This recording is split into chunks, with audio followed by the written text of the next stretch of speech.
night. Open mics. Truth only move when the room got ordered. Mr. Peppers and Prime on the control.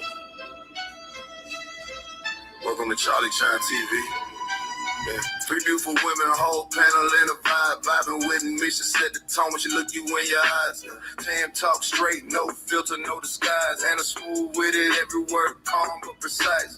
Chat going crazy, yeah, the numbers stay live. Everybody got opinions when the combo get tight. Different views, same table, respect, stay intact.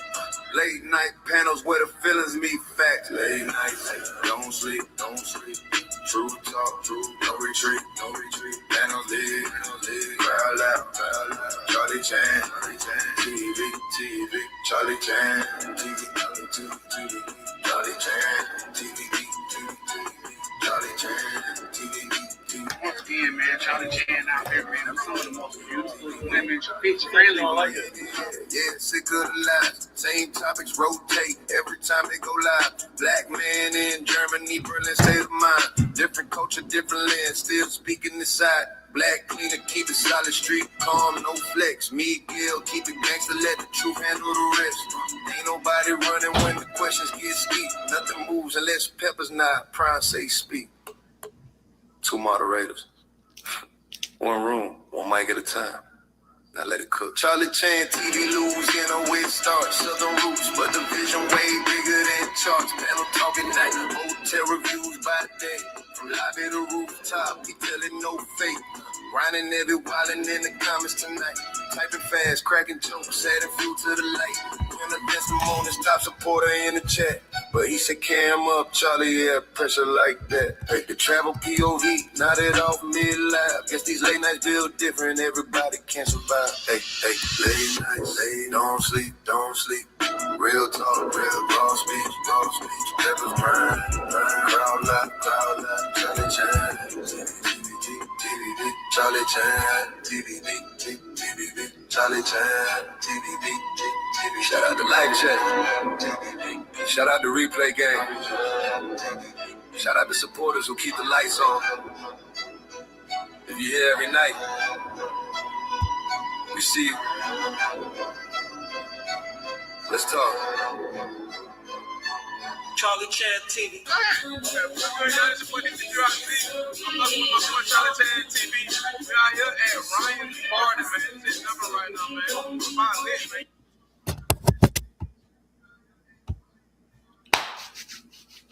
What it do, man? How y'all feeling?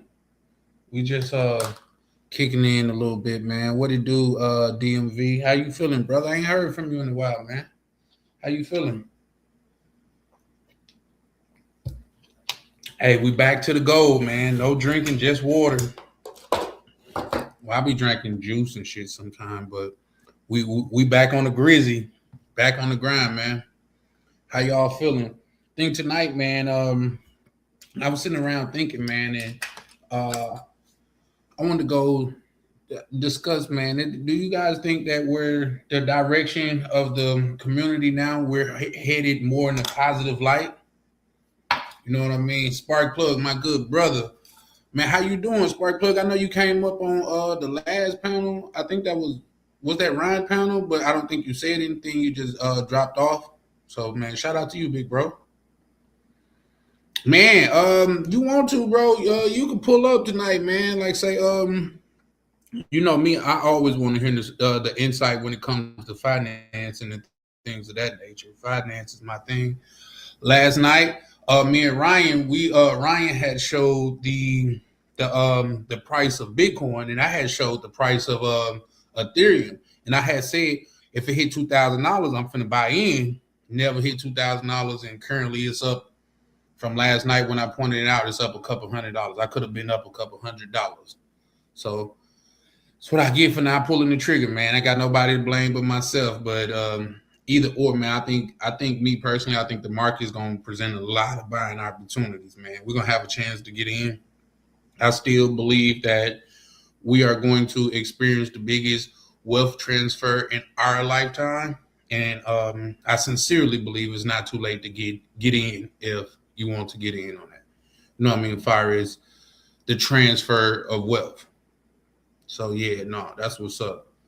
But yeah, man, how we feeling tonight, man? I think like I said, with this travel community stuff, I just like I said, I was sitting back and I was just thinking, and I really um can say I like the direction that the community is going into. Yeah. Yeah, you say it's gonna get crazy. I think so too, man. With the orange dude in there, man, it's like, man, he on some next level type shit. He do shit to make you fuck with him, then he do shit to make you say fuck him. You know what I mean? Like, it's all strategic with that guy. And another thing, y'all, since I was drinking, my face I hate to sound like a female, but since I was drinking, my face and shit, goddamn it, oh, you say you'll be back for sure, for sure. We'll be here cooking. Man, my face and shit that broke out and all that shit, man. I'm sitting here with a whole human on my face, damn near pause. That felt pause. I said I was gonna stop pausing, but that felt like unnecessary pause. Yeah, for sure, man. Man, shout out to everybody, man. Shout out to Ryan had a dope panel last night, man. Got a chance to kick it over there with bro. He said something that I want to elaborate on as well about goals and stuff, man. Like, if you fall off, man, that don't mean that it's the end of it. It just means you had a setback. That's all, man. You know what I mean? The better I do, the better I feel like the community do, the better that the community do, the better I feel like I do, man. We all got to hold each other accountable, but at the same time, not expecting people to not be human. So there's that.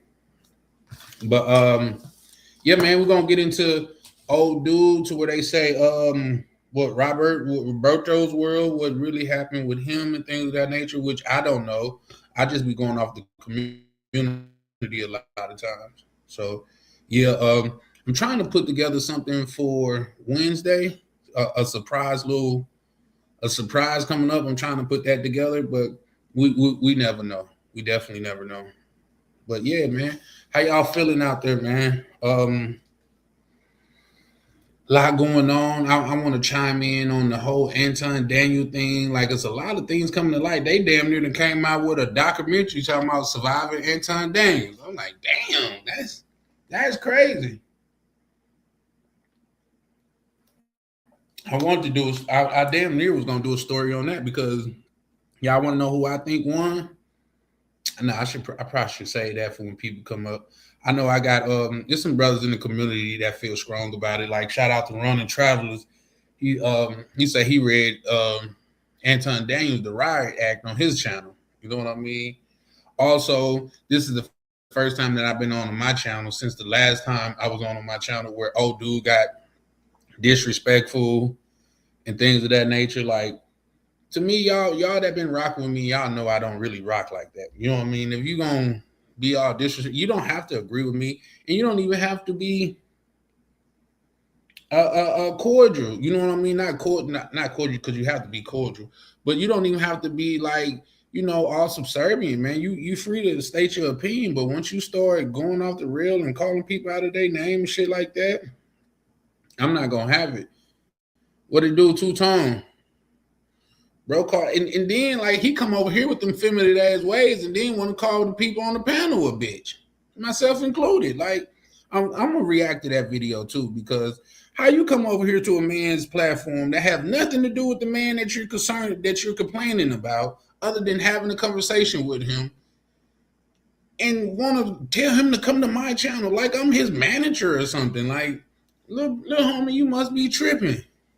Tell him to come to my channel, this, that, and the third. And all I said, bro, if you're going to accuse somebody of something like that, because when he first came up on the channel, he said, oh, such and such got my channel took down. I was like, okay, well, I'll be talking such and such every now and again. I'll bring it up, because if that's something that's happening, that's something that we'll need to address for sure.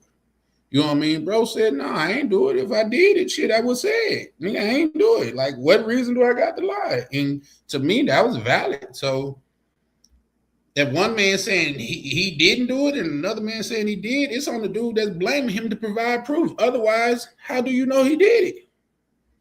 Oh no, y'all holding up, or y'all condoning the shit he doing. Like, how are we condoning it and you don't even know that he's done it? You speaking like a female, bro. You're speaking like a female, especially for, well, I'm not gonna say he done it. I'm just gonna say people said it. Nigga, that is the very basis of rumors. And that's what women do. This is supposed to be a space over here on Charlie Chan TV. This is supposed to be a space where men conduct themselves as men. You know what I mean? All of that yapping, chatter, box shit, man. You take over there to the women platform. You go over there where the women at, and you do all of that shit because that's what they like. That's what they build off of. Back and forth. He said, she said, bullshit. We don't do that over here, man. We don't do that over here. We're not with that. Oh, he said this about my wife.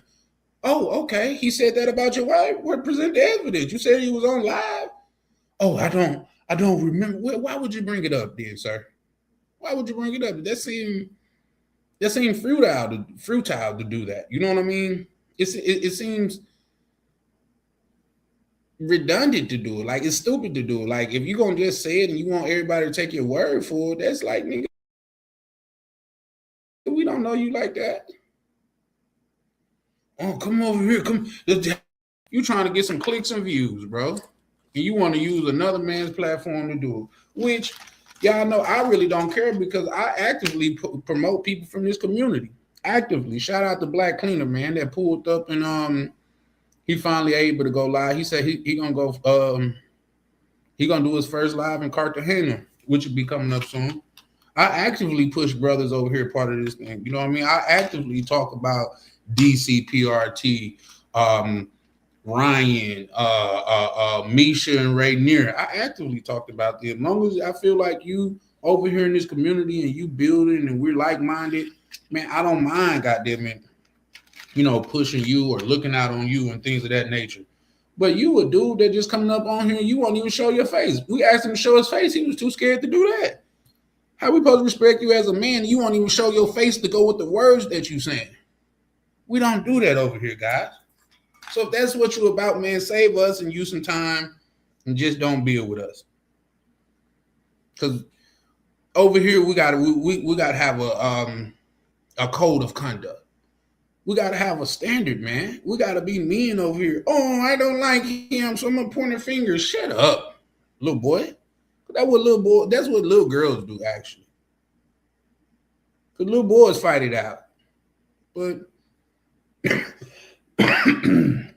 but I digress. That's the second time they didn't let the video played all the way through. I think that's kind of crazy. I think that's after Misha then roasted me about my internet or my computer. Oh, they even got my boy YV to join in, man, and killed me on my little computer shit. So I guess my computer was like, man, you don't deserve that. I'm gonna work right a couple times, let you know I got the potential. Then I'm gonna go back to fucking up. Excuse me while I'm lighting my candles and shit. Speaking of that, man, I'm probably finna change up my scent thing, but get y'all some good candles, bro. I know that sounds weird, but you shouldn't want your house smelling like feet and hamburger meat. You know what I mean? This right here is a good scent. It's a new scent that I picked up from Bath and Body Works. It's on sale, but shit, $24 for a fucking candle seems a little bit excessive. But it is what it is. But yeah, no, man, with everything that's good happening in the travel space, I'm in a good space with it, man. Or maybe so much is going on the internet that everybody don't have their fingers to point at the travel community right now. There's so much that's distracting them from the travel community to where we not at the forefront. Because when they don't have shit else better to do, let's get on the internet and talk about black men that travel. Let's do that as if one black man that's traveling represents everybody. Because it's a lot of dudes. Y'all done seen me call out on here that I just don't rock with. But for some reason, we all get put in the same boat, which is crazy. And normally, I wouldn't even care just because I was just telling somebody close to me. They was like, oh, bro, he got a feeling his heart this way and that way, and he think this about me. I was like, bro, can I ask you a sincere question? He was like, yeah. His thoughts about you got to do with you? But how does that affect your life in any type of way? You know what I mean? I'm saying that reason why I'm relating that to the internet, because that do have a lot to do with us. You know what I mean? Look at the backlash that we getting because of all the negative stigma that we get. And let's just keep it a bug. It's mainly people that look like us that talk about us. That just is what it is. That just is what it is. That's just like even in the black community. The main people that talk about black people are other black people. Point blank, period. So I think we need to. Those are certain issues that we need to address, which is something else that I got to address. One of the good people in this community said, "Bro, you was coming off very biased in your last live and stuff like that." And I want to clear this floor, man. I'm not biased, racist, or no nothing like that. You know what I mean? Like it just is what it is. But my whole message that I was trying to relay that night is don't shit on a certain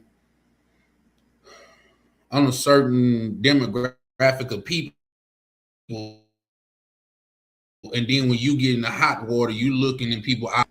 When last year you didn't have the same energy. When last year you did your best to distance yourself from the same people that you're saying help us too. That's all I was saying. You know what I mean, man? I love human beings. You know what I mean? Like, which is another thing. That's why I can't get behind what Corey Holcomb did, man. To bring a child into it, and especially you calling yourself an OG and you moving in the old school ways. I don't think that was player. Comedian or not, I don't think that was player. What did somebody's child do to you? That's what these young niggas do. Oh, I'm gonna do something to his family. His family ain't dealt with you, nigga. He dealt with you. Deal with him. You see what I'm saying? But I don't know. Niggas got them. I guess niggas got their own codes and stuff like that. But in the handbook or the old school rules, where was that a thing at? To where you just go pow somebody's house. Come on, man. That was never a real thing, man. You deal with that. You deal with that person that dealt with you. But that's when we as a people used to conduct ourselves with morals, honor. That's when we used to do that in whole. You know what I mean? We could call a person out and say, bro, hey, that's wrong. But we can't do that no more. We don't do that no more. We don't stand on principles like we used to. And it's only a few of us out here that's going to call a spade a spade. Corey Holcomb was wrong for that. To bring in a man's wife, to bring in a man's child, he was wrong for that. Then I tell you this, then you so uppity because you on your podcast talking about he kissing the ass of black people. Of white people, you as a black man on your platform made a fucking picture of black people being monkeys. Is that not a motherfucking contradiction? What is? What is a contradiction if that's not a contradiction? You talking about, oh, you over here kissing the ass of white folks, but you made a shirt depicting his dark-skinned wife and his dark-skinned child as monkeys. Nigga, that don't make no fucking sense to me, man. And somebody, if you got a hold on it and you could make sense of it, please do. Please do, because that doesn't make sense. You talking about you upholding the black community, this, that, and the third, but you referring to people that's of the black community as monkeys, whether you like them or not. What did his daughter do to you for him to call him a monkey? Now, the fact of the matter is, when it comes to Anton Daniel, he ain't no street nigga, and he know that. We know that. He wasn't no street dude. Like when that dude stood up over him like that, and he didn't flinch or move. Bro, we like, I don't care where you at. You can't even stand up over your people like that without them like feeling some type of way. Just try it. Just try it. If you got some hood homies or some men that stand on business and been through the trenches, try to hover over them as you talking to them. Not saying a fight gonna ensue, but you're gonna see they body language change. You're gonna see they gonna stand up. So Anton Daniel didn't want to smoke. We know that. Anton Daniel was scared and Corey was scared, he was scared. Because here's the thing, it ain't no that you said something across the room, and now when I get close to you, talking about say it again. That's some elementary shit. You done already said it. You done already said it, but yeah, them two old men that need to goddamn play a game of chess and move on. But when niggas, what it do, expat? But when people get on this internet thing, man, they feel like they got to do the most. They feel like they got to do the most. They oh shit, let me start showing these chats and stuff. They feel like they got to do the most. Oh, I got to be the most killer this. I got to be the most this, that, and the third. I beat everybody up. Yeah, all right. Yeah, all right. So that's like another thing. Like I say, when Anton Daniels, we could tell he didn't want no smoke. When dude got in his face and said, say it again, guess what his response was? I'm going to respect you on your platform. Why you didn't respect him while he was across the room? Just saying. If it was going to, and here's the thing, I don't really preach violence on nobody. You know what I mean? But I'm just saying, don't goddamn it. You said it's a drama. I believe that too. See, but y'all want to know who I believe win in that situation? Got to keep your lips, goddamn it. I don't even want to say moisturize, nigga. You gotta keep some Carmex. But y'all want to know who I think win in that situation? It's gonna be crazy. Who y'all think that I thought won? Told him to go outside for the fade. How is that ducking? He told him to go outside for the fade. No, you get down where you get mad at. You get down where you get mad at. Point blank, period. I don't care if it happened in church. You get down where you get mad at. Talking about, let's go outside. No, he just wanted to. I can tell you what that was. He probably was willing to throw hands behind the camera, but it wouldn't be something that would have lived on. It's 2 men. That's why I say, and I'm cool with that. But when you let another man stand over you the way that Corey stood over him, because if we watched it back and seen when he stood up over Corey, he's talking about, bro, you better go on. But when he did the same thing, it wasn't the same energy. Like I'm telling you, like I'm saying, bro, just try it. Just try it. If you got some people that's been through the trenches, and I'm never glorifying the trench. I'm never glorifying the trenches. Never. You know what I mean? But if you have some friends that have been through the trenches and stuff like that, try to just stand over them and talk. You ain't even got to talk in a demeaning manner. But even if you like if that don't work, try saying it. Now, I'm not saying just walk by them and talk. Stand over them, look down upon them and talk.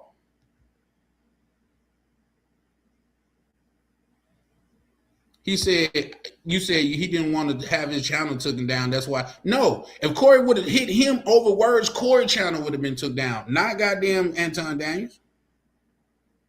He didn't say that. And if that's the case, why he said it in the first place? He said it 3 times when Corey Holcomb was across the room. He said it 3 times when Corey Holcomb was across the room, but when he got in his face, now he gonna respect his channel. Why you couldn't respect his channel while he was across the room? In my honest opinion, if they had came to blows YouTube, rock with that. No, I agree with that too. But when you talking about, oh, you willing to go out, this, that, and the third for it, do what you do, stand on what you stand on. You know what I mean? But who I think win in that debacle? Hold on, let me do a dramatic effect for who I think win. Media assets. 1 second. Just because let's just keep it a buck, man. Like that's just not it's not kosher. And then what I think another thing against Anton Dan, because I'm not against Anton Dan. I've been paying for the bag chaser for years, and I pay for it because sometimes he drop game that really, really, really could level you up. You know what I mean? Like, let's just keep it a buck. The man, that's why I tell y'all, man, you can't listen. There's not a one dude for one situation, one person that could cover all situations. He's not the dude to tell you about women. He's been with his high school sweetheart since he's been in high school. How does that make sense? Oh, I get to do what I want to do. Nigga, shut your ass up. He's not the dude to tell you about any street shit. He came up in a good home. And Clarence's parents got a real good marriage. That type of shit. And I'm not knocking that because that's a beautiful thing. But he cannot tell you about outside of that. He could tell you what he witnessed his friends that had a single parent household. He could tell you about that. But he can't tell you about how goddamn it he didn't fuck with so many chicks and all these chicks. He just can't. Cause let's just keep in mind, bro ain't always been rich. That now he been getting bread for sure. But he hasn't always been rich. $189,000 a month. That's some substantial bread. And he's good like this YouTube shit, bro. He good at that. You gotta give bro his props. But him being his authentic self, that's what he is. He's a numbers guy. He's not a hood guy. Because it's not, and if he really felt like that, brother, he would have said, fuck all the bullshit. I want to fight now. I want to fight. I don't want to be cordial. We could be cordial after we fight. Let's go fight, Corey. Let's not move the conversation forward. I want to go fight. You bring one of your guys, I'm going to bring my security. It's just going to keep us from killing each other. Let's go throw hands like me. If that's what he was on.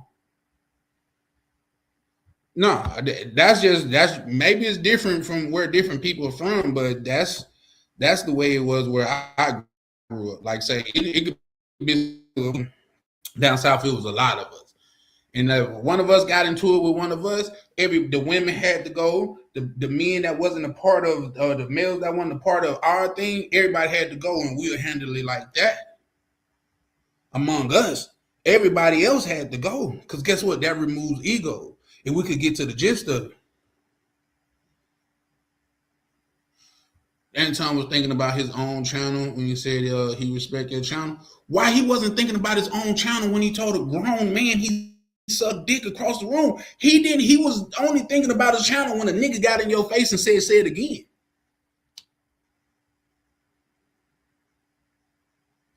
We say an insult only works if you pick it up. Elaborate on that. I don't think I fully understand. You know what I mean? But yeah, like the thing about I'm gonna respect your channel, it's none and void, and I'll tell you why. Why you only want to respect his channel now that he's in your face? You didn't think about respecting his channel when he was across the room. You know what I mean? I'm a good man by choice. Don't be the reason I changed my mind. Elaborate. I mean, I get that. I mean, you're saying something that's profound, but just elaborate. If you could tie it into this situation or to what I'm saying, I think I will have more clarity on that. But at the same time, I wouldn't want to see them brothers fight. I think Corey's old and a bad leg, and Anton Daniels short with a bald head. Like, I just say that because that goes together. Like, bald head don't. But them niggas too old and probably too rich to be out there fighting. You know what I mean? I just want to call it is what it is, man. I think Corey Holcomb, he was low key scared too, on the simple fact that why did he have to say it again? He didn't already said it 2 or 3 times. Once you got up on him, how many times you want him to say it? Do you want him to write you an essay with it in there? You know what I mean? So, yeah, no, I feel that, but I just don't feel that. You know what I mean? But if that was the case, Anton Daniels should have been like, bro, I just want to fight now. But y'all got to keep in mind I'm older. I remember when you could catch a fade and go on about your day. You know what I mean? Y'all could fight long as there's no like women involved or time people out. These is what changed everything too. You know what I mean? When you could just fight and go on about your day, whether you won or lost, it's over. The person that you, unless he just didn't beat your ass like Shakur Stevenson beat Teofimo ass, you gave it a shot. It didn't work out for you. He felt you was there, and y'all going about y'all business. But yeah, no, like if Teofimo Lopez in goddamn and Shakur Stevenson was a street fight, the way Teofimo Lopez got his ass whooped, it like he'd damn near be justified for spinning the block with his homeboys. You know what I mean? Because It looked like Shakur Stevenson jumped him by himself. Like that brother had 8 hands, putting them all on them, man. Like you looked at like a battered witness or some shit, bro. Bro said, "What you mean? He didn't meet Corey with the same. If he met Corey with the same energy, he would have said it again. You know what I mean? And when Anton was standing up over him, and goddamn it, he called him a B word. That should have been the go sign right there. You know what I mean? A man sitting down call you that's not matching energies, bro. No, I agree. You said low IQ people tend to use insult. They let insults control their emotions, the emotion you feel. Your mindset. No, now that part I can agree with. But we're just strictly talking about on who was scared and who was this, because if that was the case, Anton Daniels should have kept this cool. He just said, "Nigga, fuck you. I ain't worried about you." If you feel that from, because we all done seen that.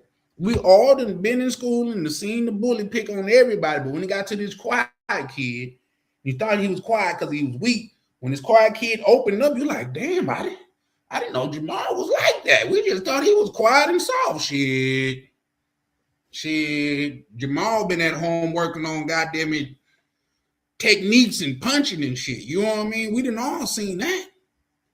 So I'm saying, if that was the case, that would have been the case. Like, bro, once you touch me, you say whatever you want out your mouth. Once you touch me, I'm going to open up 5 gallons of whoop ass right here on this TV show. So, yeah, I get what you're saying, but we all done seen the opposite of that, to where the bully done tried to bully the quiet kid or somebody that's not going. Big, small, tall, fat, and all. We done seen that.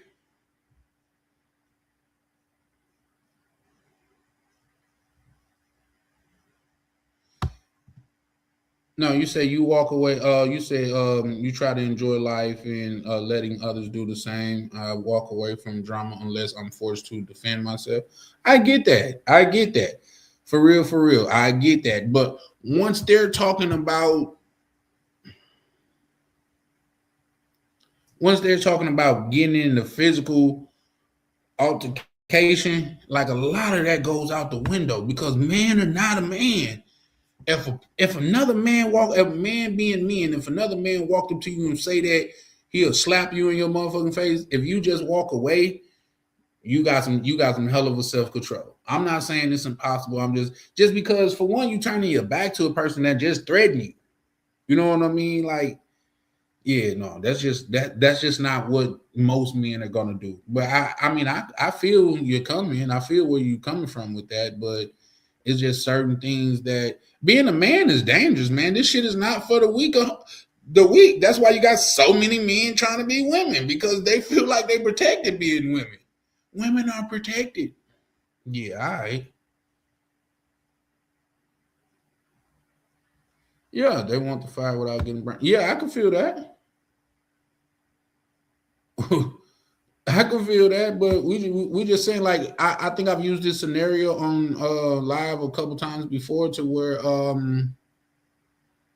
just imagine you at a bar, you having a drink, and it's a dude across the bar from you.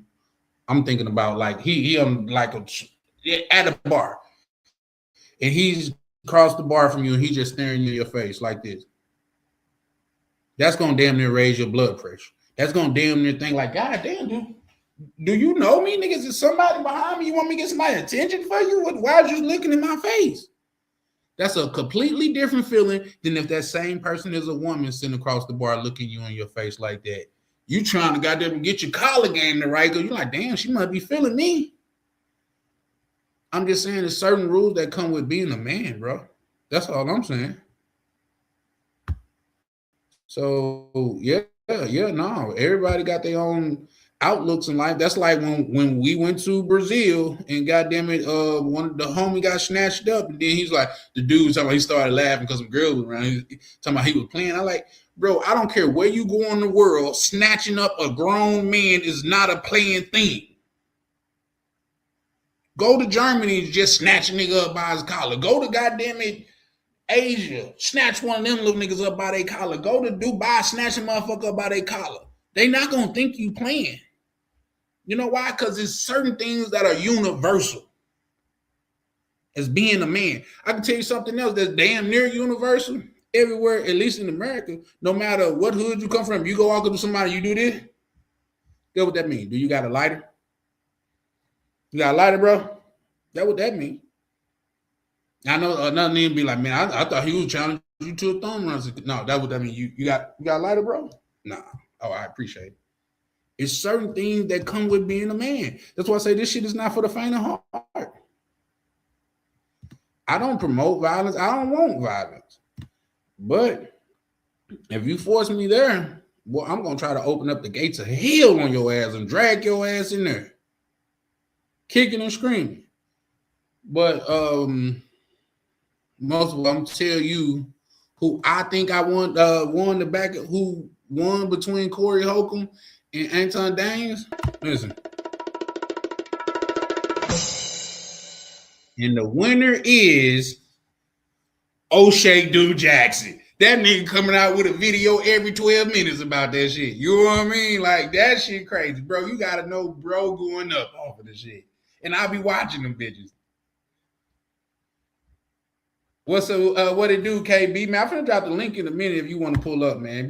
Now, KB is a sensible brother. I would definitely love to get your input on what happened and things of that nature. What was your viewpoint on it? You know what I mean? You a sensible young man and stuff like that. Shout out to my brother, Worldwide Navy, man. Make sure to like and subscribe to the good brother, Worldwide Navy, man. Not only do he got some dope ass content, man, he be putting you on to different stuff, man. So shout out to my good brother, man. Like I say, every time I see him, I gotta let y'all know Navi is my OB, man, my original brother from this thing of ours, man. Like, I met him before I had a channel, before he had a channel. We were just both in Santo Domingo rooftop chilling.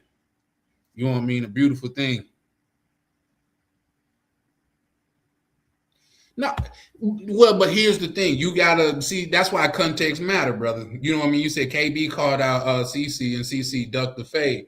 See, but yeah, he called him out, but he was sensible the whole time. And I think I'm gonna drive. I'll let KB come up here because we can converse on about, because I can't say what he felt like. I can only say I think what he felt like, because what y'all gotta understand, the night a time or two before that, CC was talking so much to KB to where everybody, like, niggas came at me, bro. This ain't no brotherhood. Like, how they let him do that young man like that? I was like, damn, that man KB look like what's that the Bambi character where it was just like a little deer, new deer and shit. He couldn't stand up. I was like, damn, I think the brother handled himself well. So I guess, and as a man, and once again, this is only I'm thinking. As a man, bro, don't no man want to feel like a nigga felt like he had to come to your rescue. Like, nigga, who you think I am? A damsel in distress, nigga? I don't need no motherfucking help with no nigga. So yeah, but yeah, he definitely ducked the fade, and a week or two later, he was in another country fighting somebody else, which was crazy. KB not only offered to buy him a ticket, he offered to buy me a ticket to film it. But that's different. That's what I'm telling you, is man cold out here, because there's only so much you could take. I don't give a fuck if you wearing a t-shirt or a Brooks Brothers suit. It's a code that we live by as men. Living overseas for 13 years, I'm not sure who those ties are. KB, those were two individuals that pulled up on the channel over here. I don't think we really want to, like, you know who CC is. He kind of popular in this sector of YouTube. A lot of people know him and stuff like that. KB is a young brother that's he's fairly cool dude, you know what I mean? Educated young man, come out very educated, speaks very well for himself, very, very well spoken. And I think took that as a weakness for him. You know what I mean? And bro was like, hell no, nigga, I ain't the nigga to pick on, because guess what? I pick back. Huncho came to the rescue for CC. Well, here's the thing. Nobody came to the rescue because when he offered him the fade, he made it seem like it was a sexual thing. You see what I'm saying? When bro was 100% serious, like, bro, tell me where you at. I'll send the ticket. Just pull up. And it wasn't no saving that. And shit gets all, and shit is fine and dandy until you have to stand on your word. Because here's the thing, and that's why I say that I guess that's why I come from over here. We can't be calling a grown man moist, because what you calling a grown man moist, when you think of moist, what you think about, and that's what you calling that man. For yours and for y'all in the back room, when you call a grown man moist, you think about pussy, and that's what you calling a grown man. You saying you moist, you calling that grown man a pussy. That's why I say we're not doing that over here no more either. You know what I mean? I done grew a lot over here. That's why when the dude was, that's just like, listen, the dude that was on the panel the other day that was called, that man called me a bitch. Guess what? There's no sense of me getting mad. He's probably a million miles away. A million miles away. What am I? Come on, bro. Get his ass up out of here. And what I did. So, a mangina. Yeah, you damn sure right. Calling him a mangina. So what do you do? Expect say I am what I eat. Well, yeah, stay away from that dirty. Man, stay away from the dirty moistness. Cause yeah, it's not for me. But everybody do their thing. Yeah, he did. But you see how that ended. Because what y'all got to understand is this is with that, because I did have, and I still got respect for bro. You know what I mean? It's just like it was just too far, because when I tell them, I get it's some places in the United States that's not a big word, that's not a big deal. But I tell where I'm from, bro, we don't conduct ourselves like that. You know what I mean? I didn't come off rude or upset or nothing like that, because I was giving him the benefit of the doubt. I was giving him, well, maybe he don't know that's my boundary.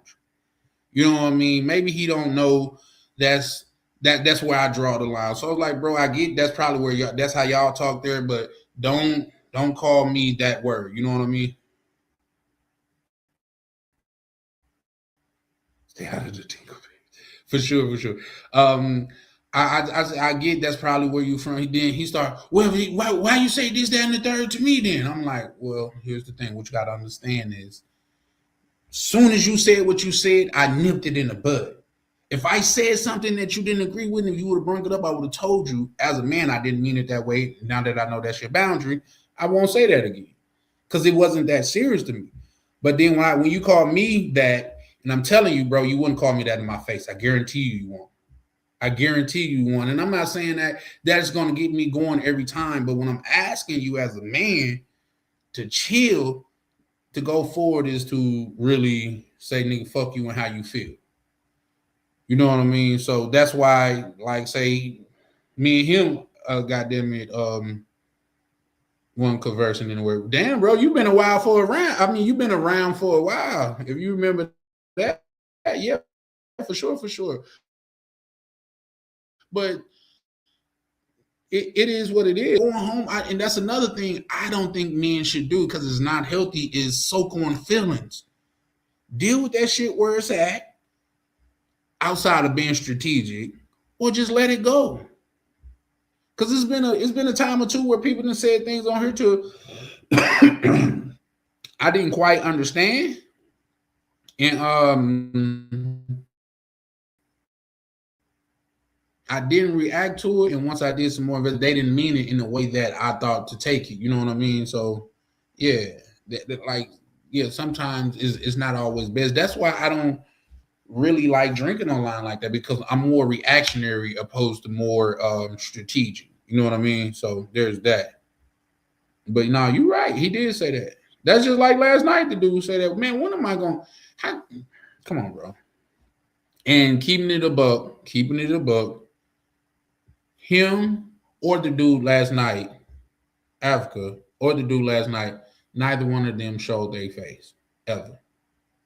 Reason why I show my face so much because I want you guys to know it's a face behind what I'm saying. If you got a problem with my voice, you can have a problem with my face. I'm not hiding behind no memes, no funny pictures, no thumbnails, no nothing. This is me, full fledged, wholeheartedly. Like it or love it is me. That's why I told dude last night, cam up, bro. He didn't want to cam up. That's why I knew he really wasn't about that action. But it is what it is. But yeah, KB, if you want to pull up, man, you can. Shout out to you, bro. But man, I keep on forgetting to bring up these chats and shit like that. But yeah, nah. It just is what it is, man. I think we gotta have a place to where we could be men and conduct ourselves as men should without it being looked at as something that's harmful, something that's goddamn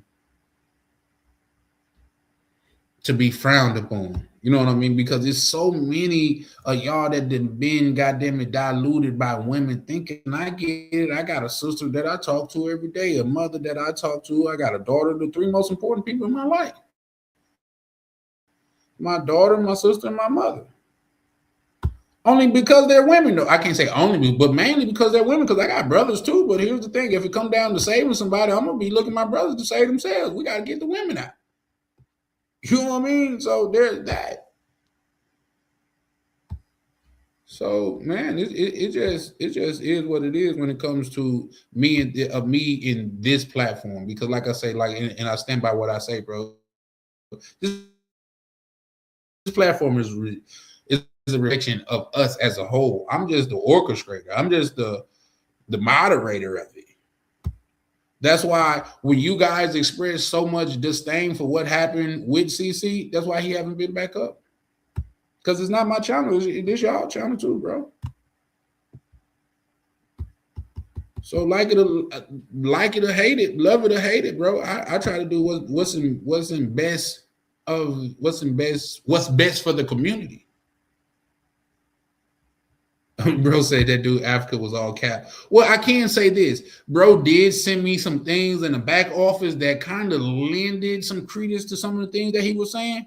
But a lot of that stuff did come off as cap. A lot of it did come off as cap. But did he, was some of it true? I would believe so. But was all of it true? Paul, what we pause for, bro? Oh, you talking about the pause? Oh, no, it's PAW. The pause that Shakur Stevenson put on Tia Female Loving, those was pause. He put pause on them, not pause. You know what I mean? But I'm fucking with you. Is it if I come on the panel? Come on the panel. Elaborate. You said I come on the panel if wanted. I don't elaborate. Do you mean you will come on the panel if you wanted to? No, I done seen you around a couple times. You're more than welcome to pull up, bro. Like I say, oh, that nigga, come on, bro. Listen. Bro, y'all gotta cut out. Y'all gotta chill on that shit, bro. I get it, man. I get it. When shit is too goddamn it, when it's just too blatant, I get it. But for you to scratch your mind to think that shit, I'd be like, bro, we accept you, man. Come on, man. That put me in the mind of what's the movie? Don't be a menace to society while drinking your gin juice in the hood. When they were like, I ain't afraid to go to jail. They were like, yeah, I ain't afraid to F another man in the. They were like, well, hold on, wait. Then he was like, side. Yeah, no, man. Yeah. But the back office is where we talk and we can talk privately and we don't have to worry about it being on YouTube and things of that nature. Because what I be trying to tell people is this is gonna live forever. Even when I take videos down, it's gonna live forever, bro. So yeah. So like I said, he did send me something on WhatsApp that brought validity to what he was saying, but I don't think everything that he was saying was truthful. But that's one of the beautiful things about the internet. A lot of imposters can pretend. A lot of them can, but like for what? Because it's only so long you can pretend, bro. It's only so long you can pretend. That's why I be telling people when it comes to me and what I'm saying I'm doing, far as like moves that I'm making, like just call receipts. I mean, I love pulling up receipts. I love pulling up receipts.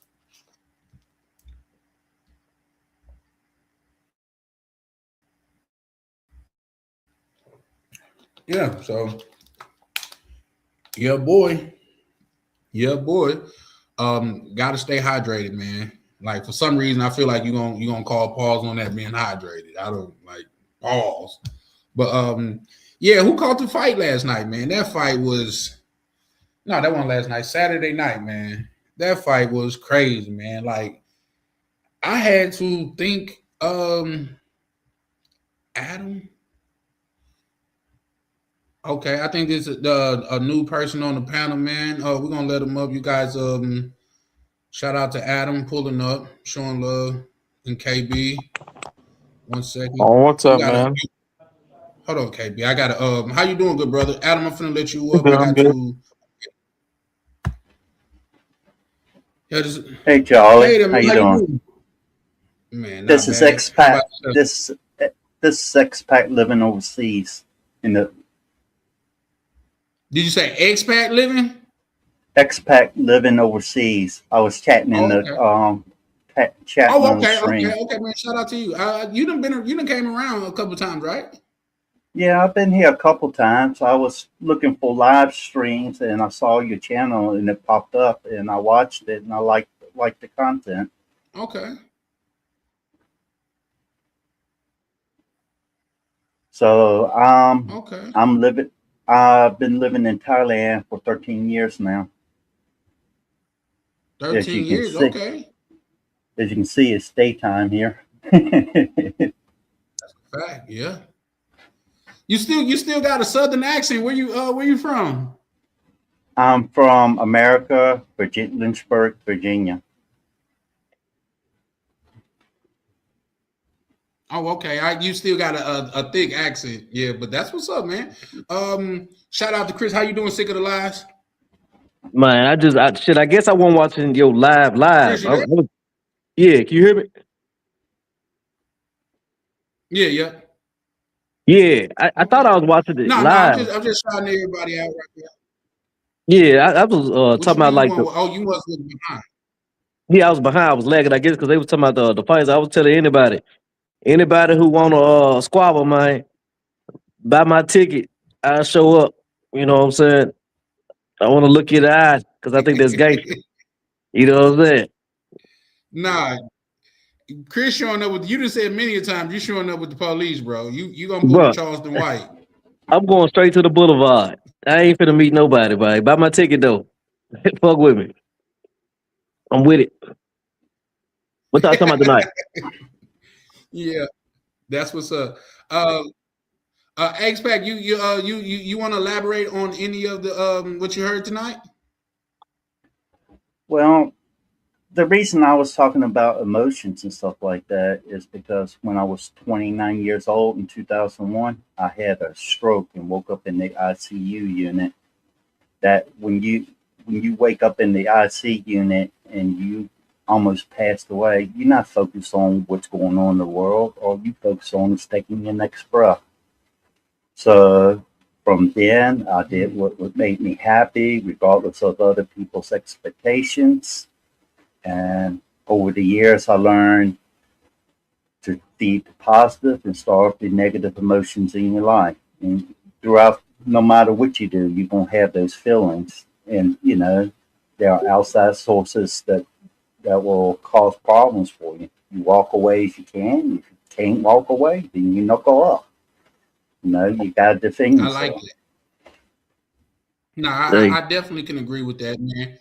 Everything is not worth crashing out over. I agree with that because life is fickle, man. Believe it or not, especially like that's why the DR was such a surprise to me because they blow their horns like vitamins. I didn't know, like, say, if you look up car fatalities because of road rage and stuff like that in America, it is it is infinite. I mean, like the numbers is tremendous, man. And to think somebody just lost their life because somebody cut somebody off in traffic, or because somebody didn't like the way that somebody was driving, man. Life is fickle. So I agree with you 100% on that, expat. I have a question for everybody in the panel in the comments. Have you ever had to unalive somebody to defend yourself? If you can answer that, feel free. But if you can't, don't go to jail on here. My what? You like Vlad now, ain't it? You know what I'm Well, well, saying? I don't think he know who Vlad TV is. Yeah. But yeah, nah. I have. He said, "Is it has Adam got the elite tie visa?" I think that's a good question for you, Adam. A gentleman in the chat said, "Do you got the elite tie visa? Where they cost no, 60K?" I'm here on the marriage visa in Thailand. I'm married in Thailand. Woo. Oh, How long you been married? shout out to you. Shout out to you. 12 years. You mess with the mangoes still? When the mangoes are in season. I hear you. I like that. Hey, question: how do you For pull that sure, for off? sure. Do you duck off like in like a brothel or something, or like how do you pull it off? How do I pull what off exactly? Messing with the mangoes. Well, now I'm married, so I don't mess with any other mangoes but my wife. But Your wife a I started. mango? Yeah, she's a mango, and I tell everybody how I met my wife here. And first of all, I wouldn't say. I say other guys will find her average looking. Some Smart. might find her unattractive. But how I met her is I talked about the stroke I had in 2001. When I came to Thailand in 2013, about not quite a month's time passed, I had another stroke. Dang. My housekeeper took care of me without expecting any extra money in return, extra income. And with her helping me recover and spending time with her, seeing she had a good heart and all, I decided to marry her. And we've been happy ever since. That's cool. I was gonna say, did you give her some like, That's even though she cool. didn't ask for any money, did you give her some extra shit? But you married her, so because if not, there would have been some Django shit. I Yeah. tried to give her extra money, but she refused it. Sound Okay. like you got you a good one, Adam. Yeah, and Yeah, that's what's let's up, see. man. I think as far as when you're looking for a wife, the best looking ain't you shouldn't go with the best looking. Because a better quality woman is more so along the lines of an average looking woman overall. I'd agree with that too. Go ahead. Well, when it comes to women, most men, you gotta have certain attraction to the woman that you marry or that you like, whether it's physical or emotional. But a lot of times I tell men to chase the heart instead of the kitty, and everybody here knows what the kitty is. But I just felt this is 1,000 baht, which is about I think $32 USD. Thai baht. And I just want to show. I'm just showing. Let me get my visa. I'm just showing that I am in Thailand, so nobody thinks I'm Yeah, I ain't gonna lie. I thought you was in America. You look like a defensive coordinator or something for Alabama. Let's see. Anyway, that's my. Nah, you can tell that there's sunlight coming. Okay. It says up at the above. It says Taiwan, which I got to renew. June 30th. Show me that Thai credit card right quick. Put that up there. Thai credit card. Yeah. And I'm not going to give any. I'm not going to give any personal information that's going to deter me. I feel you, bro. I feel you. Right. Hey, shout out But yeah, for the no, man, recovery that's a beautiful thing. on the stroke, bro. What you Actually say, one of my Sister Life? I said shout out on the recovery from the stroke. One of my exes had a Thank stroke, you. man, and she's still recovering. It's been like 2 years, bro. So keep up the good work, man. Well, thank you. Well, when I had my stroke in 2001, they diagnosed me with having lupus and catastrophic antikypsyloid syndrome.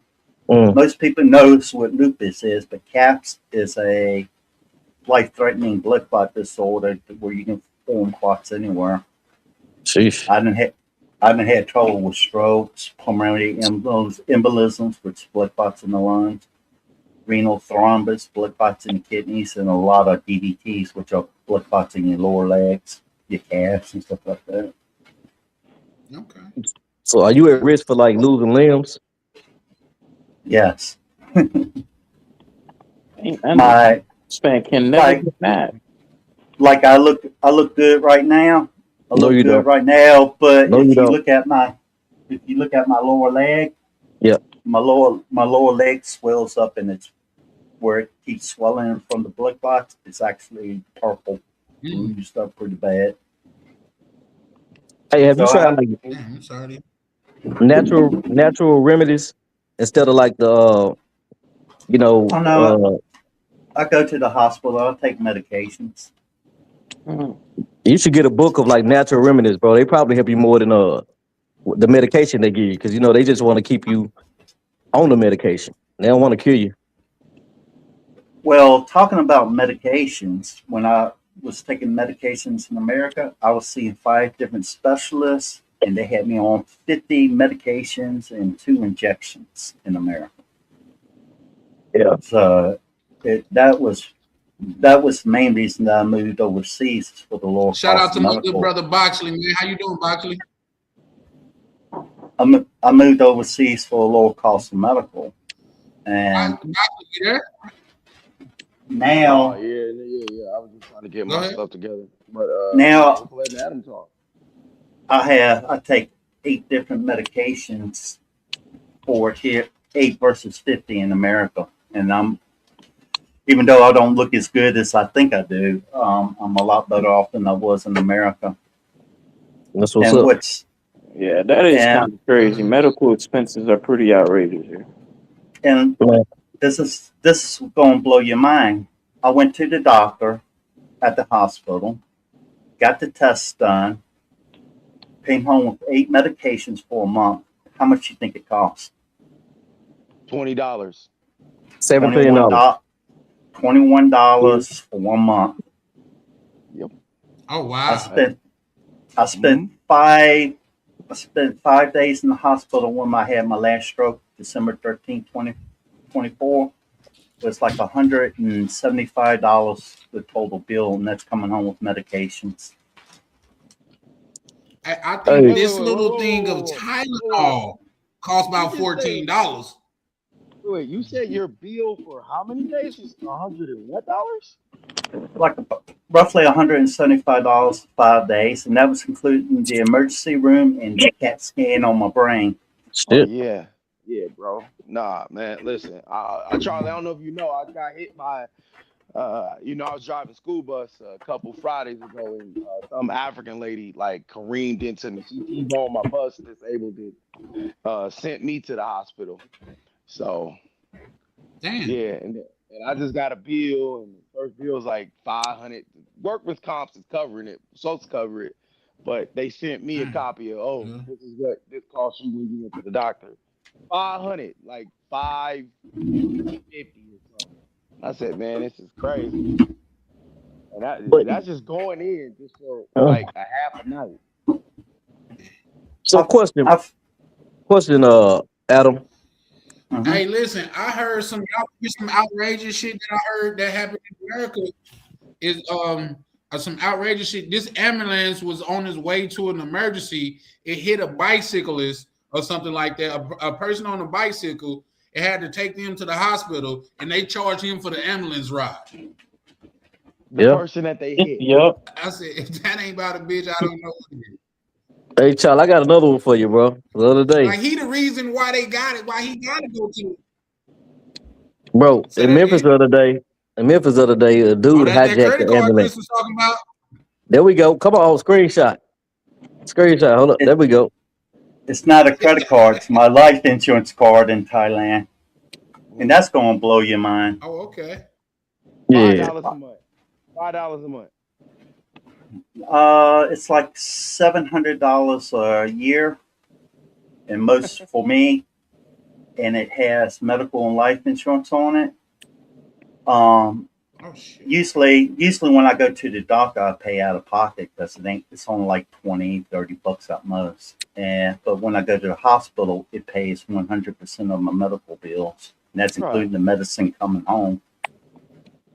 So, expert question. All right. So, when Mm-hmm. you realized what your diagnoses were, right? Did that Hmm. make you? Did that make you like look at life more delicately, or did it Yes, make you? Okay, so you didn't take the route of like I'm gonna live life to the fullest. I'm just gonna be more careful instead of like being adventurous. I decide to try to make the best of each day, regardless of the circumstances. Mm-hmm. Okay. And Mm-hmm. how were you able to go abroad? Like, are you retired? Yes, I'm retired now, and I'm not on disability. Um, the to help people kind of understand that when I was younger, I started cutting grass, doing stuff. 11, 12 years old, started cutting grass. Start Stacking bought money. my own, stacking money, bought my own truck, bought better equipment, and I opened my own landscaping business. There When you I was go. eight, when I was 18 years old, I was able to start my own business doing landscaping, and I did that for a number of years. And like in 2008, when during the recession when you can buy homes cheap, I bought homes and fixed them up, and then I turn around and rent them out. And currently, my income, I sold my landscaping business, but my current income monthly is coming from property rentals. I have a property manager that manages all for me. Yeah. Yeah. I just So I just have to keep tabs on it, make Right. sure. so so Adam, you became the bank. Is that in the Carolinas, right? You say you're from South Carolina, right? I'm from Virginia. Virginia. Okay. Yeah, yeah. You sound like a guy that yeah, there was a guy that was also teaching something like that. Like, a lot of people don't realize that Virginia, to North Carolina, South Carolina, it's a lot of deals down there, man. It's still, from what I understand now, instead of Virginia being a red state now, it's now a blue state. It's a blue More. state. Correct. It's now more democratic. Yep. That happened over there, Yeah, that new and governor. so I could have went on disability, but I was actually making more money. I was making more money from my business, and once I had my stroke in 2001, I hired a person to help run it, do all the work and stuff like most of the work. I'll get the jobs and help with the planning and stuff like that. Not too much physical labor. But what happened when I had my first stroke in 2001? I was working on my landscaping business, and we was building a retaining wall. I'm carrying retaining blocks, each 80 pounds. I was walking. I felt a little bit funny on my left side, and then next thing I know, I woke up in the ICU. Damn. I was perfectly healthy, never had any trouble or anything like that. I woke up in the ICU. They go, "You had a stroke," and diagnosed me with lupus and catastrophic epilepticus syndrome. Sheesh. That's up. Yeah. Life can You can think you got life under control, like under control, things going your way, and life hits you just like that, knocks you down. That's a fact. Hey, Yeah. but do you think that was actually a blessing in disguise to get you to where you are now? Well, yeah, in a sense, I believe it's kind of like a blessing in disguise, but it's no fun. It's no fun dealing with it. But 2001, now it's 2026, roughly 25 years dealing with it. I still have problems, but not like when I first started having them. Hey Adam, I got a question to Mm. ask you. So did you have lupus and it was just undiagnosed? Possibly, but Hmm. I mean, I've been sick, but never been sick enough to really go to the doctor. Um, when I Hmm. was when I was younger, I had like a when I was 5, I had like a lymph node that swelled up on the side of my neck, and they was thinking about removing it, but it responded to the medications, so it went down. Other than that, I haven't. Other than like common cold or flu or something like that, that's about the only thing I dealt with. Okay. No, I'm just wondering because I had a chick that I know that she had lupus and all that, and I'm just like I've never known like how long is it something that you can go most of your life undiagnosed, not knowing, you know what I mean? Right. And of course, like we're talking about with a stroke, the building up of the plaque and right, like, and the just not like have you switched your diet? Are you more like eating more as a vegetarian? Did you make like type of adjustments like that since like 2001? Um, I wouldn't say so much in America. I think the main thing that helped me out is when I come to Thailand, because a lot of the stuff that they cook with, they use fresh ingredients, stuff like that. Yeah, A yeah, I lot, got you. lot of the foods in America have preservatives, Correct. preservatives Correct. and chemicals in it, and I think that was causing more flare-ups with my Okay, lupus. okay.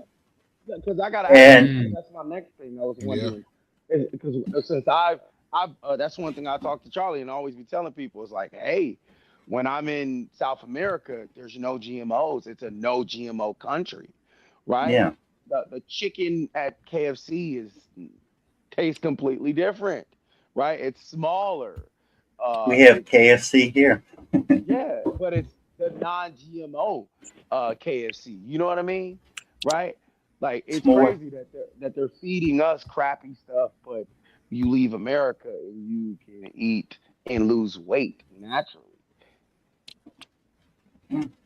The other thing that people don't understand about lupus, SLE lupus, Hmm. it's very hard to diagnose. And the reason that it's very hard to diagnose is because lupus like tends to cycle through your body. You, Mm. you can have flare up and have a really bad headache one week. Next week you're having stomach problems. It cycles through your body and attacks Wow. different parts of your systems of your body. So when you first have it, they say that a lot of people get diagnosed as a hypochondriac person that think they're sick, have all these Mhm. illness and ailments and Hmm. don't have it. Hmm. But in reality, they have on lupus. So if I was a doctor and somebody kept coming in having multiple different problems, first thing I check them is see if they had lupus or not, or like lupus or related diseases. Yeah, Wow. I think they're a veteran trying to Let, apply let, for me- let me ask disability. you this, Adam. Hmm. Let me ask you this though. In hindsight, what do you think that you could have done to like prevent it, or what you would have done looking backwards differently than you done now, as far as like catching it early or anything pertaining to that? Well, that's kind of hard to answer because at the time I didn't really have any problems. I thought I was healthy. I Hmm. mean, like I was saying, I was carrying 80-pound retaining blocks in 2001, helped building a retaining wall, and we already it's a big retaining wall. Already the first that was the second day on it. The first day I did that all day long, stacked Mm. retaining wall blocks all day. 80 pounds, so that's 160 pounds each time. And sometimes I just carry them and just tote them. But that was in the past.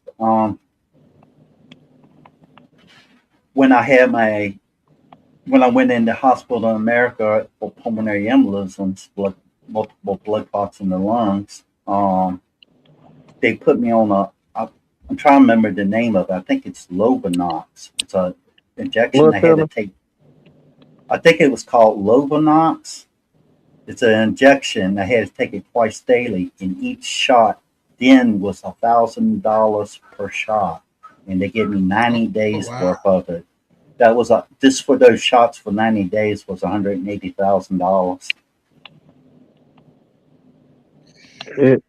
I definitely wouldn't pay that bill. My God. Yeah.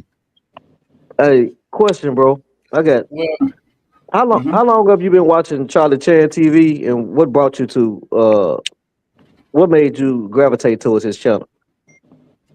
Well, like I said before, I only have seen only a couple live streams of Charlie. What I was doing, I was scrolling through YouTube and I was looking to see if there's any lives that I wanted to watch, Mm. and I saw Charlie on there, and I started watching it.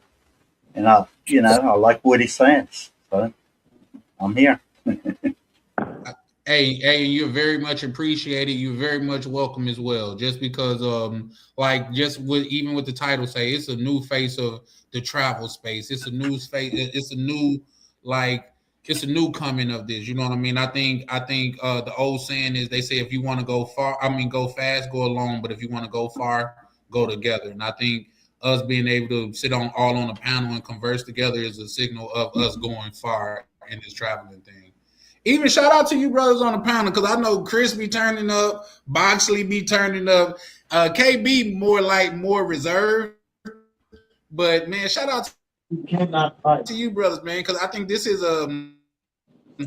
is more a side of you guys at the. You know how in the first game it does. So, what'd you say, KB? No, I didn't say anything. Well, Oh, okay, my I'll bad. say, shit. I'm not heartless. One, number two, like what he going through. Like I said, that affected somebody that I love dearly to this day. You know what I'm saying?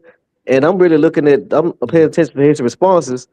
And he say it was like 12 years after the first one, and then he had another one because she's still like the same. You know, she ain't the person that she used to be. Life of the party, all that energy, and sometimes she struggles to come up with words, and it breaks my heart. You know what I'm saying? I'm trying to see where she can be. right. Like Yeah, I sound good here yesterday, but I made a video yesterday, and I could tell I was struggling trying to. I knew what I wanted to say, but I was Mhm. struggling to say what I wanted. So it does affect you that way. Um, Wow. and it's rough. I always tell people in life you're only given so many heartbeats before you pass away. Don't waste them. Mhm. Everybody always thinks they have the time to do this, do that, and you don't. And when father time comes collecting, you don't accept no excuses. And that's the hard truth of the world that a lot of people just tend to put off tomorrow. You know, Yeah. And a lot of sorry, yeah. go I want ahead. the chat to Absolutely know understand. Absolutely. I'm not like I'm Absolutely, equal man. And opportunity. that's just It ain't, which yeah. bring me to the next thing I want to say, man. Guys, that's why I say, man, enjoy your life, man. You know what I mean? Like, I get it. It's a lot of back and forth and stuff out there, man. But like bro say, you only got so many heartbeats. It's only so much time that we have on this earth, man. And enjoy your life. So yeah, man. Shout out to you for that, man. I think what you brought to the panel tonight is something that it was like kind of unexpected, but very much appreciated, Adam. Just because a lot of people don't get a chance to look at it from a different aspect. And you traveled overseas, and you would say you have a better quality of life in Thailand than you would have in America, right? I say I have a better quality of life, but it's kind of different, a little bit different from America. But that's like anywhere. When you move overseas, it's your responsibility to adjust to their culture, their laws. I You agree. can't Yeah. expect you can't go up there thinking you're entitled and they're gonna do everything because you're American. That's not gonna happen. Hmm. But I got a question, Adam. How was life prior to Agreed. becoming an expat in America? Um, other than it was fairly good. It was fairly good until my health went down. And Hmm. when my health went down, they eventually canceled my insurance. So all those hospital bills and doctor visits were coming out of pocket. That was eating me alive in America. Now, like in today's times, now with the inflation and medical so high, I'd be lucky if I could live in a tent in America. So you said you had bills. It was like $180,000 for the month, right? Yeah, Did you paid that bill? I paid it. Let me teach you something, man. You don't never pay medical bills, bro. That's the last thing you pay. Just go to the hospital. If they can't reject you, get the treatment. Fuck Certain it. hospitals can. Oh, really? Certain hospitals can reject you. Damn, that's fucked up. Yeah, Well, private hospitals can reject you. Mm. at the time, I don't think the hospital could have rejected me back home. I definitely But would have paid them, I even though stayed I up. believe That's in just paying my debt, not medical bills though. yeah.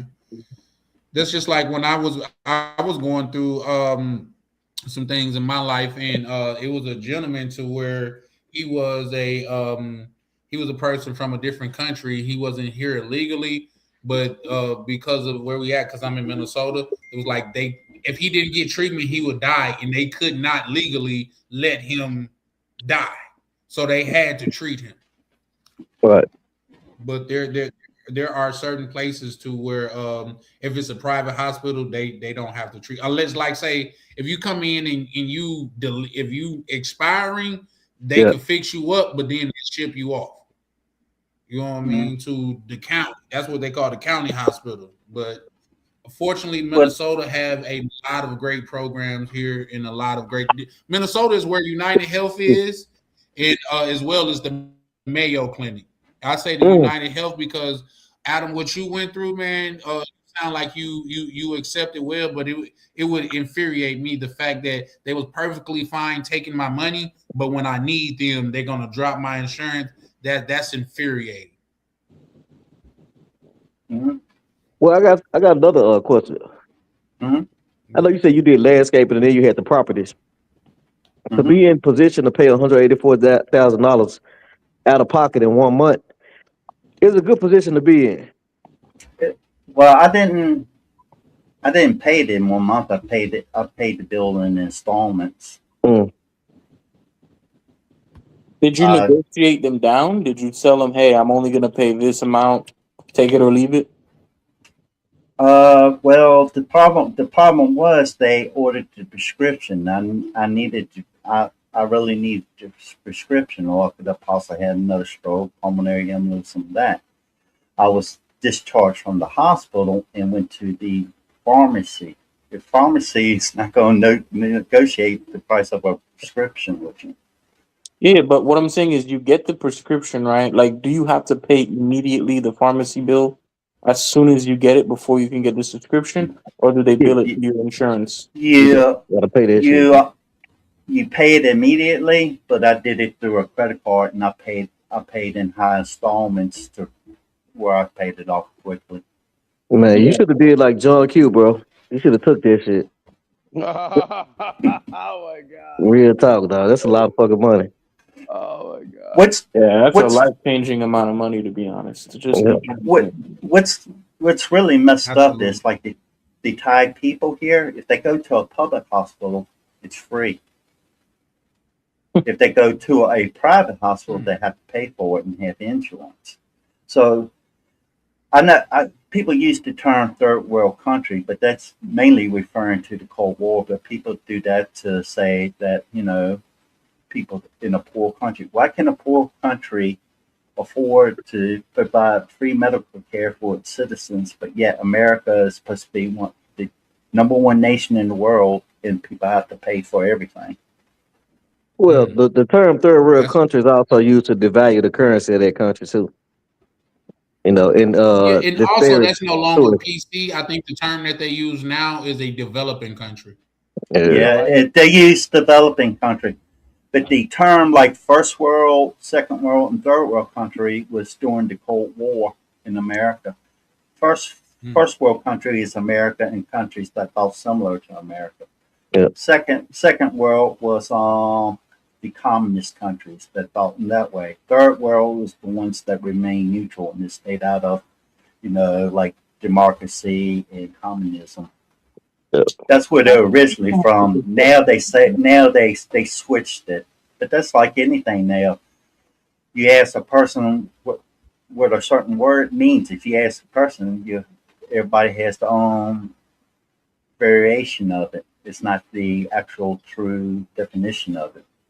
You know, it's crazy you say that. You know, a lot of people when they hear me, people who I work with and people who I encounter, people who know me, even y'all, like people hear me talk, well, they assume I'm a Republican, bro. I'm really more so of a socialist and a communist. Well, Yeah, real talk. what's real to I fuck with capitalism though. talk about the government in America.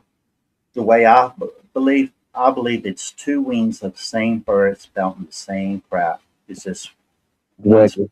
they switch back and forth from bad cop to good cop, and it's all for agenda. And the three-letter word you can't really say it on live.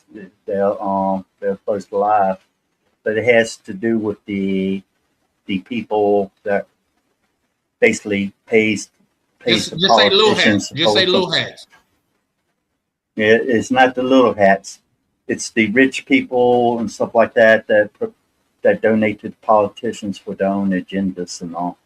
Special interest groups run America. It's been that way for a long time. Like, look, politicians they don't really want it to work anyway. Because if the shit works, there's really no need for them. They keep the rich against the poor, the black against the white, you know, the tall against the short.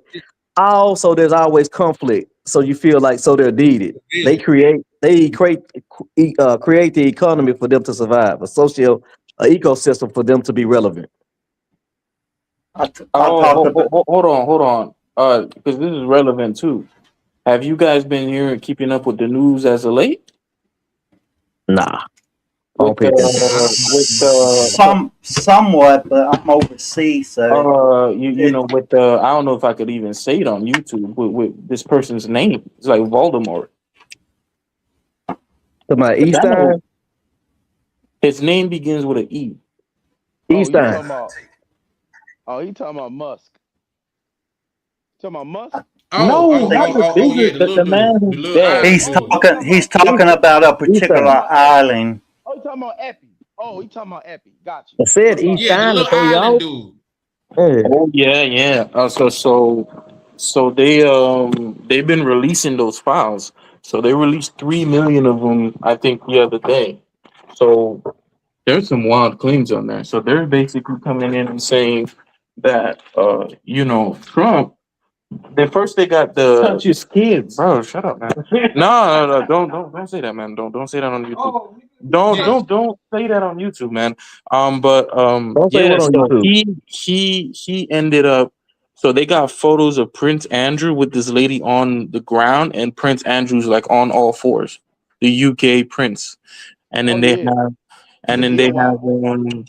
and then they have Trump, and the accusations in there are wild. They're saying it was a girl, 13, 14. They're friends. The girl was saying she and her friend used to be all up in the Epstein mansion and the Mar-a-Lago parties. They went to 8 different parties, and she was 14 at the time, and her friend was 13 at the time. And yeah, it was some pretty like it wasn't even the first one. There were 6 or 7 different women who were coming forward with different allegations. 6 or 7. And then like the people, like one of the people in Trump's cabinet, Lutnick, who is the Secretary of Treasury now, Treasury Secretary, he was saying that to CNN originally when the story first came out that he met Epstein in 2005. And the first time he met Epstein, Epstein showed him a massage table. And, he told his wife, we got to go, and that he never came back. But it turns out he was actually on his private yacht and he was going to meet Epstein on his island for like lunches and dinners and stuff like that. Private lunches and dinners. And then, yeah, what's more? Well, What you mean he never came back? Left his kid in the ICU while he was spending a week on Epstein's island. Yeah, well, you heard my brother. So, yeah. Well, you gotta look at the government and like That social media and that was society and all this. crazy to me. This Hold was on, what you mean he pre-social didn't come media. back? What do you mean? Is he still there, or was he dead? Or Lutnick or who? the guy you said somebody said he sold a massage table, he never came back. He said he never came back. That's what he told CNN when the files didn't come out. And then we came. We He just found out. went back. He never went back. He Oh, said he Came back never was to say went he back. never came back here. He said he never He came never back. But went then, back. That's what he was 4 years after Trump, not Trump, Epstein got convicted in 2008, he was still actually going to Epstein's Island. He was having private lunches, private dinners. They have him in photos. Elon Epstein went back. I Elon went get back that. too. He was asking to go back. The guy who's the new anchor on ABC's World News Tonight.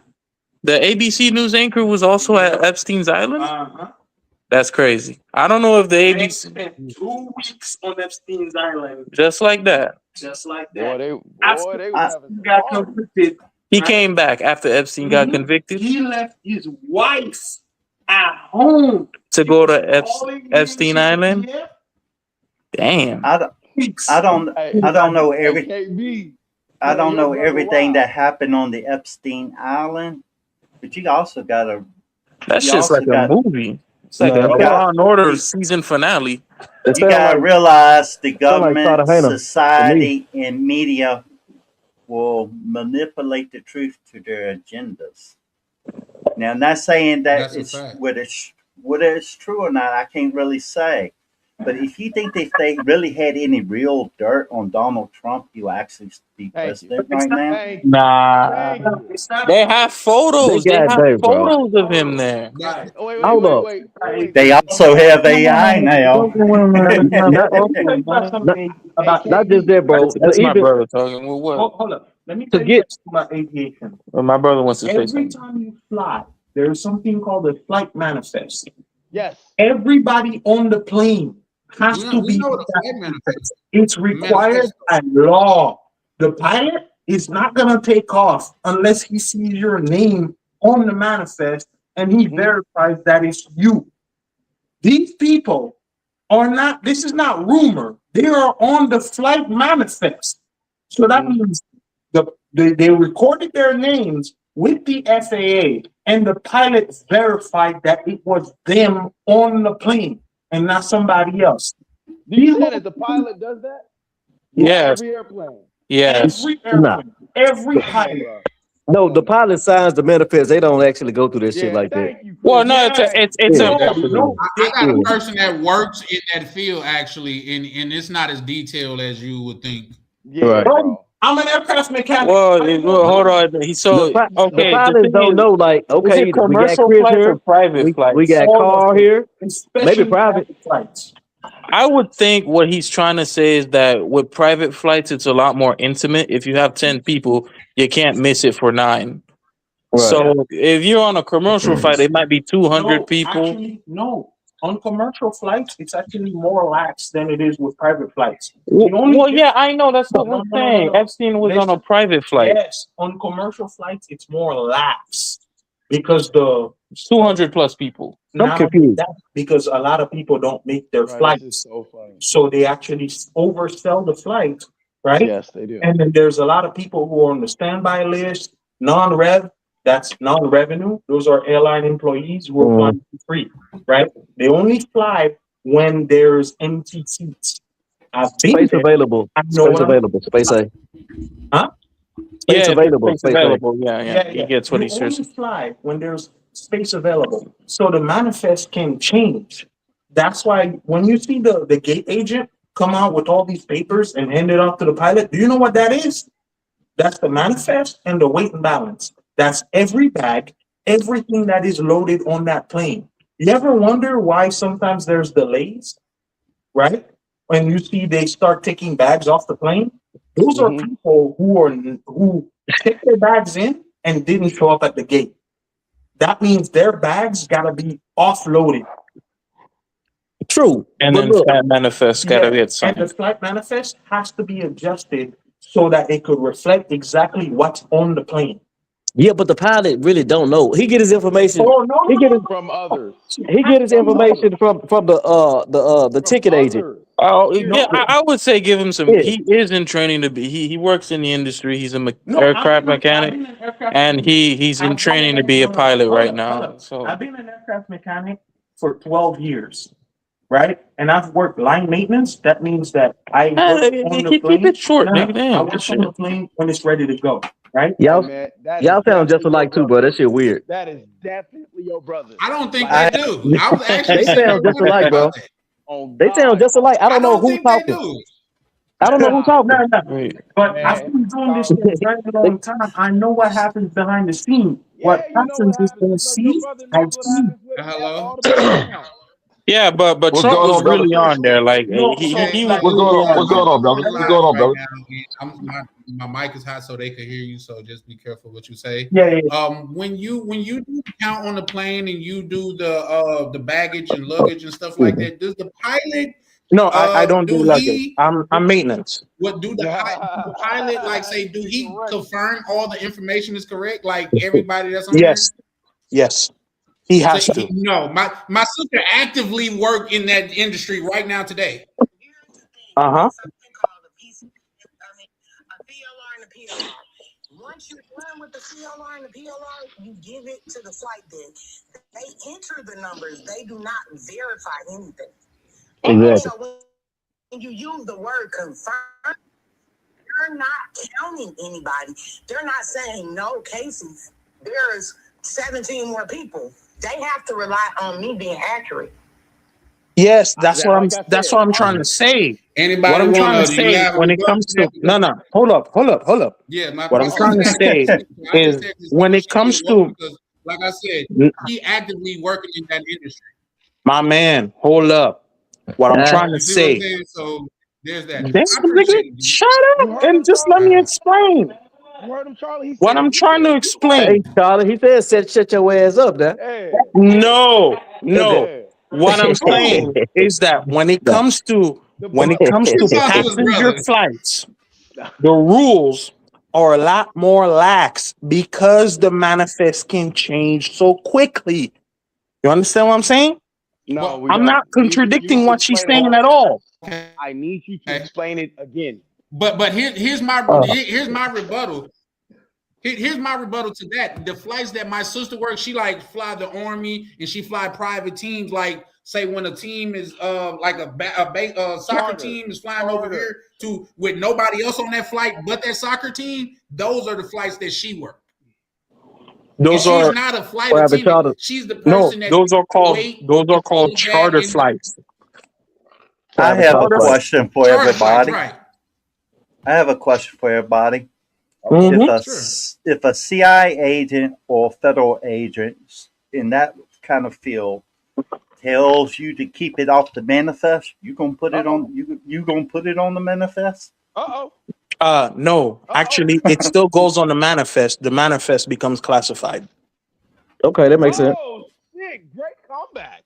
It's redacted Yes, that's what I'm saying. or redacted. His ass is messy. Wait Government a minute. flights are not subject to federal law. Well, here's the thing. Here's the thing.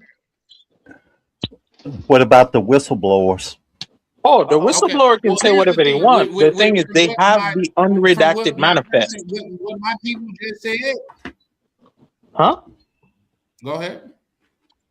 What I'm saying is that the Yeah. unredacted flight, right, could become public record, but the redacted flight doesn't have to be registered with the FAA At because the all. FAA, no, because the FAA is a civilian agency. Mm. In the regs, it says that the FAA's rules on manifest and passengers and all that only applies to non-military or governmental agency. It's white and black.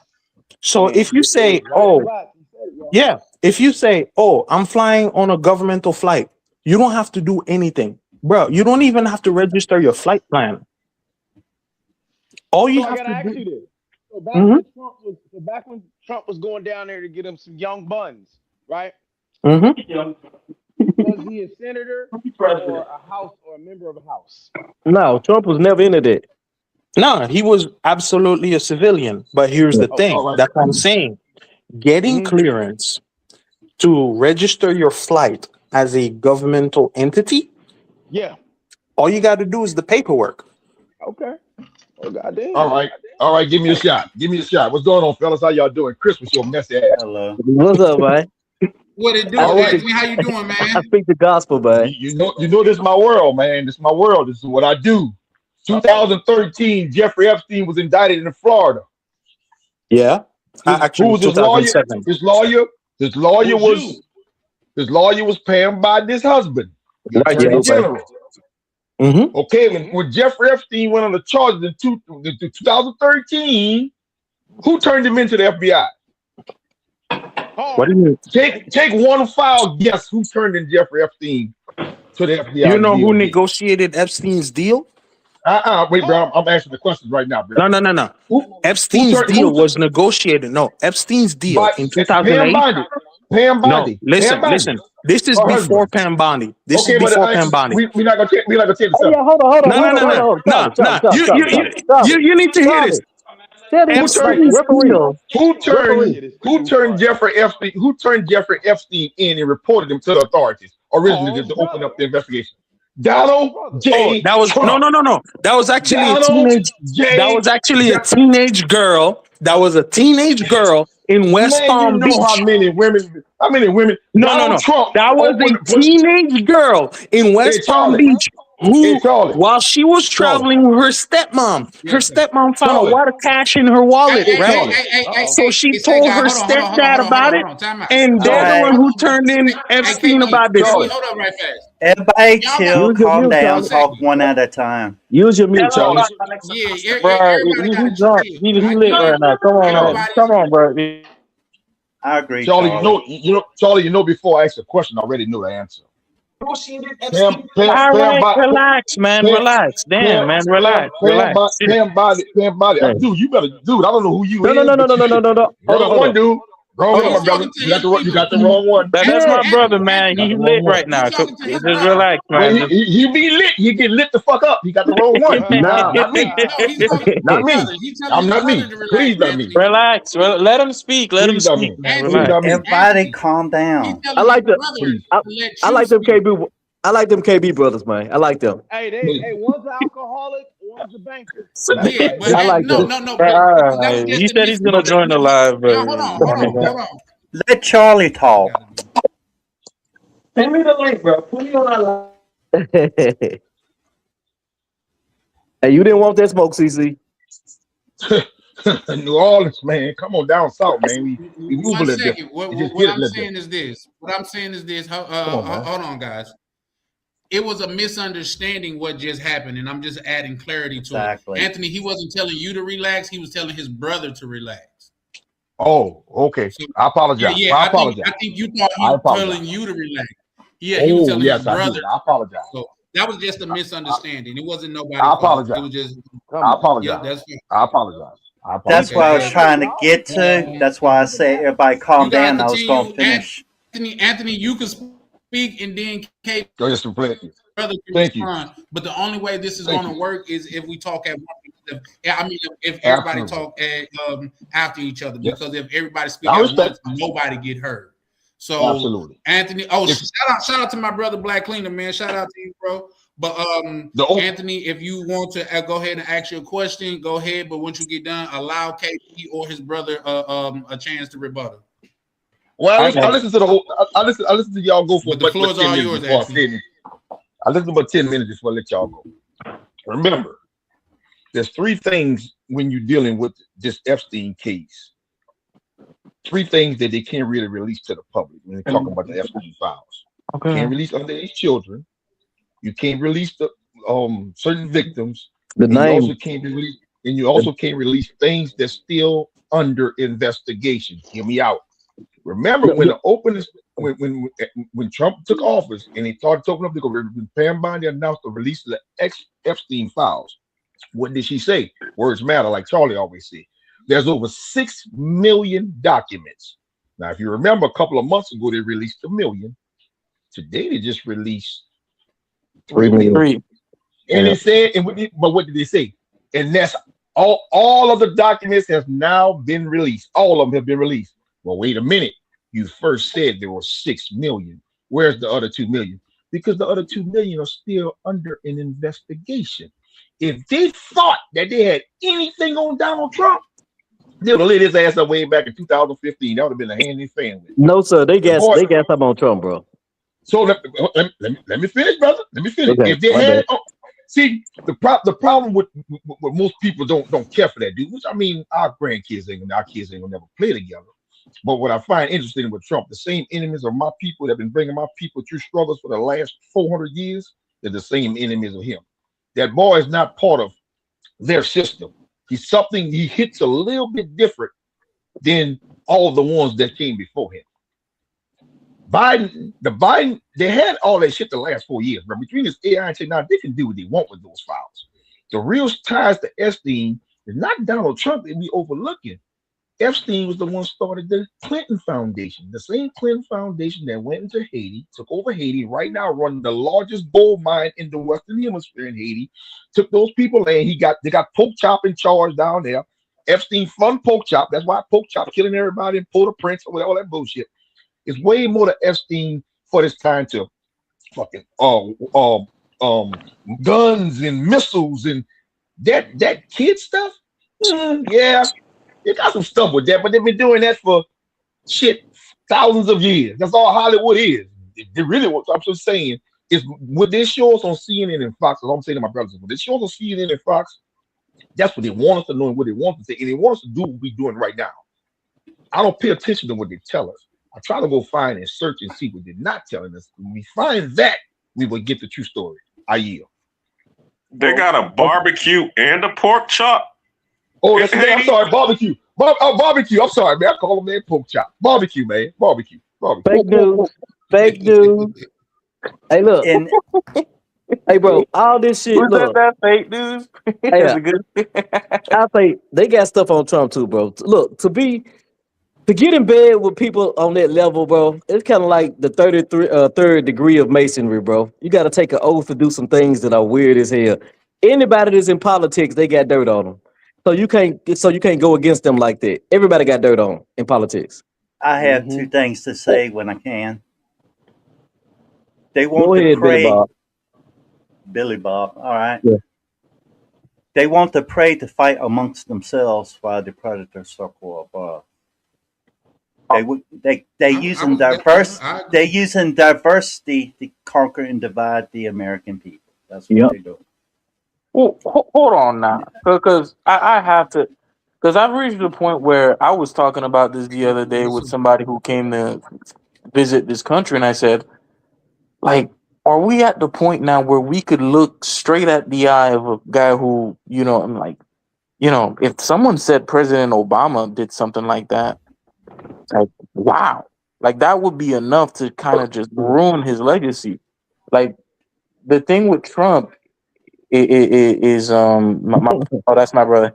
The thing with Trump, right, is just that the man has a pattern of this. Like we're talking about a guy who originally they said he was walking in on a Miss Teen USA locker rooms. And then after that, he's Stormy Daniels situation. And then after Stormy Daniels, you have weird stuff like that he would say to these teenage girls. Oh, if I was your age, no, it was like shit, that's unbelievable. You're so beautiful. In about 4 years, how old are you? 14. In about 4 years, I'm gonna be dating you.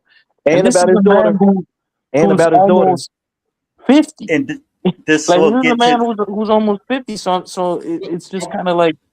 If it was just one thing where it's just like something like this file dropped, I'd be like, you know what? There are plenty of famous people maybe that have photos with them, but they didn't do anything. But the they second part have of the birthday book where he has the figure of a woman on the birthday book, where he has a little blurb. I know you enjoy it just as much as me. Your love for women, and then right there on the bottom of the birthday book, this is with his signature. He draws. He puts the Donald Trump signature there. It's almost supposed to look like pubic hair on the figure of the woman. And that's in the birthday book, and he sent that as a card, and that's in the Epstein birthday book. On the Was he the cover of president? the birthday book, Was he the president Louis. at the time? Hold on right Let fast, Charlie KB. Huh? talk. KB, hold on right fast. For the person that's in the back room, it keeps saying that your device is not connected. But in order for you to come up, which I'm completely okay with, because you also a new person to the channel, you will have to cam up. Oh But no, even that's before my we get to brother. you, Wait, what? Alexander? oh, okay. Yeah, that's No, my it brother. doesn't say Alexander.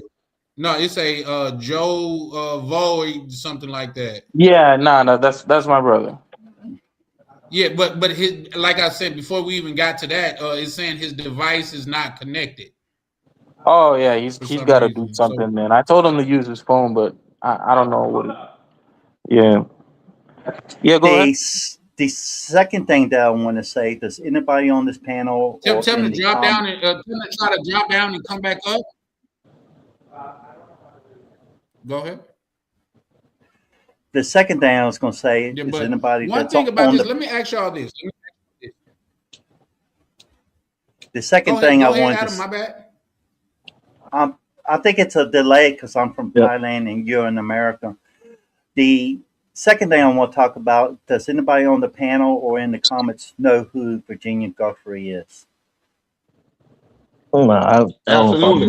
know. Absolutely. Go ahead, Adam. Anthony Absolutely. probably do. I would just say Anthony probably do. Virginia Guthrie was a girl that was a very popular girl on the Epstein Island, if you get my meaning. She wrote a book, plus she went to court and stuff under oath. She stated under oath that Trump had nothing to do with the Epstein Island, or as you know, partaking in it. She Oh, did well, that under the roof. Now, whether it's true or not, I can't tell you. hey, you know people lie on the oath all the In time, a right? minute, in a minute, she said that 2 months later she committed suicide. So they say. Exactly. Well, Hey, brother Anthony. Let's use the term deletion, just because I don't think you could use that. You could say that on YouTube. I so apologize, my brother. I apologize. Well, she was No, deleted. you good. Well, You she good. deleted You good. herself. I'm not charging you for it. It's just, I Yeah. usually because say Yeah, deletion it is says she unalive. crazy. well Yeah, I unalive. say Yeah, un. it unalive. says So she that mysteriously unalived herself. Unalived herself. Yeah. Yeah. yep. After she Sadly, said that. that's to Crazy. happen. But could you imagine the trauma that she went through being on that island? A lot of people Mm. would take to follow the same path she did. I mean, she was Well, just having sex, right? She when she wrote a Oh man, y'all when crazy. she wrote a well book and stuff like that, damn, she's an Chris. adult. No, I'm just saying, like, honestly, I hate to say it, and I ain't trying to sound insensitive. She was yeah. I understand if it was men going through this shit, but a woman, No, she yeah, was I wrong. know this just sex, No, man, Yeah, they no, talking see, about doubling and down. Shout out to humiliation. my Chris, good brother Chris, DC. Chris, that's funny. Chris, that's funny. Chris, Yeah. that's funny you said that because when you dig into that Epstein world, it's Mm. interesting that you find out. And we could do this off. I don't want this on my brother's panel, but I can show you more proof that Epstein wasn't the one in power. It was Ghislaine Maxwell. Even from her dad, Robert Maxwell. Look and see the heads of state that he Mm. ran with, CIA governments and presidents, and how many missiles. Why you think Ghislaine had submarine licenses? They want you to think that it might be butt trafficking women, but Robert Maxwell, that's directly tied to a lot of some of the most powerful Illuminati is in the world, hand in hand with, I'm talking presidents and dictators and in terrorists. Ghislaine Maxwell, some say, was his handler. Some stories even say, is Epstein even dead? Because maybe he didn't disappear or Mm. delete himself, as my brother want me to say. So it's a lot of stuff But like that, and I can tell you some stuff, tell you some stuff. You're like, man, this shit don't seem right. Something ain't going on right here. Hold So I'm up, just saying. Anthony. As a member of the Illuminati, I believe it's fake news. You're giving fake news. Everyone knows Watch your watch your Bro, it. Everyone agrees watch your it's damn not mouth, true. Chris. Watch your mouth, Chris. It's not true. see, what you Chris, got to watch your mouth. understand, what you Anthony, got to chill out, man. understand, You'll be all right. Which you gotta understand, the best lies are mixed with sweet truths. Oh my Hey, God. Anthony, Hey, what's Chris, the name of watch you, that your mouth, place, Chris. Adam? Anthony, you What's the good, name of man? that Relax, place? bro. What part of Chris, watch your Thailand are mouth. you in? Because I'm gonna be in Thailand in April. Listen to that. What the Illuminati? Actually, I live in a village in Toppenham, Pritchard, Thailand. So, Okay. if you was to look on the map of Thailand, I'm almost directly center of Thailand. I'm surrounded by rice fields. Okay. So Very peaceful. so it takes a while to get to where you at from BKK, right? All right, so BKK is Bangkok. So if you're gonna do that, it's about 6 hours to get to me. 6 hour. That's Oh 6 hours on wow. the train. Okay. I'm in the sticks. I'm in the sticks of Thailand, the village area. Hey, can I have 20 seconds? Yeah. Okay. Bro, this shit about to be Anthony, wild. Anthony, you still there? Anthony just dropped down. Oh, let Anthony know. Look, bro, I will never dispute what you saying on all this politics and all that stuff. I have no, like as far as your level of understanding of the politics and all that stuff. I'm not nearly on that level. I have no desire to be on that level, but I get you. I'm just messing with you, bro. I don't think you're lying. I don't even know what you're talking about. So we good. Nah. Yeah, Yeah, no, but my question to everybody on the panel would be, can you explain to me the relevancy of that, of what's like going on today and why that's relevant? You know what I mean? Because maybe I'm just not intellectually intelligent enough to understand. Like, I get it. Some very rich people did some very bad things, but outside of that, I don't really understand. well, what it If means Diddy's in is that jail for doing hold what on, he hold on. did, Let me then answer Trump this should first. be in jail for doing No, it's not. because he did the It same thing. That's basically all it is that it they're just looking for ammo to get Trump out of office. That's no. all it is I don't think it's just looking for ammo. This is basically a two-tier justice system where you have one set of justice for people who are working class and people who work for their money, and you have another tier of justice for people who are rich and political elite. Jeffrey Epstein, what he did with and that white. big, Got to right, add that in there that because too. Diddy is not working class. He was rich and he still went to jail. Bill Cosby was not working class. He was rich and still went to Yeah, jail. yeah, R. yeah, Kelly, we can go down the Harvey line. Weinstein is in yeah. jail. Giselle? He Harvey wasn't rich Weinstein enough. is in jail though. No, you know what Who? though? Caucasians die when Oh, they get incarcerated when they damn it's time to die anyway. Yeah, You know, but like, you give them because the life first when they time 80 years old. Epstein got caught, think about this for a second. The first time Epstein got caught, the district attorney at the time who was going to prosecute the case, didn't know anything about it. A police officer told him about the investigation. They found the physical evidence in his garbage can. They have the testimony from the women, and the district attorney's like, "Yeah, we're going to put this guy to jail. Don't worry. It's an open and shut case." And then a week later, police tell him, well, it's Jeff, the person we're investigating is Jeffrey Epstein. And it's like, well, let's hold on and let's make sure that we gather all the evidence. In about 1 week, a phone call already came down and a deal got made. And the person Pam who was Bondi, maybe. the person who was the district attorney at the time is now attorney general for the federal government. Pam One Bondi. of the Yes, sir. highest Pam lawyer Bondi. in the entire U.S. Yes. government at the moment, the highest And, K, prosecutor. and, K, You and know, KB, so her ex-husband actually was his attorney through the time you was talking about. That's why she don't want to do people were saying was taking so long with the Epstein files coming out. I apologize for cutting my brother off because her husband, by her ex-husband, I'm sorry, Pam Bondi's ex-husband, being Epstein's lawyer at the time of the trial you're talking about, he's also yep, deep inside of the files and the island and stuff. So you're right on that, right, brother. right, You're right. right, and also Yes, sir. too, Charlie, you got to think a guy got a BJ 25 years ago, and that was enough to impeach him. This man is has photos of him hanging out and kicking it with a guy who that's out of got context though, convicted. KB. You, you get it, who got He got a convicted BJ like a while he was president. sitting in office. He got a Yeah, BJ while he was in office.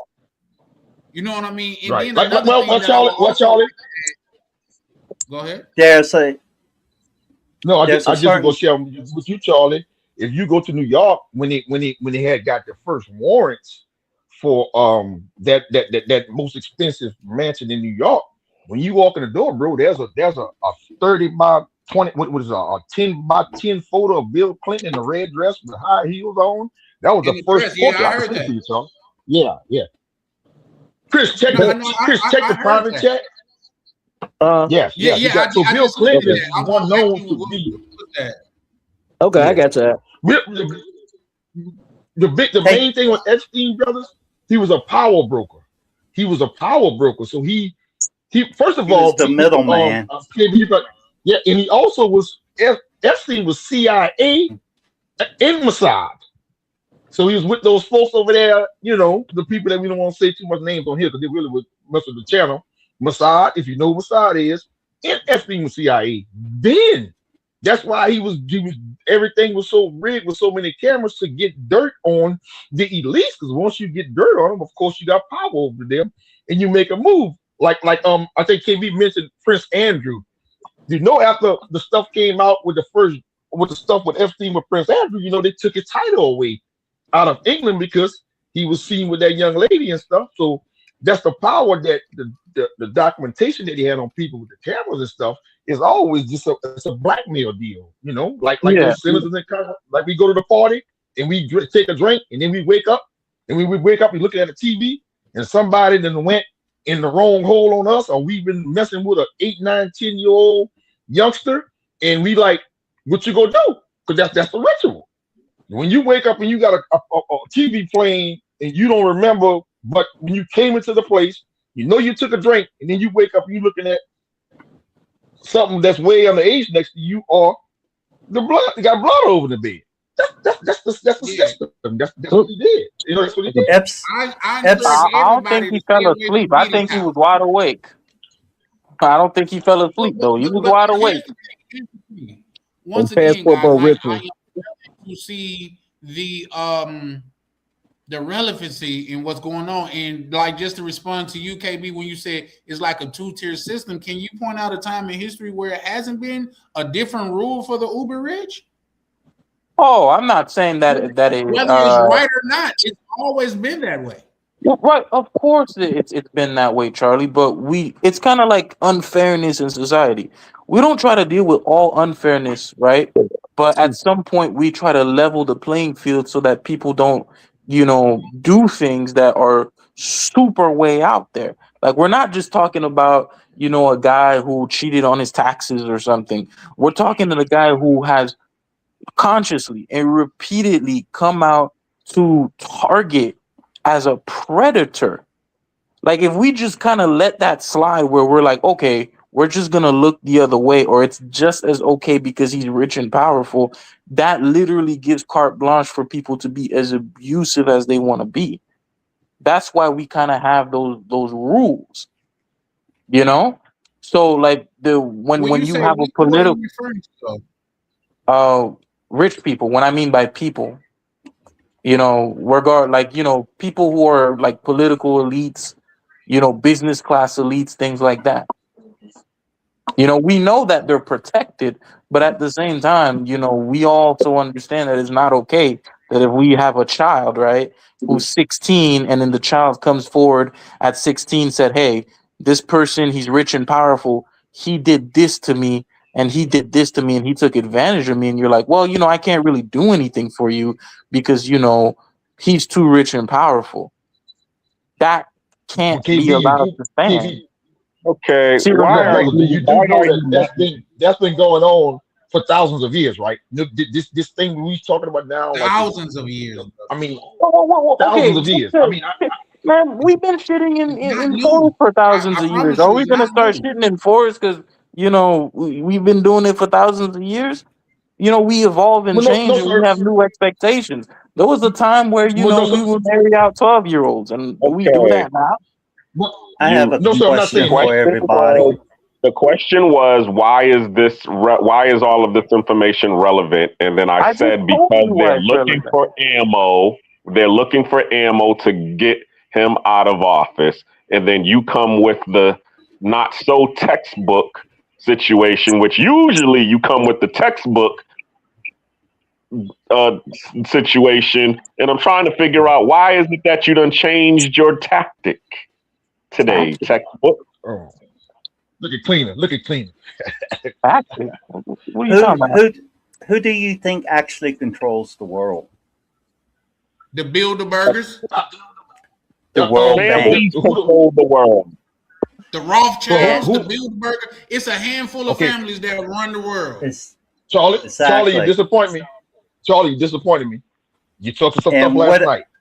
and That's what the are issue. they I'm sorry. Go ahead. Go ahead, X-Pac. Go ahead. and Go ahead. what are they You said trying what to now? promote? You can't. He's talking to you, Anthony. Oh, okay. Well, I answer my fast X-Pac, and then I'm back out. You think the It's a Rothschilds and the Bilderbergs and it's the a Wahlbergs and the Rockefeller control the world? They don't control the world, brother. Those Zionists don't control the world. There's something called a Jesuit. I need you My to look up the computer going in and Mendices. out. Let me I need it update something it about my mainly computer going in and depends on how deep down the rabbit hole you want to journey. Because exactly, because it's I could deep. take you down to the Mendices, the Orsinis. I could show you pictures of the Queen of England and the Pope washing the feet of black men, the real ones that run the world. You just, last night, Charlie, they brought up last night, Charlie, when on Ryan Channel, I wanted to come in. I said, well, I don't want to go there. At some point, I believe somebody brought up the Klan. And it's interesting, this was about 15 years ago when I first was getting into the nation. It's funny that if you brothers could do it now, you can do it whenever you guys get a A chance. nation? You brothers get a chance. Use a fruit. UFOI? FOI, baby. Captain, first officer and captain in Baton Rouge for 7 years. All right, When brother. Assalamu alaikum, soldier. well, Lakem, black man. When you can pull up, I need my brother to pull up the Black Brotherhood of Spain. This is your homework, Chris. Black Brotherhood of Spain. Google it. And if any of y'all do it now, let me know when you do it now. Look up the Black Brotherhood of Spain. And what you will see is an organization that was created in the 13th century. And if any of y'all decide to do it now, let me know. I need you to do one more thing, and I will show you where the Klan started at. Not some white boys from down south with the Confederate flag. Well, if Y'all we're get really some talking powerful about music. Go ahead. if Go we're ahead. Go really ahead. if we're really talking about things, I researched through civilizations, and currently the oldest civilization known to man at the moment that's been verified is called Gobekli Tepe. If I'm saying it correct, I have a little trouble pronouncing it, and that's the oldest. Then you got the Sumerians and the Sumerian texts where they talk about Anunnaki. Then you have the Greeks talking about the Olympian gods and all that. But if you look at a lot of the texts throughout history, you'd be surprised how many stories are similar to one another. Absolutely. I've been down a rabbit hole where I've seen this added 1,000 years to our history. Yeah, we're really advanced. I wanted to tell Charlie, I got some documents and I got them downloaded, but they're on a flash drive. And the flash drive, I had too much stuff on it. But I want to send you that they're showing in America that, well, what you laughing at? Y'all look it Nah, up? no. I'm not laughing at you, bro. I'm You look just up the thinking Black of like, Brotherhood of Slavery? Go ahead. I'm not laughing at you. I'm just surprised, like you still alive. They ain't got you yet. Who, me? Man, shut up. Yeah. Look, if you look up the black, any of No, y'all I look up the believe Black you. Brotherhood, if any of y'all look up the Black Brotherhood of Spain yet, He anybody? just said On he Google? FOI. They ain't touching him. Yeah. If you look up the Black Brotherhood of Spain on Google, and once you look it up, it will explain to you about the Negro organization that's created back in the 13th century. But after that, I need you to click images, and then you will see where the Ku Klux Klan was founded and created. And I'm gonna tell you, it wasn't the white boys from the South. We have been duped and have been tricked. The real powers of this world that we in, they're not white. They're not white. White folk ain't been here long enough. They ain't been here Stop long enough. confusing me. They ain't been here long enough. They've been put in power to create to show this vision, but the real puppet masters of this world, Mendices, Orsini's, go trace back those Moors. I send you the picture of Queen Elizabeth kissing their feet. I'll send you pictures of the Pope washing their feet, kissing their feet. The most powerful people in the world bow down to these folk, but they're the same color as you. That's the real power, this thing that we live in. You will see that I got it the other day from Mississippi and Louisiana. They were showing that, this African thing, I've been on this African thing. I've been like, bro, we've been duped, bro. We ain't from over there. We from right here. This is our land. We go back 15 generations. You do 15 generations. A generation is considered 70 years. Do 70 times 15 and tell me how many years you come up with, and you will see where the start of our history started right here. This is the ground. This is the Holy Land. This is where all that good happening at. He's been telling you slowly but surely, and showing you slowly but surely. But why are we the only people that connected to somewhere else that's not ours? Better go listen to Putin. Putin told you that black man needs to realize his origin, who's a real aboriginal people in America. My brother right there in Colombia, he's coming here tomorrow. Colombian president will be at the White House tomorrow. Him and Orange Man. 70 times. Go ahead. 70 times 15 is what, 1,050? Absolutely. Lineage from Mississippi and Louisiana. Some lineage families in Mississippi and Louisiana, they go back 15 generations. So how we just got here 400 years ago on a damn boat? They don't have no boat. They found Noah's Ark from 6,000 years ago, but you can't show me one slave ship from a couple of hundred years ago. But that's another story for another time. Hey, Charlie. I mean, not Charlie. Anthony. Yes, sir. No, I rock with you, man. Like, I don't dispute nobody who, like, you've been here longer than me. I believe what you're saying, bro. Like, whenever you come up, because that stuff interested me, and I know you probably know so many articles, so many videos, man. Just start sending that stuff to me. I'll watch it while I'm at work. You gotta send me while touching my number. You got my number? I saw it in the back chat. I'm gonna give you my number. I need you. I want Cleaner too. Cleaner. I want to get in contact with you too, Cleaner. I put my number in the back chat, Cleaner. All right, I got it. Any of the brothers, y'all want me, just let me know who y'all is. I put y'all, and I just start feeding stuff to y'all, and just let y'all just make a decision for yourself.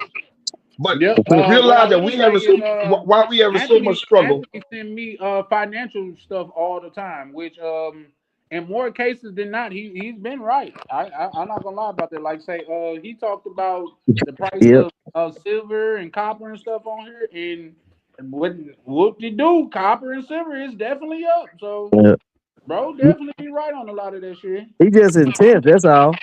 He could be like, "You want to be a real man? Put this C4 on your chest." You know what I'm saying? I jokingly say this. I said people got tired of waiting around for the Antichrist, so they created their own AI version of him. Antichrist been here, I guess, if you believe in whatever you believe in. What are you talking about? I believe in a creator, but who exactly that is, from all the research I've done, I couldn't really tell you who that is. Just because, like say, this is an open panel and we are free to like speak freely, but things that I do not want to get too far in, just because it's a rabbit hole and like say people rarely ever going to agree with it. Religion, politics. You know what I mean? This is like we can scrape the surface of it, and everybody free to feel the way that they feel, but for some reason when you speak about that, people get easily offended, and that's not, that don't be my goal. Let me ask you. Hold on. Let me ask the panel something, right? Hold on. Let me ask the panel something, right? Okay. Let's assume, for example, right, it's nothing that Trump did during the presidency that's illegal or whatever. In your mind, right, like what would Trump have to do or someone who's in a political office would have to do for you to be like, okay, this person should not be qualified to sit in this position? A nigga Everyone got having asked. 70 felonies is enough for you not to be Yeah. president. But what Man, you Trump black. got to say Man, about you know Trump black. No, Trump no, black, wait. man. Trump I black. ain't gonna do that. Trump I ain't got a gonna do that black mugshot. shit. Trump Nah, got a not all that. mugshot. Trump done been shot. Trump done been arrested. And Trump got 3 baby mamas. Man, leave that man alone. No, I don't Listen, associate that. I don't associate that with being black though. as if he's straight out of Compton. But what Oh shit. do? Go slap him or something? What? He can't be straight out of Wyoming. I don't associate crime and decency with being black. I won't I say gotta Trump black. White people are from Compton too, Chris. I That's gotta true. answer. I gotta answer to you, KB. Let me tell you something, KB. Let me see how I look at it, brother. Remember when I said KB, the brother, I said this, and I want you. I hope it can come across clear. And I'm gonna say that I'm gonna leave it alone because Charlie said he don't want it on there. But when I look at Donald Trump, and I look at his thugness, in his rage, in his wildness. First of all, we all can agree that we've been living under a demonistic society for thousands of years.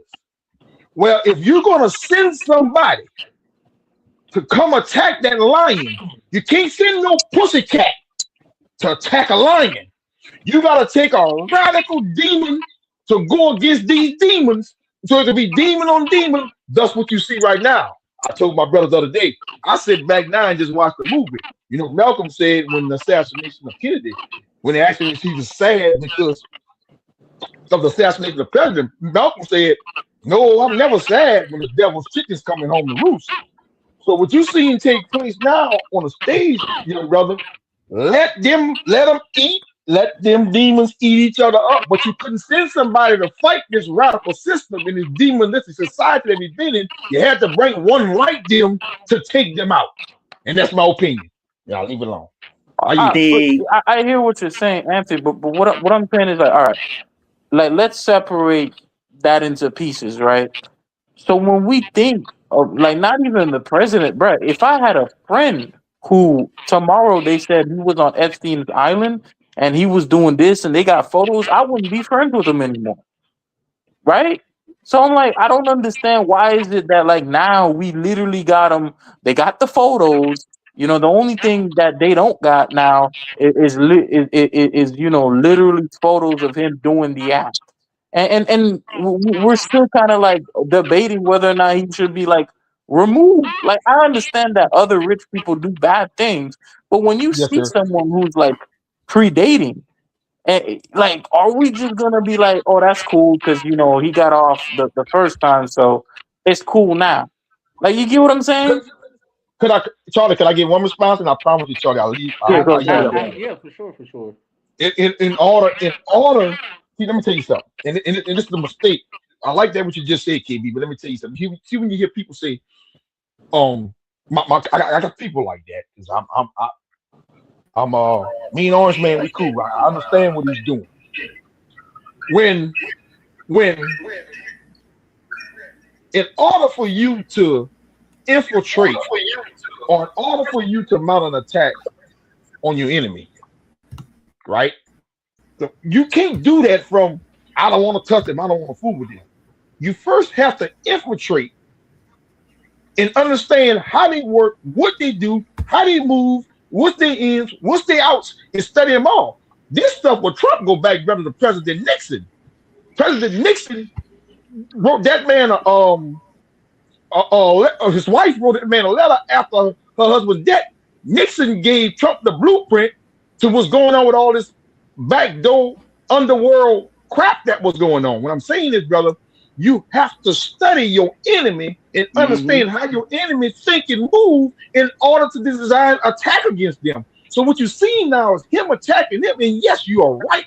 Everything that you're saying, he was probably in some uncompromising positions. He was in some rooms he wasn't supposed to be in. But in order for him to give these bastards the hell that he's giving, remember that all the enemies of Trump is the same enemies of the black man for the last 400 years. The exact your enemies that have burnt you and destroyed you and murdered you are the same ones going after him. He had to be there to understand in the inside of how these bastards eat, How they piss, move? sleep, and drink to know how they move. That's why he got them, and they know he got them, and that's why they're Mhm. trying to take him down. Now, I promise y'all, I'm yielding. Hey, Anthony, remember when he said the swamp? When he first, he said, "Oh shit." He said he tried to drain the swamp and he couldn't do it Yes, the first. He couldn't do it the first run, right? yes, Because he didn't have that's right. everything he needed in place to do it. I mean, but folks, we gotta be honest because I say this No, too You with like Hey, a what? lot of like no, we gotta be honest KB, because before you go too go ahead. deep into that, Yeah, KB, 1 second, 1 second. Before you go go ahead. too deep into that, we only spend so much amount of time on this because I feel like um this ain't got nothing to do with traveling. like, Yeah. like I Exactly. feel everybody got their own strong opinion and things of that nature, which everybody is entitled to and things for that matter. But to just keep harping on something like my thing is this: like when the things was going on here in Minnesota, and we had these young guys. Well, we didn't have the young guys here was going. They was protesting in their way. You had people my age that was shitting on them, telling them not to do it. My thing is this: if you can't offer them a better solution, you might as well just get out of their way. You see what I'm Exactly. saying? Just because they out there on the front line, and KB, the reason why you are in the demographics of the ones that go fight, the age bracket and stuff like that, is because young men fight old men politics. You see what I'm saying? So I get your fire and desire and stuff like that, but what I mean, unless you're talking about walking up and slapping a nigga and throwing him in the trunk and handling it, what are you gonna do? You know what I mean? So with that, I hmm yield. But go ahead and say what you want to say. But with that, within a minute, we're gonna have to. Within not a literal I minute, but a s- second, we're gonna have to move on. Yeah. Yeah. I'll say one more thing, and then I will yield on the topic. Mm. Evil in the world has always existed. It's always been there. What has changed is now we have the media where everybody can see what's going on. Back in the past and stuff like that, people could get away with a lot of stuff. Now it's put out there in the media, and the media will manipulate stuff for other people's agendas. You correct. just gotta follow the money trail. That's all you have Oh, to do. ooh, great point, Adam. Great point. Because that's where Hey, I'm living Charlie. at. Yes, Hey, sir. Charlie. And Yes, it sir. does tie a little bit to our travel because Mhm. I'm seeing things a little bit different. At first, I was wondering why all this crap was going on with all these countries in Southern and Central America. But when you look at it, he's cleaning up all the mess and crap. Mexico, Colombia, Yep. Venezuela, Brazil, hmm Ecuador. So guess what that means now? If all these countries going in and I ain't gonna say it, well, I gotta say what it is, in line with America, do you know the kind of access we gonna have? We're getting rid of all this communist regime in Cuba and putting we gonna be able to move in these countries, brother, in a few days if stuff going the way it's going and everybody, I guess, got what you gotta say, go bow down and kiss the ring. What it is, what it is, it's gonna be in our favor as being the Americans. We gonna be able to move across the southern hemisphere, bro, and do our thing. I can go to do my $30 thing in Cuba with Chris. Oh, damn. Yeah, In wow. in America today, I They talking feel about like getting they some good charge. food in Cuba, y'all. They say it's some great food in Cuba for $30. But I my bad, Adam. You said that. I mean, look like you wanted to Oh chime in. yeah, yeah. What I would say, America now charges the American people rent to assist in a country, and a lot of people can't even afford it. A lot of people is just one emergency away, one paycheck away from becoming homeless, and it shouldn't be that way. Yup. Well, that's because it's about mindset, just like what you was just talking about. You're over in Thailand right now. Are you retired military or disabled military? Mm-mm. I'm just retired. I retired from my landscaping business, and I'm living Bro on my said he property retired. rentals. I retired at 40, but I moved to Thailand when I was Whew. 41. And the Wow. reason for that is I was taking care of my mom who had terminal cancer. I Oh my waited God. till she passed. I waited for her to pass away before I moved overseas, and I haven't looked back. Shout out to Okay, you. so now that you're retired from your landscaping business, and you Hmm. have a income that's coming from the United States. Oh yeah. I have income from the United States, plus I have generating income in Thailand. Some income. It's not as much as the U.S. But you see my point. Everybody in who lives in the United States has the ability to do what you're doing, and the same thing for me. I'm in Panama right now, and I'm getting my my rental income and my disability pension from the United Hmm. States as well. If I was in the United Shout States, out to my you. whole pension would be used to take care of me, and I would still have to work to be able to get little extras.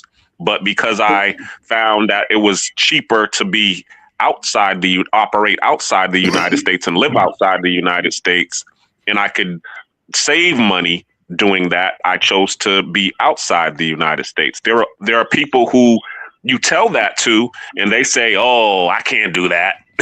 Oh, yeah, that Oh sounds fuck nice, nah but I nah don't want nah to do fuck it. that fuck that fuck that. You're born in a country, you live in a country, and you gotta leave the country just so that you can afford to live in your retirement age after you spent your whole life working.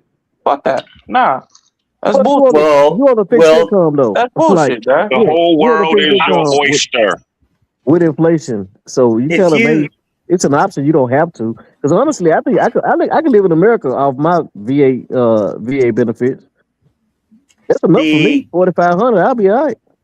going on A month? disability, Yeah, going and on if yeah, disability means that he has serious medical problems. Even though he gets Medicare and it Hmm. pays 80% of this insurance, that 20% left over, if you have serious health problems, a lot of that money that you get for your disability is going to go in taking care of medical.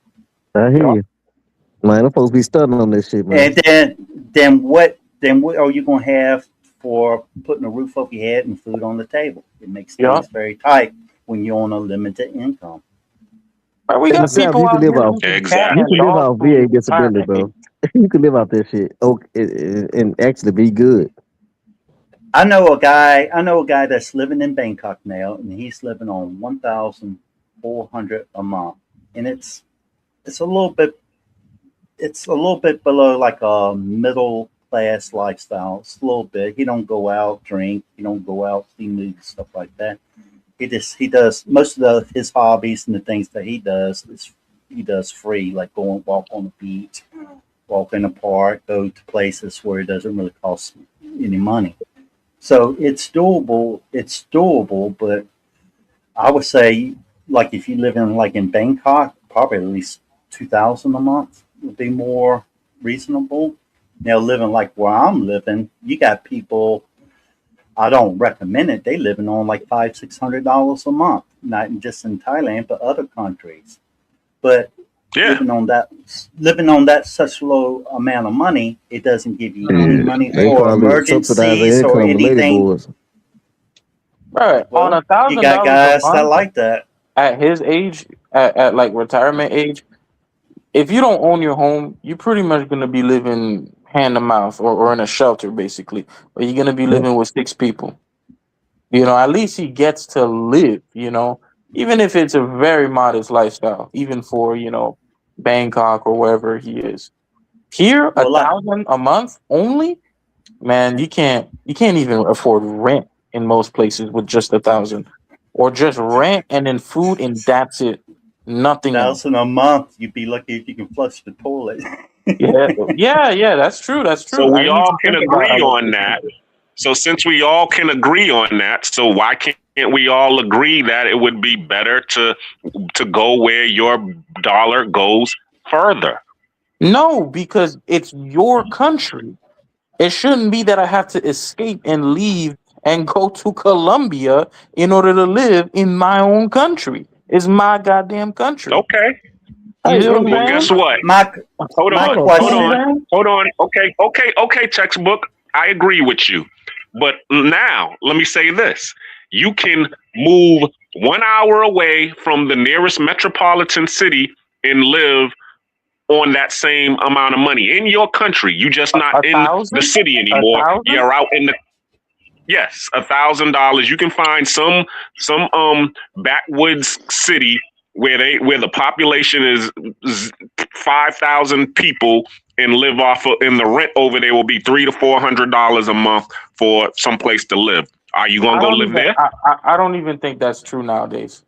That is No, I you true. can don't. still. You I don't get on even think that's Zillow. Get true. on Zillow right now, and you'll be able to find something for $500-$600 a month. I guarantee you, because It's but it's definitely not going places to in be Mississippi to where you could rent for $600 a month. I know that for a it's fact. I could show you. exactly. That's why you buy your house, man. You could have a $500 mortgage.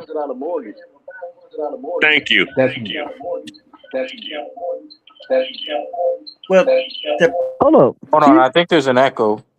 I hear, yeah, background noise. It was like that just on No. straight out So of Black Compton. Tina, what I Here's what mean they think about it. is living with a sense of kind of dignity. I don't mean you go out living in the boonies, population 5,000, and the nearest hospital is 30 miles away or 40 miles away, or they got a helicopter you out if you got a medical emergency. You know what I'm And saying? there's where your problem is at right No, but there. that Everybody no, wants a no. good lifestyle for cheap, but It's not good a good. lifestyle What do you costs, mean? because that's No, no, no. basically It's what you're not talking necessarily. about. Listen, all you necessarily need. You cannot tell me that you live in a country that is supposed to be the richest country in the world, and you can't have an apartment, a roof over your head, and somewhere where you can go if you're sick. That's all. Yes, That's you all can. three that people really want. In Kingston, That's Georgia, what people and really want. You in shouldn't Tupelo, have. Mississippi, you can have all that. Just live I, away from where it's heavily concentrated, where the demand is. Everybody's trying to live in the same place and live the same lifestyle. It's called supply and demand. Hey, hold You on. Yeah, can't be yeah, you yeah, can't be yeah. in a Like place where everything is so high in demand. Hey, I don't know right, what like y'all talking about yeah, because screw I those missed guys. it for a minute. Like But they bro, you want could. fucking medical insurance and they want to be able to go to the doctor and catch the bus and shit. Fuck them, why do you want everything so high in demand? Like easy access to hospitals and buses and stuff. Oh, Shit, you you They could. got Oh hospitals shit. and buses in Tupelo, Mississippi. Am I muted? bro. Go ahead. Oh, Well, good. Population 5,000. Nah, we can hear you, Chris. bro, you could live in a lot of states in the South when still for when has $40,000 life on ever your been own a fair? year. That's a fact. See what something that I would like to point out to the panel as well as the audience that's watching. KB is a passionate young man. I He's like them. talking to a bunch of old, like weathered gentlemen Yeah. here to where we didn't kind of accept, bro. Life is what you make it. You know what I mean? Like, ain't no sense of fighting the system because a lot of times the system always wins. So I You think those are the two standpoints that we are coming from. Like the gentlemen on here, the older gentlemen are saying, bro, just move to where you're treated best. KB is saying, I shouldn't have to move. I should be able to be treated best in my country. And If it's although your he is country, right, yeah. that's and not realistic. It's No, I I not think agree. realistic. That's KB. what it should be. I think KB gonna be straight because he intelligent and it sounds like he getting money. He gonna be all right. No, no, but you see what I'm saying? Like, listen, for Once my, he get our age, he I gonna be like like, fuck even them brokies. no, like, cause I'm not like that. Cause it's like the thing is like I make a very good income for my age, like a very, very good income, and Mm. I understand that. And to me, I go to work every day too. But it's like, why is it that I make a very good income? I come from poverty, and I'm gonna be like the person who lives in the hood. I'm gonna be like, well, shit, life's not fair. You know, you really should struggle, on Section 8 and whatnot. You know, Do you own where Hey, you live? huh? I Nah, do. Do you No, own where you live? no, no, he doesn't. hello, no. KB. Mama do. KB, ain't you like you in your 20s, huh? Yeah, yeah, 23. yeah. Oh, give the man time. I didn't buy my first house, bro, till I was like 30. Yeah. Me Give him too. time. 30 years was Yeah, my first house. give him time. But you need to lie. I am giving him time, but I'm just also giving him advice before it's too late, And before his time runs out. I feel like Black Peanut bought his house for some soda and some fries. I What? really feel like Bruh, that, bro. He bought it for a bucket of chicken, Yes, bro. I And he's did. like, bro. shit, And why ain't now you it's got a worth house? He bought it for a and bucket of now it's chicken worth and two It patties. sounds 200K. expensive. KB like, first off, give me in the click you claim. Hey, no, that was a hell of a comeback. If y'all listen to Black Clean Corner, he said, "Yes, I did," and now it's worth goddamn it 3 and 4 times what I paid for it. Yeah, So, shit, that's I the need point. to sponsor some more burgers and fries on some property. I So, tell people hey, so all you the know what the time, you here's can't the crazy blame thing, others bro. for what you allow in life. You're Yeah, you know what the responsible for crazy the thing is? choices you make. Hey, Adam, here's what Yes. I'm saying. Uh-oh. Mm-hmm. I understand KB, and like Charlie did actually say it very clearly. Like these young people, they're not really listening to people who have lived and breathed twice as long as them. He's just not, you know what I'm saying? I discovered this like months ago, right? KB When you finish, I got some pushback. KB thinks that he knows everything, right? In in essence, And I kind of agree with him. you agree with him what? That he knows everything at Not 23? that he knows everything, because nobody knows everything. Life is a never-ending learning process. What I Well, agree with is people in America should be able to thrive instead of barely surviving. There's a lot I of think we people who all agree struggle. with that, though. We all agree with that, but the Yeah, sad thing is that's not how the world works. exactly. exactly. And that's Exactly. where the Uh-uh. disconnect come Please in. do. Go where See, you want it. Go where But your money is. Go where your money allow is Boxley flowing. to finish though, because he have been patient. Yeah. Go where your money goes the longest, right? But KB doesn't understand that yet. Okay. And But I respect him. He's a very hard working young man. He is smart. He is smart. I definitely give him that. But to ignore wisdom and experience, or as I tell my niece, same thing. I've been breathing air twice as long as you. Like that's not wise. You know what I'm saying? Mm. But with time will come his wisdom. You know what I'm saying? Because he's gonna gain experiences that I just think that he doesn't realize. hey, That let me give my. Oh, I'm sorry. go ahead, push that. No, this is my pushback because I'm gonna let y'all go after this. I'll say this. I think KB is in a better position than most people in this space. I think he Mm, said he make like at 22 he made like $80,000 a year. I was in my 82. 30s. I was in my 30s before I started making that kind of money. So to be honest with you, he really don't have to listen to a lot of shit people saying. He already out to a better start than most people. You know what I'm saying? He gonna be all right. I'm gonna let y'all go on he's it. he's going to It's be like all right if he can understand that life operates in 25-year cycles, and if he's able to take advantage of that knowledge, because a lot of us, that's what the experience has taught us, that life operates in cycles. So Yeah. we've Mhm. already seen one or two cycles, and now we're taking advantage of the third and the fourth cycle. He's now just seeing one cycle, and he's trying to operate on textbook knowledge. And we're like, yo, just it's a wave. You just gotta catch the wave and ride that motherfucker. And he's like, nah, I'm just gonna No. swim against the stream. Well, Nigga. At his allow me to income, he say this. already doing better. He already Allow doing me to better say than this. somebody getting ready to retire. The average person get ready to retire, he already doing better than them at 22.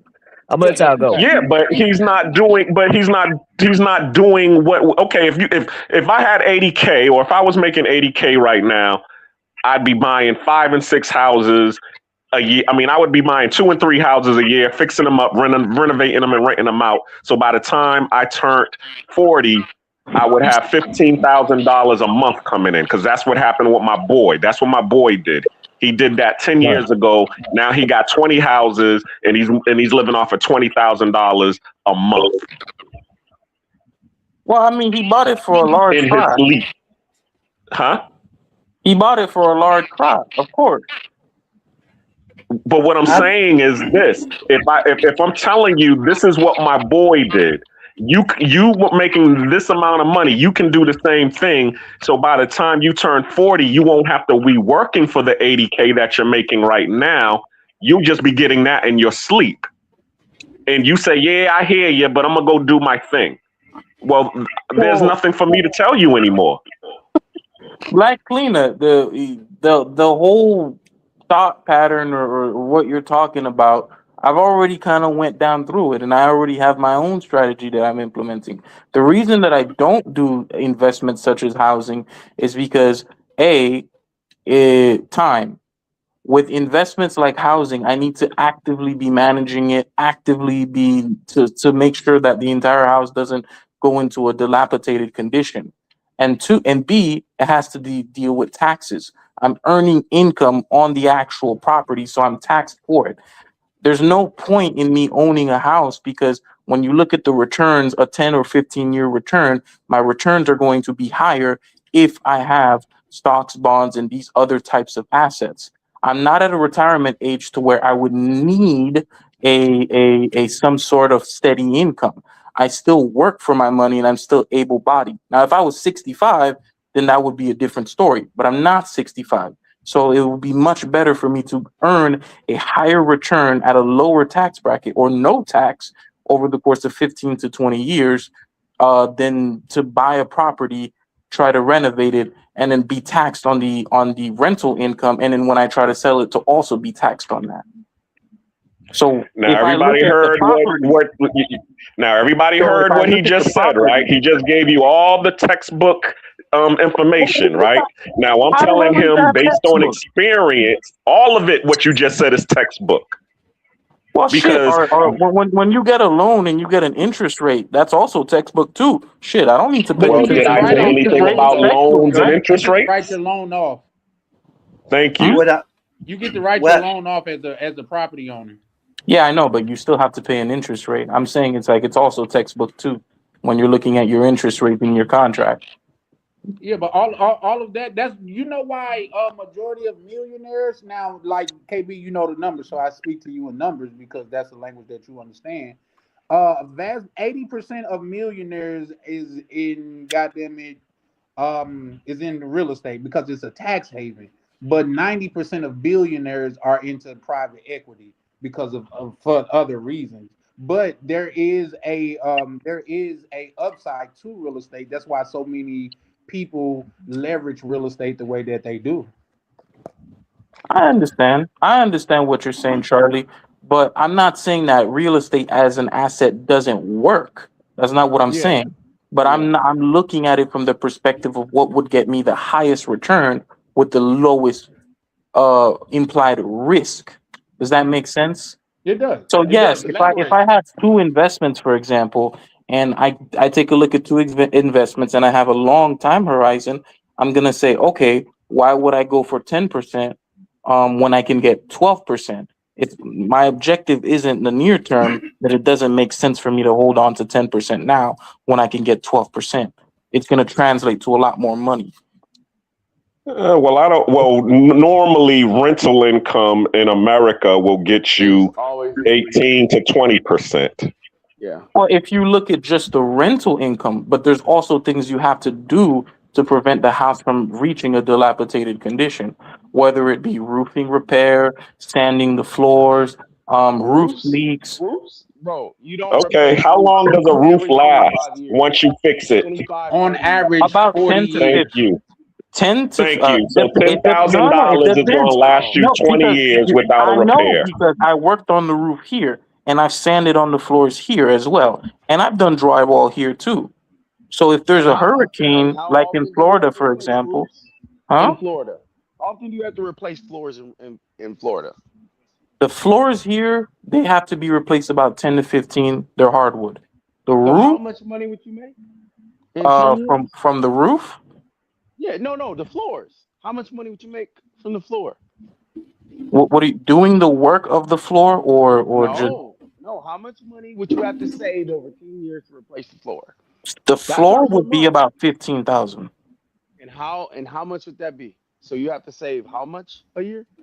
So assuming that you rent it out for 2,000, 12 months, 24 months, that's assuming you own the property and don't have a mortgage, it's 24,000. So you would have to save about two-thirds of the year to repair the floor to break How even. And much it's are you good saving? for 10, 15 years. So how much money are I you know. making over the I know. 10, I'm 15 doing the math. years? Well, no, it's not necessary because when you have hardwood floor, it's different. So if something scrapes here, if the next Yeah. tenant comes in, I have to repair that too. How much are laminate floors? Since and most people in And Florida then yeah, do you're not not gonna put in a rental exactly. property. You're not gonna put Yeah, something as exactly. That delicate is as true too. those type That of is Hey true situations. Charlie, too. Charlie, he knows and I know. Because Yeah. he's on the phone with investors. Oh sure.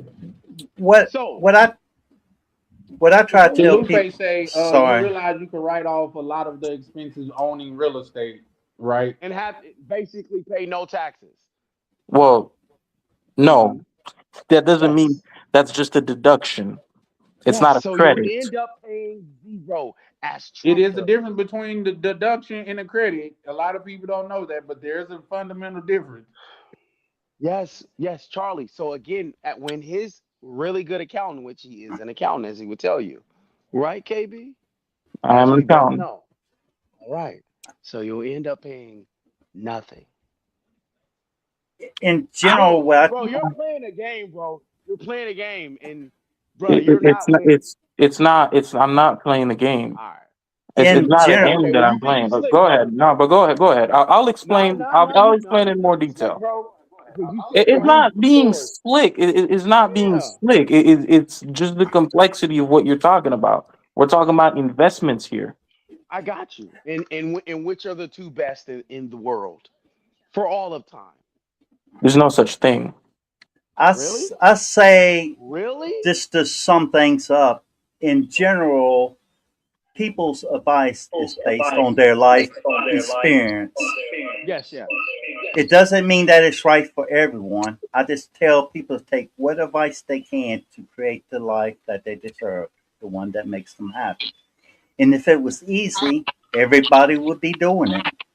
I agree with that wholeheartedly. A That's lot of Wholeheartedly. nice. I like that. a lot of people are going for what feels good now that will steal tomorrow's progress. They use the now to destroy their future. And a lot of people are doing that. And you have people that are struggling, trying to figure out ways to get ahead in life. There's no perfect formula that suits everybody. Right. That's a fact. And here's the Correct. thing. And here's the thing. Two things could be right at the same time. I believe both of you guys is right. I could pull up on my TV right now two different gentlemen. One gentleman that's making a shit ton of money doing real estate, and another gentleman making a shit ton of money doing stocks. Exactly. And It's that's my point. Yeah, it's just no right answer. I mean, it's no wrong answer. Both of those angles do work, but it's just what works best for you. I mean, keeping it a buck, Boxley, he might just feel more comfortable He does. with stocks and things of that nature. I know some people reason why they don't do stocks, they want something that they could touch, so they do Yep. real estate. You know what I mean? So it's what works for you. It's not no one size fit all, in my opinion. Yeah, Yeah, yeah, that's why I yeah. say there's many paths that leads to the same destination. You have I to agree. choose the path that's right for you. Well, the key is not to be just a consumer. It actually is to be owning something, whether it be stock or real estate, because they're all markets at the end of the day. Right? Right? Hey, Right. black hey, Listen. hey, cleaner. Hey, check this out. Cause you know what the really funny part is how that they have these things called REITs, right? Real estate investment trust, Investment right? trust, yeah. Right, which is a paper asset, right? That you can get paid a what? Dividend. And when you really look inside of that, it's physical. There's an actual there's actual apartments, duplexes, single family homes, right? And commercial real estate that all make up these trusts that pay dividends, right? Right, KB? Right. And someone is physically in control of these commercial properties or these properties, right? Yes. That you're gonna get paid a dividend from. And as Yeah. Brandon explained to us, yes, you'll probably be a millionaire by somewhere by 30, 33, 35. Is that Now correct? the No. This is a Ne- question to KB. Adam, excuse me, because Adam knows this. From I know KB, right? Because from you're from investing heavily into.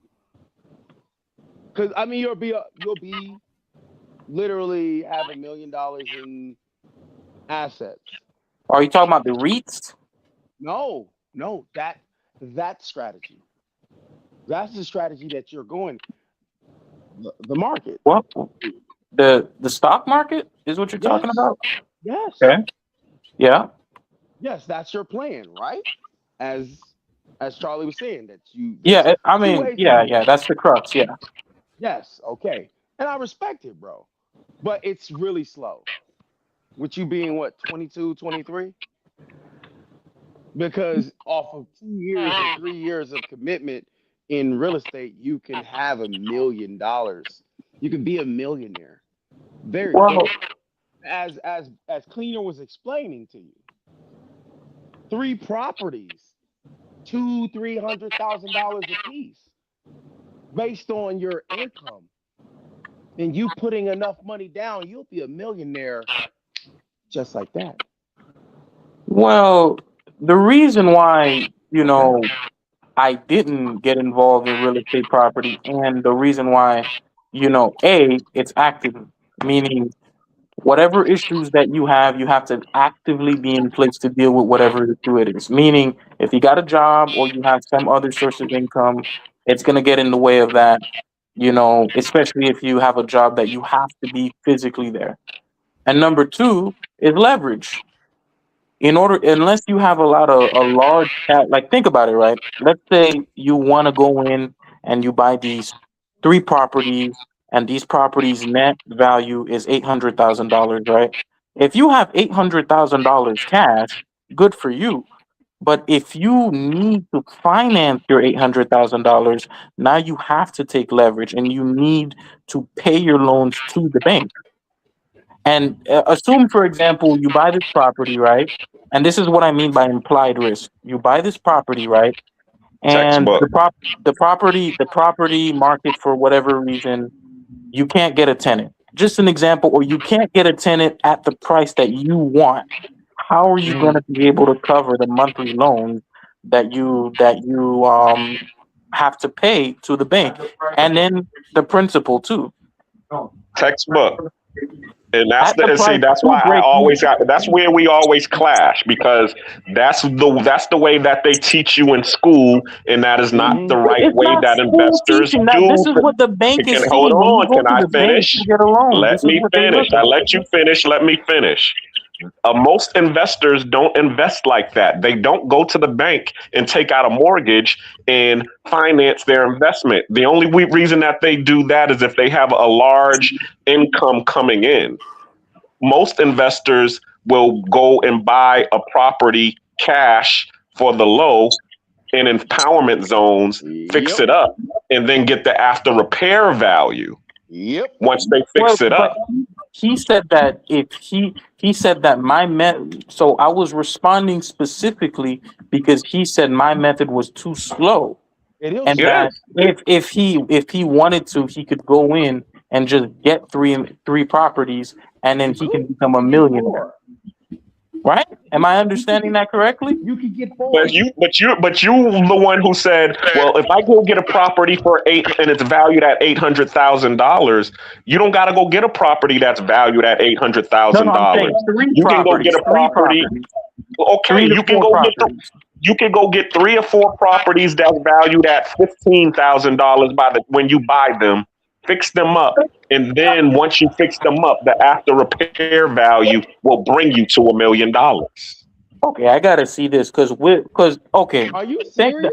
You think don't about know? this conceptually, He right? doesn't About know. what you're saying. So you're saying Sure. at the initial point of investment, right? Yes. You Yes. buy. Yeah, Okay, let's Yes. keep the numbers round. You buy 5 properties, each valued at Yes. $20,000 each, right? Yes. Okay, correct. and the object is to exit at $1 million.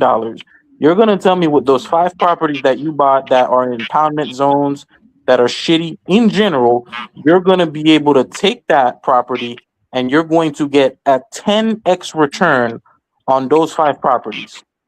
Yes. Yes. And that's normal. That's It's normal. That's a still Yes. normal return. You think Yes. that's like a Yes. fair return? Like That's this what makes sense. experience will show you. Because since we have lived, I'm 48 years old. How old are you, bruh? Yeah. I'm Stupid. 40. Oh, leave it alone, man. 40. Because we Okay. have we So have so people so that hold have on, homes. hold on. Go ahead. He's 40. I mean, I'm 48. So we No, done no, seen it's my probably brother. 3 or 4 people do this process within the past 5, 10, 15, 20 Trump years did it. where they bought up exactly. Trump is an excellent example. He went bankrupt 2 times or 3 times. Are And you still a serious? millionaire. And still a millionaire. No, he's still a billionaire. billionaire. That's too. I'm He sorry, went billionaire. bankrupt 3 times with a small loan of $1 million from his dad. Yep, and he's And a billionaire. still a Come on, billionaire. man. So that just shows you how slow your process is, No, because no, he no. was able to Hold on, go hold on. bankrupt 3 times and still become a real estate mogul. Just find a rich daddy, of course, who you can inherit What? the properties from. But the point is, what we're saying is this: is that in 5 years, if you just what you just said, if you just say exactly everything that you just asked us, if you did that within 5 years, you would be a millionaire. Well, Yes, Black and it Kenya, happens hold on, because we every also, five years. I also have people in real life too who also have experiences as well who tell me because Yeah. we can't always make mistakes and fail our way through life. There's certain mistakes you just can't recover from. Fail your way through life? Is Well, that who taught you that? That's actually a real thing. I would encourage you. It's a book by Adam Scott. It's how to fail at everything and still win big. He's the author that used to write the Deal Okay, comic. so at the end, right? well, He kept hold on. So the point that I was making was, he never quit, right, Charlie? Right? Yeah, for sure. well, Okay, thank you. of course, but the thing is that if for example you end up, you know, incurring a whole bunch of debt and the bank won't trust you with loans again, that's a whole different thing. That's really going to be an impediment, but there's neither here nor there. The point that I was trying to make is we had somebody here just like that. One of my brother's teachers here in his former flight school, his name is Uh-huh. Laura, and he owns several properties right up Uh-huh. until 2008. Yes. And though all those properties, he was forced to sell them because he was leveraged to the point where he was in debt about $2.1 million. He Yep. eventually recovered, but Yeah. you have to think that he recovered based off of the grace of the government. The government helped him and said, "We're not going to allow you to sink." And they just threw money at him to allow to save him from his situation. He got Really? very Oh, fortunate. another Very perk fortunate. of having real estate. The Man, government you know will what? not He is allow leaving you to so much out fail. of this. He is so leaving. Bro, KB, bro, you know you left so much out of that story. About him owning the No, the properties? whole everything. And you let, bruh, KB, dog, I've been on the phone with you for hours. I know you're leaving so many details out of it. What details do you think I'm leaving out, and I'll fill it in? Okay, sure. How many properties did he own exactly? 12. In what state? State of Florida. What city? Spread out. Some in All Port St. Lucie, some in Miami, uh-huh. some in the Fort Lauderdale area. And he owned all 12 outright. No. Loans. So he had loans. Yes. And which government entity came in? What's the name of this government entity that came in and saved this Cuban, Ecuadorian? Cuban guy. Okay. Why was he able to be saved and the other millions of investors, hundreds of thousands of them? Well, after Fannie Mae and Freddie Mac failed in 2008, they were bailed out by the government. So those loans got shored up by the government or And he forgiven still, outright. so because the government said that they were too big to fail, they came up and absorbed his loans. Does he still have these Well, 12? no, the government said the banks were too big to fail. I understand that, So the but you bank but you came said in. he, So they went uh-huh. and basically printed money, gave it to the banks, and then the banks turned around and said, "Okay, we're just gonna cut our losses here. We're just gonna take this property from you. your balance is now zero. So they wrote off his debt, Yes. and then he bought the houses back from them again. No. So how many properties do we have now since he I failed in 12? he has two. One his original home, and then the one he inherited from his father. Oh man. So you say he got out of real estate. Well, I don't know if he got out of real estate. He's an old man. I don't dig too deep into his issues. But you only know about the bad stuff. I mean the bad stuff. He decided to tell me as a cautionary tale. Oh, so because Okay, he the failed. cautionary tale is don't go and take a loan Yeah. because Right? evidently he Right. over leveraged himself. Over leverage yourself.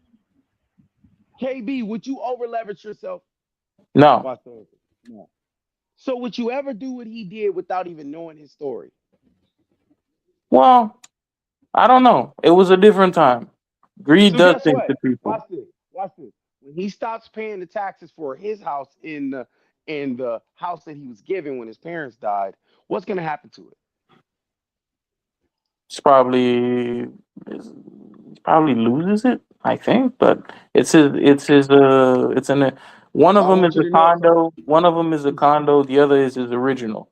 Even if you don't pay the he's not taxes, an it's gonna investor anymore. He's not an investor That's not anymore. true. A homestead exemption does not stop them from taking your house if you do not pay your property taxes. depends where you are. It's a lot harder if you could just say I don't really got it like that. It's gonna be a lot harder than for him to kick you out of your house if This is some wild shit, man. yeah. Charlie, this is some wild shit, man. Like, bro, you know a lot about a lot to not have done a lot. You know that, right? Oh, what you mean, dude? What you We mean? I just said always what I get mean. into this because the world is not this simple thing where there's a circular flow where everything is super clear where It everything is a just makes circular sense. world. Like no, it's Watch not this. just this Watch this. Real one simple. circular Women, flow, all the man. women There's used a to wear lot short going skirts in the on. 80s. What are You all know the what's women wearing you now? know what's funny? Okay, No, you know clean. what's Okay, funny? watch this. No. You remember what he said? Remember when overalls, everyone wore overalls? Then overalls came back? When they went away? Then back in the 80s, the women used to wear tights, right? And leotards. What are the women wearing now? Tights Tights and and leotards. leotard. Shit, in You're Rome they gonna were tell me wearing that that's not turbans. a fucked Where up are the culture? turbans now? Bro, The people wear Indians are turbans all wearing the them. time. Come on, man. Bro, I see more black men wearing turbans than I see Muslims wearing turbans. Oh, and the turbans are as popular as they were in Rome. Are you serious? Bruh, no, bruh. We're talking about the shit on your head, bruh. We're not talking No, about a no, turban. the actual cloth that wraps Oh my around you. God. Bro, No, but you know you're where they saying it. wear? Oh, You know where they wear? no. You know where they wear? You know where they Mm, wear those? They mm. wear those at fraternities when they're pledging. Come on, KB, KB. No, but Good, what I'm good saying is one. it's Good not a try. circular flow. It's not Okay. not Well, let me put it to everything you that like this, existed in the okay? past roundabout comes back the exact same way or even in a similar way. Because there's a lot of things that just don't exist anymore that used to exist. Right? Okay. Let me explain this to you, Go Okay. ahead, go textbook. ahead. Okay. Bruh. Yeah, I wish Sparkplug was on here because he'd be able to bear witness to this. They Mm. always say that the devil is the author of confusion. I'm So if the telling you. devil is the author of confusion, who is the author of making things plain? That's a question. Go I ahead. don't know. I think it's a dumb premise, but whatever. It's So a right dumb now, premise. here we Shit, are. just We're cause, making shit, everything plain for just you, because you say making something don't everything mean it's so true, simple that a 2-year-old can understand. And bro. what are you doing? You're You know, making it you're making it confusing. Charlie, this is why I say we gotta have like more people who work in the finance field and who are investment bankers or Wow. accountants or something like that who work in these professional fields because That use you'll that realize my opinion is not as rare as you think. There's some white boys But see, but who just what you come just from said. Okay, West. hold Go on, ahead. hold on. Everybody that you just said that you recommend that he would have on the panel, all right, are talking a high language that they studied in school. So they're going to be trying to use all of this high nomenclature and high technical Yep. jargon to make Yep. everybody else confused when we're over Confused. here and we're speaking from experience and breaking everything down into layman's terms. And see, that's the thing. We're over here making everything plain so that a 2 year old can understand. And Yes, you're over sir. here trying to confuse everybody Yes, with sir. your technical jargon and your We're high. talking, no, we're Bruh. talking about guys who are partners who are worth 40, 50, 60, 70 million dollars, and then And that mean and that you'll ask impresses them, who? they'll give you the answer, but Who because does it's that not in a impress? simple, digestible way, Uh-huh. it's rejected. Come on, man. Hey, Just cleaner. Hey, come cleaner. on. Hey, he's impressed by those things. I'm Yes. impressed by their Oh, money. Like, bruh, are you serious? And those are also the dudes that were on Epstein's islands. Like, come what? on now, bro. What? Hey man, What? say what you will. You want to know what this education has got me though? It's got me I a don't life know. that, maybe you don't know, but this education that like people will laugh at and make fun of, it's got me a I'm not life laughing at you. that most black people don't even get until they're much later. And I know for sure that by the time that I reach around 30, my income will be closer to $200,000 or more. Hey, brother, And and I'm I gonna be real, respect that. like no, but I'm saying it's like that's why I Mm-hmm. harp on education and why it's so important and Mm-hmm. reading and all these things. We don't Right. have like the difference between us and animals is we don't have to constantly crash into a brick wall to learn lessons. We can just open a book and I just believe learn these Charlie lessons. is muted. Sorry, Charlie. Yeah, go ahead, Charlie. He's muted, I believe.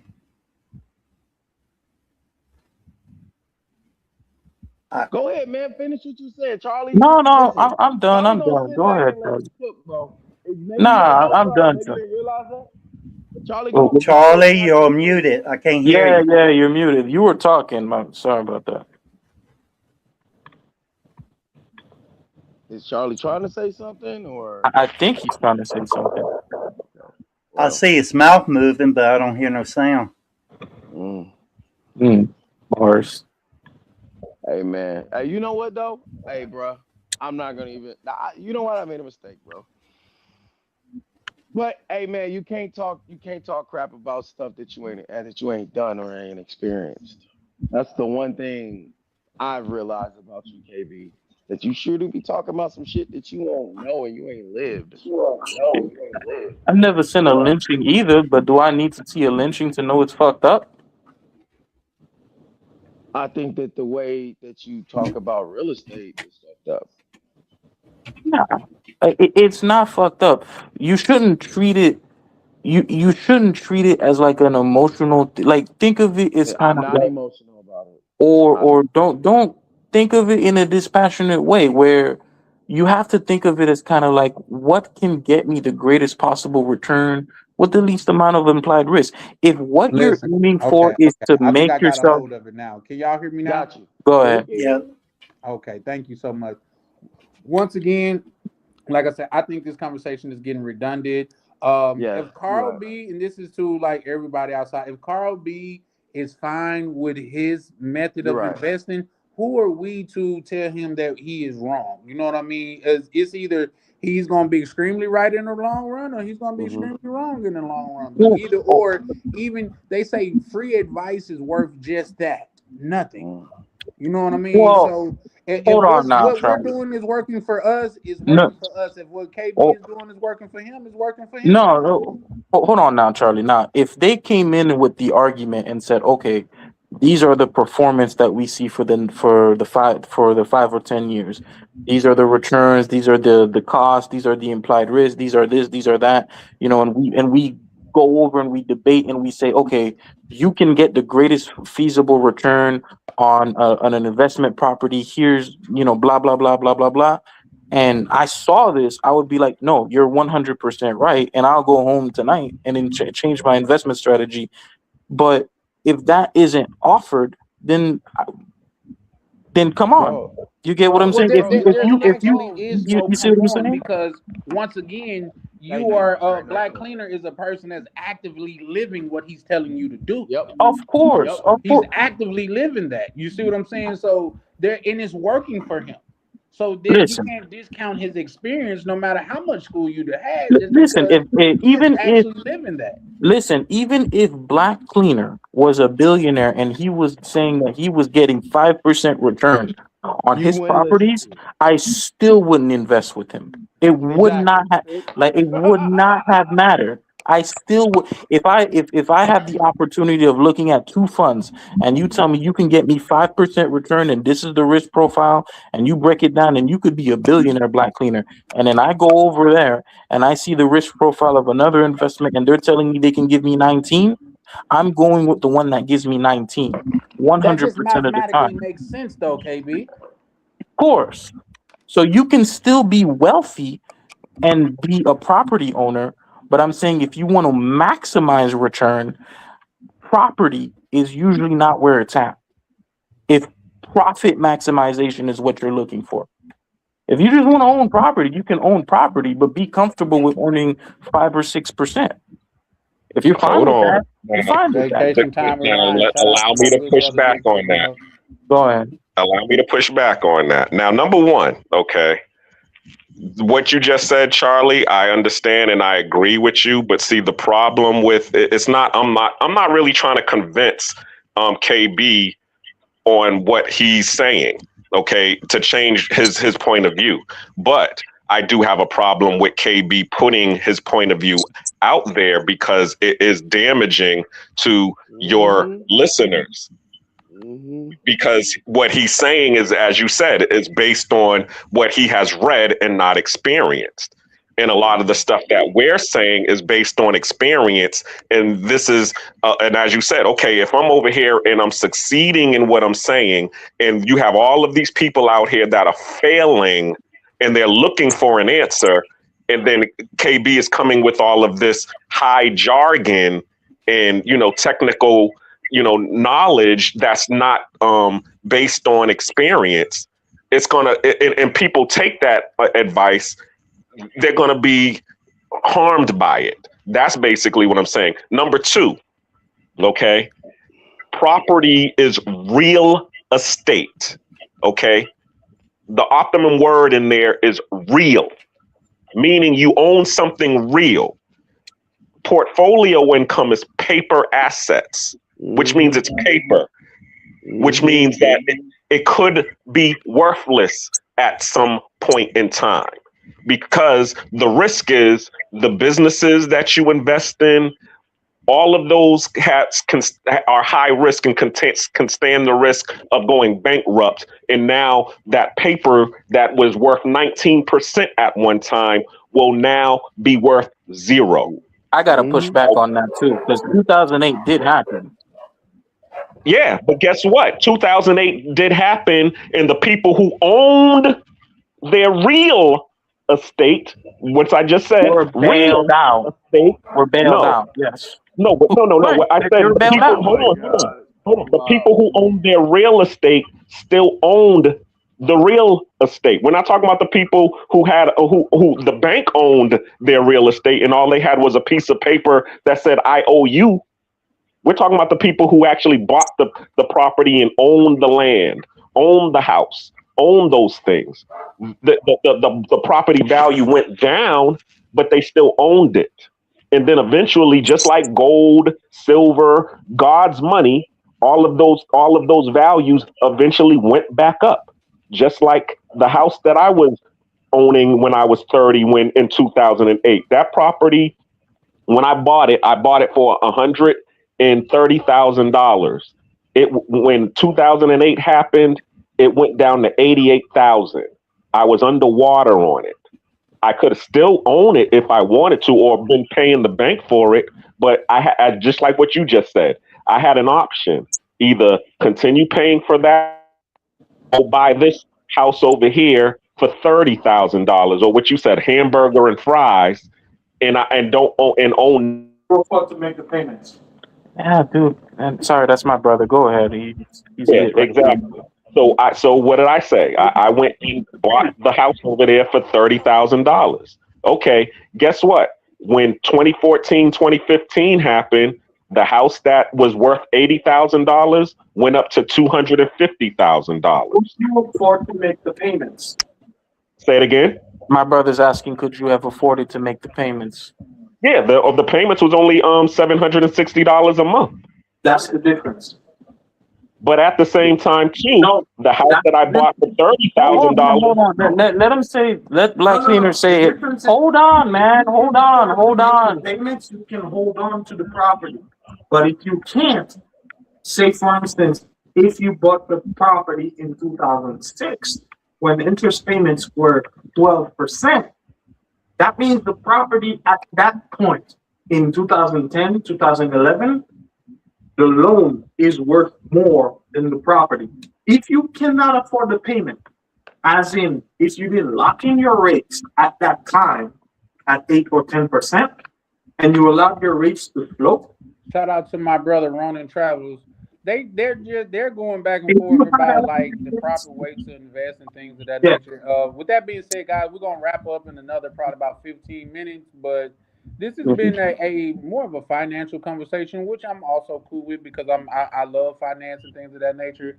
It's just when it comes to me in the whole broad, just like a broad stroke, is for me. I just dislike when anybody is like is one size fit all. You know what I mean? That's just where I'm coming from. It's not what works best for me also work best for you because that's just not the case. KB, the thing that you have on your side is time. You're young enough to where you can invest and your investment will yield you a large return. I think what Black Cleaner had it on his side or have on his side, he got in on the ground floor, so to speak. He got in when was cheaper and things of that nature. Neither one of those strategies, in my opinion, are wrong. They're just different for different. They just fit different people different ways. KB, you can Black Cleaner probably owned his property either when you was a child or wasn't even born. You see what I'm saying? Right. So it's just different. So there's no one size fit all here though. You know what I Well, mean? So I get well, it, but it's just different because real estate have made people millionaires just like stocks have. well, It's very Charlie, it's granted. not. There isn't one size fit all. But See, that's my when point you right there. Just what you just said. there Because here, isn't there what you just isn't. say, Charlie. But You came with the plane, and now he's about to confuse it with all of this. What confusion. he's about to No, just say, and I that's don't the think you. problem that I have Maybe I with Well, this hold on, hold conversation. on, misunderstood. hold Said on. No, there no, no. is It's not. not because if you were paying close attention to what I was saying, I was saying that it works for me because of my risk profile. If you're an old person like Charlie, or you're near retirement age and you need the money, real estate works. I said yes. If I was 65 and older, or I was nearing retirement age, real estate would be something that I would do. But if you Why you don't, taking shots at me though, bro? well, What the I hell mean, come happened to on, you're you? not, you know what I'm saying, Charlie. You're closer to retirement, you know. Damn. Hell no. How do you No, he think I not. am, KB? No, he not. Question: how old do you think I am? Uh, He wasn't 62. listening. Nope. Nope. My Nope. brother said 50s. Man, that's No, I crazy. think Adam probably about They were. 53. He probably about 53, 55. Hey, Adam, I'll they be weren't listening. turning 54 this May. Oh, well, he got Well, the I'm They 50s were good. right not at least. listening to you when you was KB, telling them man, with those your shots, numbers. how old do you think I am, bro? I'm gonna You know say what? Don't 40. answer that, bro. Nah, You didn't because offend. you You you didn't. said you said 45 last time. I never said Nope. 45.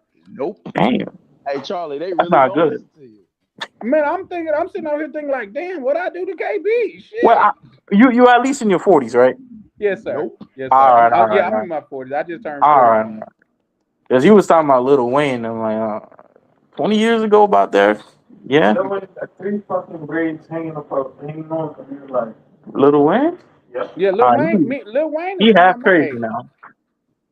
Lil need to get off that line. Don't let him fool you because he put little behind his name. He could be old Wayne now.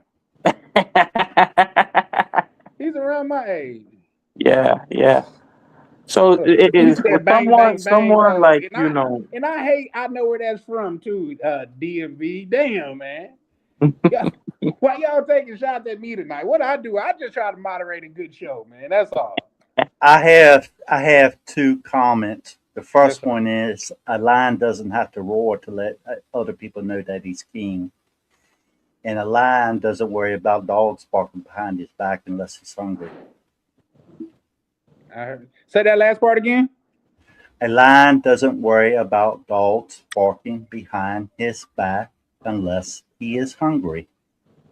I heard that. I heard that. I just no, like I say, I think I think both things are true, and even though I'm not as old as goddamn KB want me to be, Man, I can see the validity in both. You know what I mean? I actually KB, once we get off live and things of that nature, you're gonna see I sent you something, and I originally sent that to another brother, and just showed him Only something 20 that I got people allowed going. to take it to But a doctor. oh, shut up, man. God damn, this is my brother, not you guys. If my man gonna talk about lions, Man, the leave it alone, man. majority of lions hold died. on, we can't hear Bro, what he he's saying. drunk, man. Leave him alone, man. Come on, bro. Man, you know, Bro, you drunk, man. Go away, man. Go away, bro. Come that down, dude. damn, man. How old is your brother, Y'all KB? live together? Yeah, he lit right now, bro. He had some of that Scott, and then he's gonna be like, nah, bro, I'm not really that drunk, bro. I'm like, you always say, yeah. Anytime you got to put that in front of anything, you're kind of that. That's his But fact. how old is your brother, KB? Lions survive to be adults. All right, bro. 88% of them KB, die. Bro, KB. like the point he's trying to make is like, lions are big and strong, man. Leave it alone, man. Lions ain't that big. They ain't that That strong nigga said either. lions ain't that big. That big, Nah, that's that's crazy. right. Well, Yeah, Now I see whatever where KB gets analogy it you want from. to now use that or you mention, animal I you can want to take one. use, that it still is plain. Lions strong compared to humans, but you know what else is strong compared to humans? What? Chimpanzees. A But that's the chimpanzee point that he's making, Man, though. come Your on. We brother talking sound like about a chimp. smart dumbass. of a human. You gonna say gorilla Hold on, next? y'all gonna turn this into a National Geographic show in a minute, bro. Man, that's just like, We not on that. Y'all finna yeah. start talking about meerkats and shit. Dog, we They just got so much muscle they can't even float. Yeah, yeah, you heard that. They y'all so do kind hard. of sound alike Come with that. on, man. Seriously, their body fat percentage is less than 2%. Alright, man. They sink. Alright, man. So, KB, how old is your brother? man, he like 33, 32. Okay, that's what's It's up. a fact, nigga. It's a Bro, let it go. All right, so basically be more like a chimp, bro. Chimps don't hear dogs Yeah, barking, I guess. that's cool. I got you. But how do they do? How do chimpanzees do against lions? How does that go? I don't Now think we're they not gonna live next start to that each other. goddamn they get conversation, hurt man. We every single time. Smart dumbass. Wait, what my brother? You said the chimpanzees win? They get hurt every I single. didn't mean to turn this into the Animal Planet. Nah, man. man. But here's the thing. Hey, if you Lions would have don't brung up race cars, they'd be like, but what about that The Hellcat female though? Like, lions. shit. they don't hunt. Yeah, I think they're talking about male lions, bro. They don't Well, hunt. back I know on they don't. financial. I No, just go away, talked to bro. the. I just I talked to only want to talk about ChatGPT. bulls and the bear.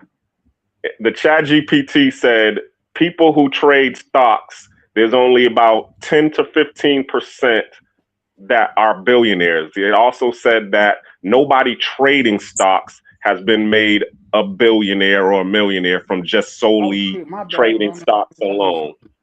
But here's the Most thing: there's a difference stock Well, between most trading stock hold stocks on, no. and investors trading were The were key, were the reason why founders of you can't, businesses.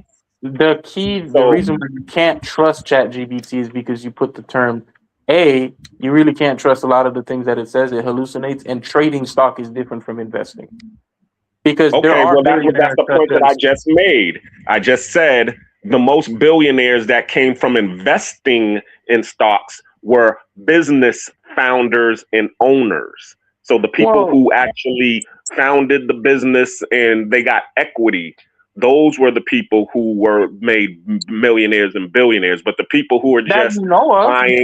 buying stocks and making it a part of their portfolio, no, it doesn't happen Warren like that. Buffett made a whole career off that. It was a holding company. He Not makes his to money, But money off what of did you that. just say? What did you just say?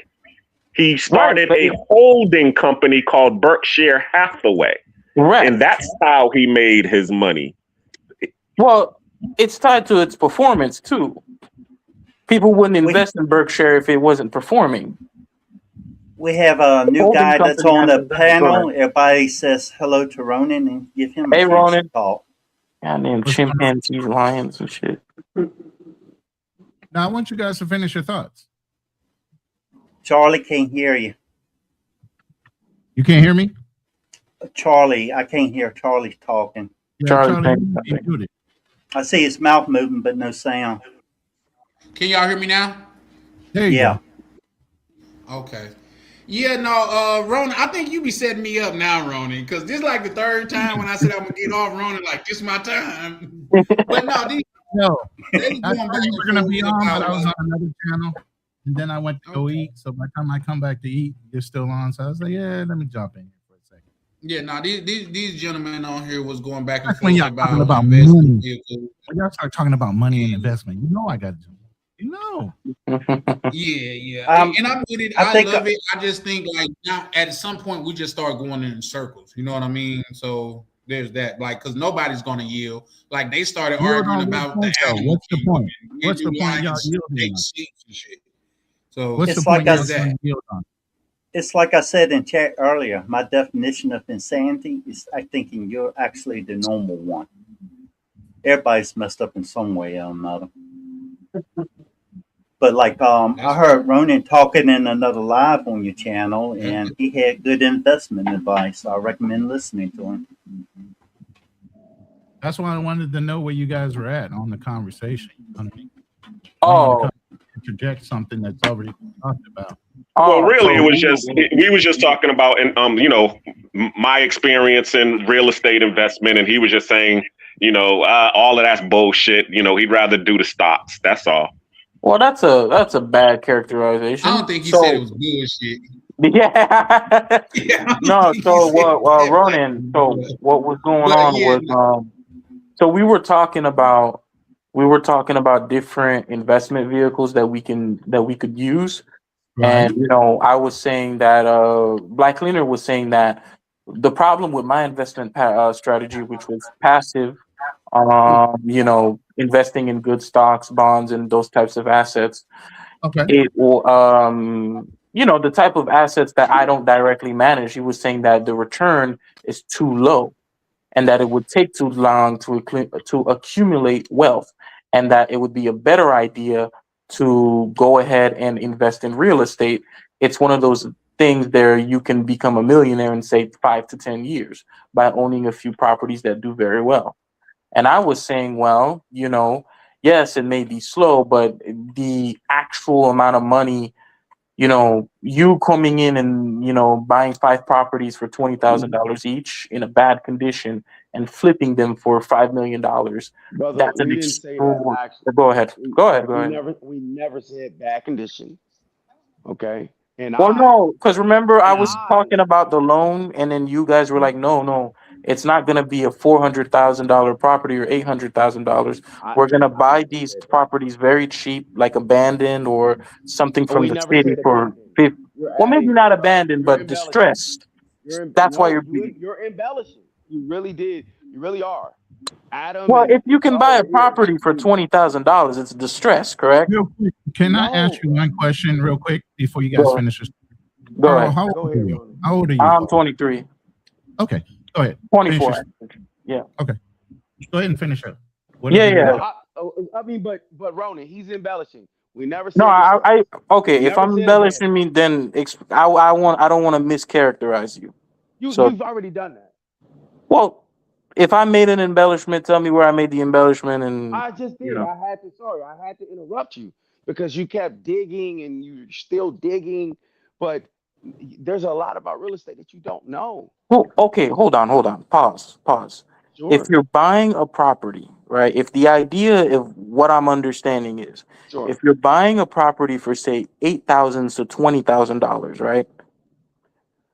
Isn't Okay. it by definition a distressed property because you're getting No, it cheap? nope.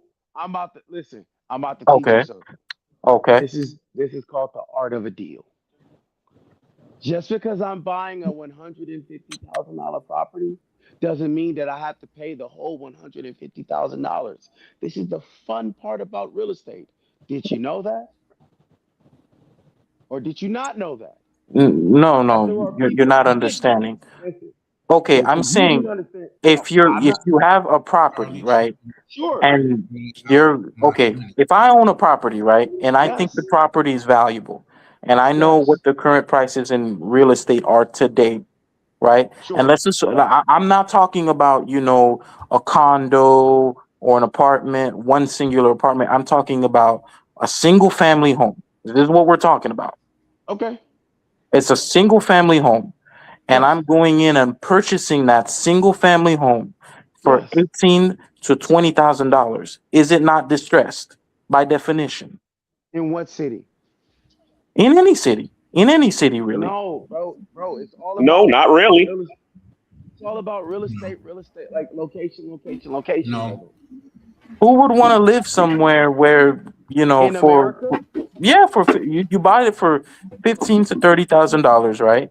You say it's not distressed, but evidently, if the property price is so low, especially in this day and age, there has to be a reason, right? yes, Yeah. because they want to get out of the. They want to get. Bro, do you understand that there are people that are literally 60, 70, 80 years old and they've been in real estate their whole life? Like they bought their first property when they started their lawn, their landscaping business. And wink wink. Then they I, bought one Mhm. property. Then the next year they bought two properties. Then the next year he bought four properties. Now he has seven properties. If you're keeping up with me by year three of him actually having a business and real estate.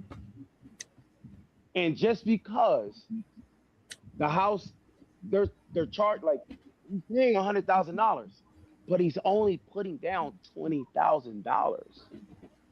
Okay. Does any of Yes, this make sense I, to I, you? I I understand. I'm talking about the total net value of the property. The Okay. Okay, Now total he net gave you value. that example. Let me say this, and I'm let you finish. get him. There's also the people who buy properties, as I said, in these small towns, Yep, and the properties are not distressed. They're yep. just in small towns I outside of am one major of them. cities, and they cost 5, 10, 15,000, $20,000, and they're in turnkey condition. But guess what? Nobody's going to those properties as of yet. But guess what? Now, because it's so expensive in the cities to live, now the cities is now running to these small towns, and the cities is getting the overflow of those small towns. So now the rents are going up in the small towns, and also the property values is going up in the small towns. So that also happens. Well, Every day. I'm not denying it. I'm not denying that it doesn't happen. But if I'm understanding this correctly, if when you say that you're gonna have a deal, right? For Yes. whatever it is, I don't care what investment it is, and your expectation is that I'm gonna buy this property for say $20,000, and in say about 5 years, or in about and I say in about 5 years, I'm gonna exit this property at 5x what I paid for it. Is that really something that makes sense? Because it kind of doesn't. Why do you gotta exit in 5 years? Why you can't you Mhm. stick to the story? The strategy of buy, borrow, die. Oh, well, no, because you have to compare it to the performance that you would get from the stock market. So let's say if I have You're not selling it any real has to be estate. superior. No, So when you think about it, go ahead. what's your greatest interest that you've gained on your investment so far in your portfolio, Kale? In my portfolio, Yeah. my greatest 1 year return was about 270%. 270%. And how much did you invest? I was back in college, and it was over COVID. It was an extraordinary circumstance.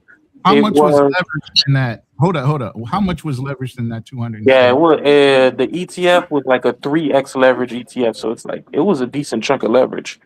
But it was What was your there's the what was your jargon. net gain my net gain.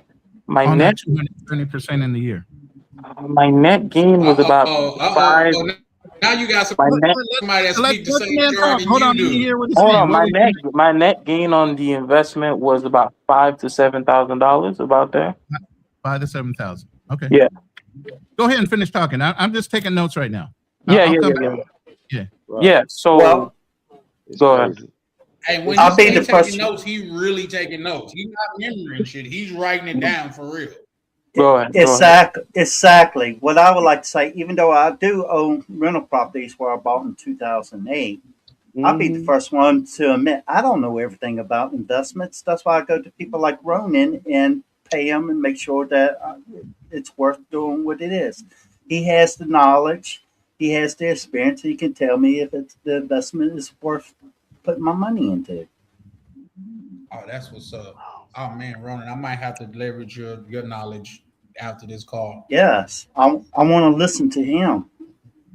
No, I want Kale to finish talking. I want to hear everything you guys been talking about. Right, And right. the other brother. Yeah. So okay. So yeah, that's basically where we were running, where we were kind of getting into it, where they Boxley, go feel, ahead. Big facts. Go ahead and do your end of it. What was your yeah, argument, your counter argument? Okay. My counter argument is like he Mhm. doesn't understand the art of doing deals where you simply put down. So let's just say, right? You have $100,000, right? Correct. And you want to turn that $100,000 into $400,000. Okay. What time frame? 1 year. Okay. 1 year. And you go out and you find 4 to 5 turnkey properties, right? Black cleaner. Mhm. Am I making sense? Hmm. So I'm going Yep. out there and I'm putting out deals. I'm evaluating each one of these houses, right? In these college towns, right? Mhm. And I'm looking for owners that are willing to do a deal, a Right. cash deal, right? And putting down $25,000 at when we sign the contract, owner financing for the first 12 months, right? Right. By month 13, I have to have bank financing. I have to have bank financing. Of course, renters in all of these properties, and these 3 to 4, 5 properties, right? Yeah. These are the things that the bank is I'm looking smiling at. because there's about 5 different ways you can do that, but I get what you're saying. Go ahead. Yeah, yeah, yeah. And the bank is looking at, okay, each one of these properties I'm making somewhere between $500 to $1,100. I'm collecting 4 to 5 thousand, $6,000 a month, right? Mortgage. I'm Uh, gonna get a mortgage on this 120. The property's worth 120,000, 115,000. Remember, I put down $25,000. So I'm going to, and I'm getting it financed, right? So I'm getting my money back, my original 100 grand. right. I have equity in it, right? The owner is Right. getting paid out. My mortgage is affordable, somewhere around $400 to $700 a month. Yeah. Okay, this is what we're talking about, KB. When we're creating, um, once you take those 4 to 5, I got $500,000 right there, right? And each year I'm able to increase my rents, $25 here, $25 there. Right. I'm saving. I create a property rental company, right? I got a property manager. They get paid 5 to 10% out of the rents. I'm in the Philippines. What is my name? My name is Adam. My name's Adam. Well, Adam is technically in Thailand. Oh, I'm in Thailand, yeah, but yeah. like Ronan just said, there are 5 different ways to go To about do it. it. Yeah. Thank you. 5 different And ways to to be do it. I honest, can I don't know exactly what all of them are, but I will listen Well, to. I will hire somebody like Ronan to tell me what's exactly. the best option for me, and then I go from there. Yeah, what Big Facts is talking about is like a wholesale strategy, and the strategy that I went with was the Burr method, which is buy, rehab, Rehab and rent, flip. refinance, repeat. There Right. you go. You buy it through the Yeah. owner and pay cash for it outright. Exactly. You're taking 100K, man. You know what I mean? And and if you really have your financing set up, you can double close. Mm-hmm. You know, literally, and all you got to do. Yeah, that's that once owner- again, that's like wholesaling though. What do you mean? No, it's like whole controlling. I'm Why, if you're controlling the not whole wholesaling, why would you double close though? No. Because, like, okay, so here's what I mean: double close. Close with the owner, close at the bank. That's a double close. The Well, owner gets his money. If you buying it and I from get the a owner, cut. why would the bank be in? I don't get what? Because he's Because financing it Well, instead maybe of somebody else buying it has outright. planned. He's financing it instead of buying it outright. But let me I'm ask sorry, you say that one again? question, Kale. He's financing it Oh. instead of buying it outright, cash deal. That's the difference. But Kale, real quick. I mean, Carl. Sorry. KB. go ahead. Mhm. On that 270,000, 270% gain that year, Mhm. what was your initial investment for that year? How much money I, did you I actually? I don't remember it specifically. I think it might have been $2,000, maybe two 2,500. I don't remember it exactly. I just remember the exact percentage Robinhood gave me. So you flipped Um, 2,000 to 7,000 in a year. yeah. But Okay, hold on. I I'm gonna got a do. whole story about that. Yeah. Go But ahead, real quick. I got to figure out a number, and then I can. yeah. So just take the balance at the end and then just divide it out, and it should give you the original number. But so the reason that I said that was an extraordinary circumstance, it was a trade that it made me a significant sum of money, but it wasn't an easy trade. So if you guys will give me a minute, I'll explain what was going on. So during the COVID-19 pandemic, when it first started, this basically caused oil prices to collapse because people weren't going out and quarantine was basically enforced. No school buses, no planes, et cetera, et cetera. So if you look globally from a geopolitical perspective, if you look at, say, the United States to produce 1 barrel of oil, it's about $58 to $62.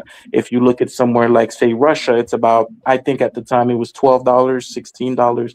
And if you look at somewhere like Saudi Arabia, it's about $8. And, obviously the United States, the Gulf states, they all have different locations of where their deposits are. Most of the deposits in the Gulf states are topsoil, so it's very easy to get that oil out of there. But if you look at the United States, you got to dig. This is going to basically drive up and influence prices.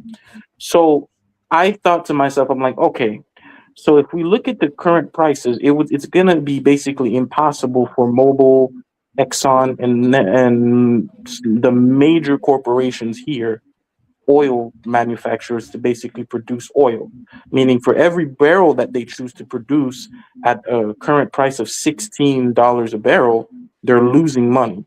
They're better off basically shutting down operations and just waiting it out and writing it out than trying to increase production. And if you look at some of the Russian states and the Gulf states, which do depend on Russian money, on oil money, it would make more sense for them to furlough or cut production, because when you're producing at $8 a barrel, instead of getting under traditional times 10x return per barrel, you're only getting 3 or 4.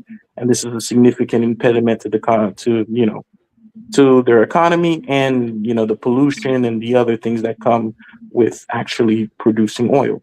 So I posited that OPEC would basically have to step in and A, cut production, and B, furlough employees at Exxon and Mobil, and the major oil cartels in both the Western Hemisphere and in the Gulf states and related states are going to have to get together to cut production. So I put I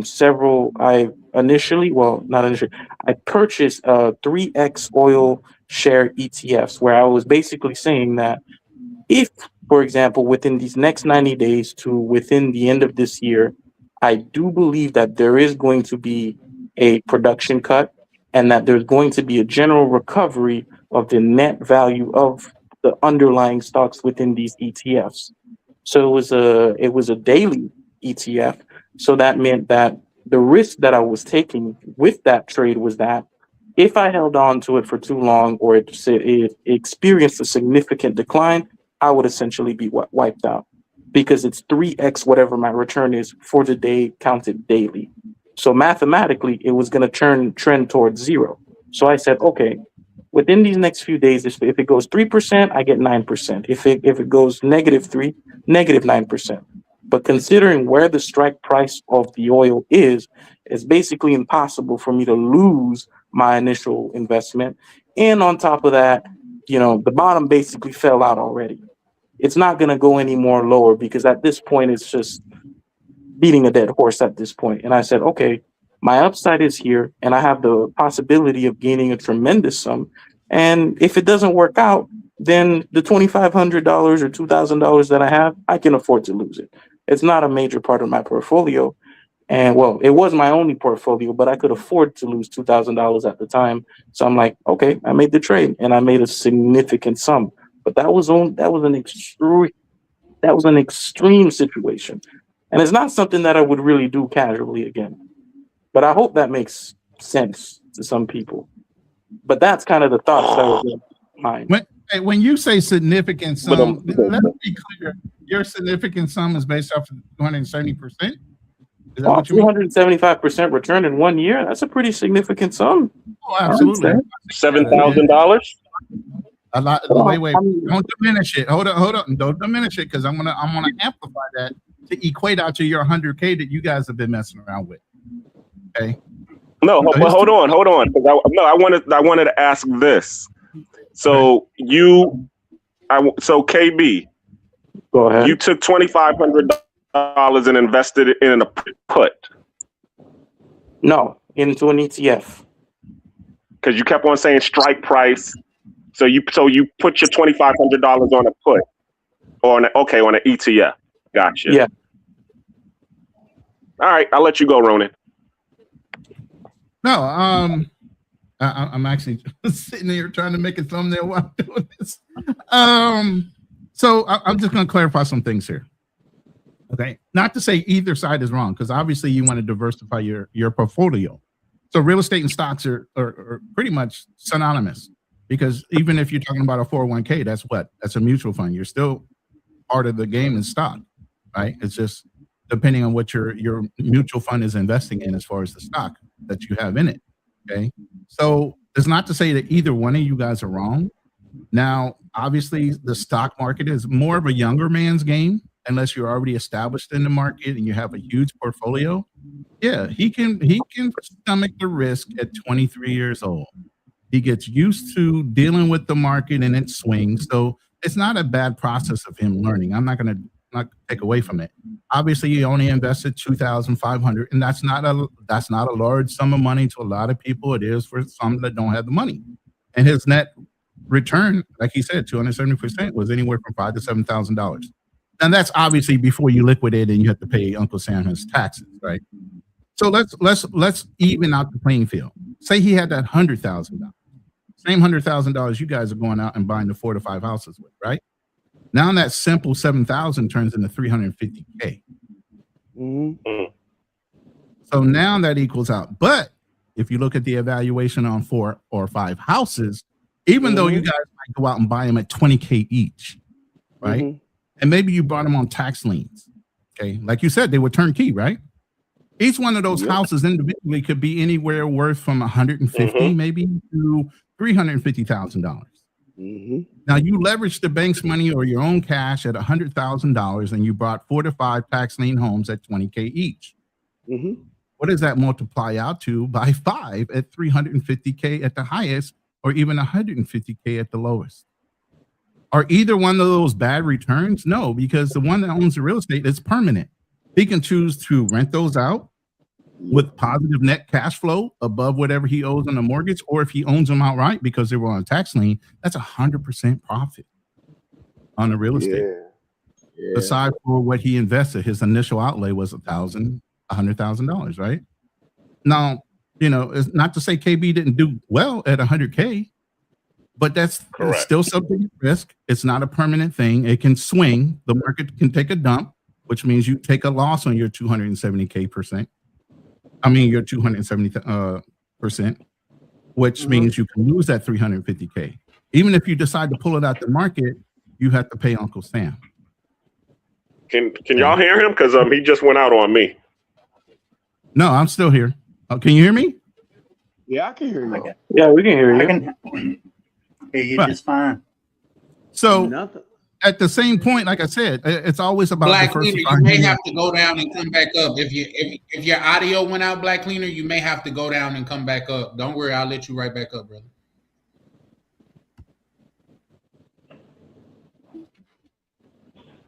I wanted to be able to hear. Continue, Ronnie. My apologies. So, I'll take a break right there while he reboots it. So go ahead. Yeah, one point that I really love, the thing that I really love about real estate is that I can set it on fire. Yeah, you can set your terms. Yeah, no. I mean, literally, I can set the houses on fire. Well, we don't want to discuss that part of it. No. We can't talk about that on here. But yeah, I understand because I do restoration. Nobody's doing the setting on fire thing. That was nobody's taking insurance claims on property buys. You know what I mean? I get what you're saying. Yes. Yes, there's insurance. But yeah, I do restoration. That's why they call me the Black Cleaner, because I do cleaning and restoration. Right. So at the end of the day, like I said, the argument is not really an argument. It's just a percentage or a viewpoint. You know, one guy is very young, stock. Yes, you can gain, but I can tell you this: 270% is a great year. But I can tell you most investors are happy with 25% net returns year over year. Okay, as long as you're outpacing return, right? As long as you're outpacing the bank, that's great. Why would you sit your money in a bank at barely a percentage point, depending on what bank you're dealing with? You know, so as long as your money's working for you, great, wonderful. But then it comes down to what? Risk. Which one's at greater risk at the time that is gaining any kind of value or interest on it? The stock, of course, because it's an intangible object, right? And it varies by other things outside of your control. Real estate is solid investment because what? It doesn't go anywhere. The land's not going to move. I'm telling you. Even if the market takes a dump 1 year, it will recover based on supply and demand of homes and land. And depending on if they remarket, or you can designate the land from being a home to maybe industry. Maybe you build a strip mall on it, whatever the hell you want to do. You know, you can have it redistrict or whatever you want to do. So it's not a bad thing what you guys are talking about. It's just a different perspective. You know, at 23 years old, you got the wherewithal and the understanding of the stock market, and right now you're playing. But that's a great return. That's not going to happen all the time. Of course. But you understand whatever your net gains are, even though you made 7,000, wait until you go to touch the money. Then how much is your net gross after taxes? I think it's about, if I remember correctly, about 15 to 20% capital gains, top rate. At the best case scenario, what can you write off on your investment portfolio for taxation? Maybe the 100K at risk, right? Guess what these guys get to do? Not only did they borrow somebody else's money, or they had 100K right off the bat, the net evaluation of 4 to 5 houses and the tax advantages within the first year buying a house, who's winning? Well, I would say this, right? So hold on, man. It's my brother.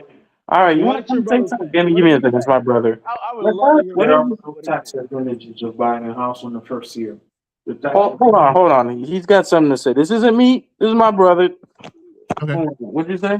Go ahead. All right, you gotta come closer, man. You gotta come closer. There are no tax advantages of buying a house within the first year. There absolutely is. No. Listen, the tax advantage pays out over time. The reason why you get tax advantage is homestead exemption. If you're not living in the home and it is a property investment, there are no tax advantages unless you got capital to pay off the difference. The reason why. Wait. Be very clear. Drunk, man. If- No. Come on, man. No, No, let him finish. look how I died. Let him finish. Let him finish. Let him finish. Drunk. The thing Be is, condescending, man. no, Relax. it's not condescending. We- I've we- been we- through this. We, I've we been through gotta the do it contract. we gotta do it in a cohesive manner, though. You know what I mean? Yeah, no, While Ronan is talking, Sunday, let's Sunday, give him the the respect. tax, Listen to him. the And tax KB, advantage while your that brother you, is talking, we'll give him the respect to listen to him. It's got to be respect on both sides. of course, I apologize. Let me explain. I'm not taking that as an advantage. I just No, want no, you to no. be about what Let the me explain. The tax advantage you get is over time. If you don't have the capital to pay for the difference, when you buy a property as an investment, it is not worth it. Hold on. What do you mean by difference? Explain that. The difference, by what I mean, right, is if you buy a property, the advantages you get when you buy a property for you to live in is the tax advantage, the homestead exemptions, and the first home buyer deductibles. If you are a first home buyer, if you're buying an investment property or you're buying a second home, all of that goes away. All of it. I literally mean all of it. That means you have to pay the full tax difference when you buy the property. You also have to pay The full tax difference being what? the full tax difference. By what I mean is, say you buy the home for $100,000, just to make things simple, right? You pay the 6% sales tax. You pay the 10% property tax on top of the 6% sales tax, and you also have to pay the brokerage fee, and you have to pay the realtor fee, which give or take is about 6 to 7%, depending on where you live. Say again? No, finish your point. Yeah. Which is about 6 to 7%. All of these fees add up. They're not part of the whole capital that you're paying. Those are added costs. Plus the loan fee, plus the interest, plus the down payment, plus the closing fee. All of that adds up. There's a reason why when you buy a property for $100,000, you end up paying $150,000. Those are all the added fees that are added on top of that, right? So if you're buying the home for you to live in, 80% of those fees get waived. And if you live in a county, yes. For how long? Huh? For how long do No, for how long? The fees are waived for 6 years, and they're waived permanently if you live in a home for more than 12. Now, keep in mind we're in Florida, so this is Florida. Yeah, we're talking about Florida. Yeah, we're talking about Florida. Specifically for Florida. Those fees are waived for 6 years. You get to keep all of that money back, but you still have to pay it up front. It gets put up in escrow.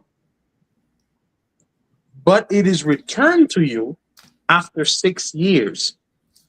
If you sell the property or you rent it out or you make any profit off of the property due to rentals or real estate investment or any capital gains, you have to pay all of that back plus all of the difference, which is calculated at the property value at current rate. That means if you bought the property 8 years ago, yeah, and now it's worth 2-3 times what it was worth when you bought it, right? You have to pay back what they held in escrow for you plus the difference. Shit, I didn't even know that. Okay. You understand what I mean? Did he land the plane? No, he hasn't yet. No, that's it? No, it's not just that, but also any money that you got as a result of your purchase. So any subsidies, any home buyer, First-time home buyer program, you will have to pay all of that back. The thing with first-time home buyer programs is they pay your closing fees for you. But those closing fees come with conditions. Most of it is safety related. So if you have a stair that need a new railing, if you need a new roof, if your plumbing is leaking, stuff like that. They have to fix all of that before they can sell you the home legally. All of the cost of repair, you have to pay all of it back. Okay. If you took Sounds advantage like a loan to me. of those programs. Yeah, that sounds like a loan to me.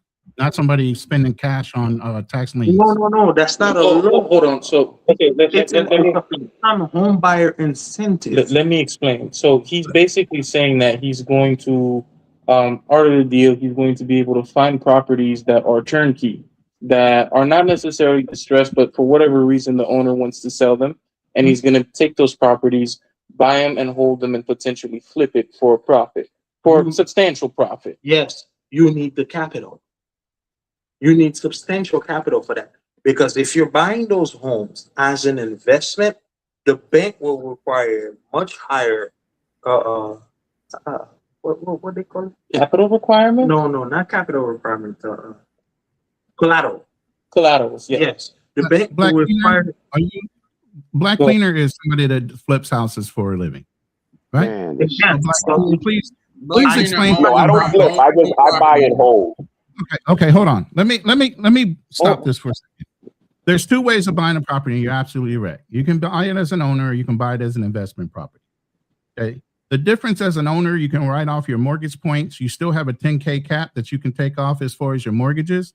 The benefit in the investment side is you can do the same 10K cap, but you get to write off your operational costs, your insurance, and other things that go behind owning the business that owns the real estate. Yes, you can depreciate. You can depreciate over time, whatever your initial outlay is, but obviously the properties are gaining in value, right? So those are offset. It depends. For a longer period of time. No, it really Even depends. if you're doing an investment property, you're going to make more money. But like my scenario was, they had 100,000 cash, right? And they took and brought 5 tax lien properties at 20K each. There is no owed money on those. They own those outright, and their technicality was these are all turnkey. So even if they wanted to modify them to increase the value of the property even more than what it was worth, they brought it at a significant discount based on the fact that they just paid off somebody's taxes to own it. Yep. And that's how you undercut people that own them. Guess what? The person that originally took out the loan still owes that money. Yep. The only thing they did was pay the taxes to the government, and they own the property outright. That other part has nothing to do with the new buyer on a tax lien. Hey, KB, my best friend, he does that right now in Minneapolis. He buys taxes. So I get your scenario, but you still have some tax advantages, even as an investment property, when it comes to home ownership and owning homes in the property corporation, because now the company gets to offset the taxation as far as the corporation. You personally don't pay the taxes. Your company does. And then there's also benefits of owning a business and owning assets. And negative assets offset positive growth in a company. You need both growth and negative assets to offset. The game is not earning money. The game is learning how to keep the money you earn. And sometimes even if you make 350K, you don't get to keep all 350K even at a job. You're just going to pay a higher amount of taxes.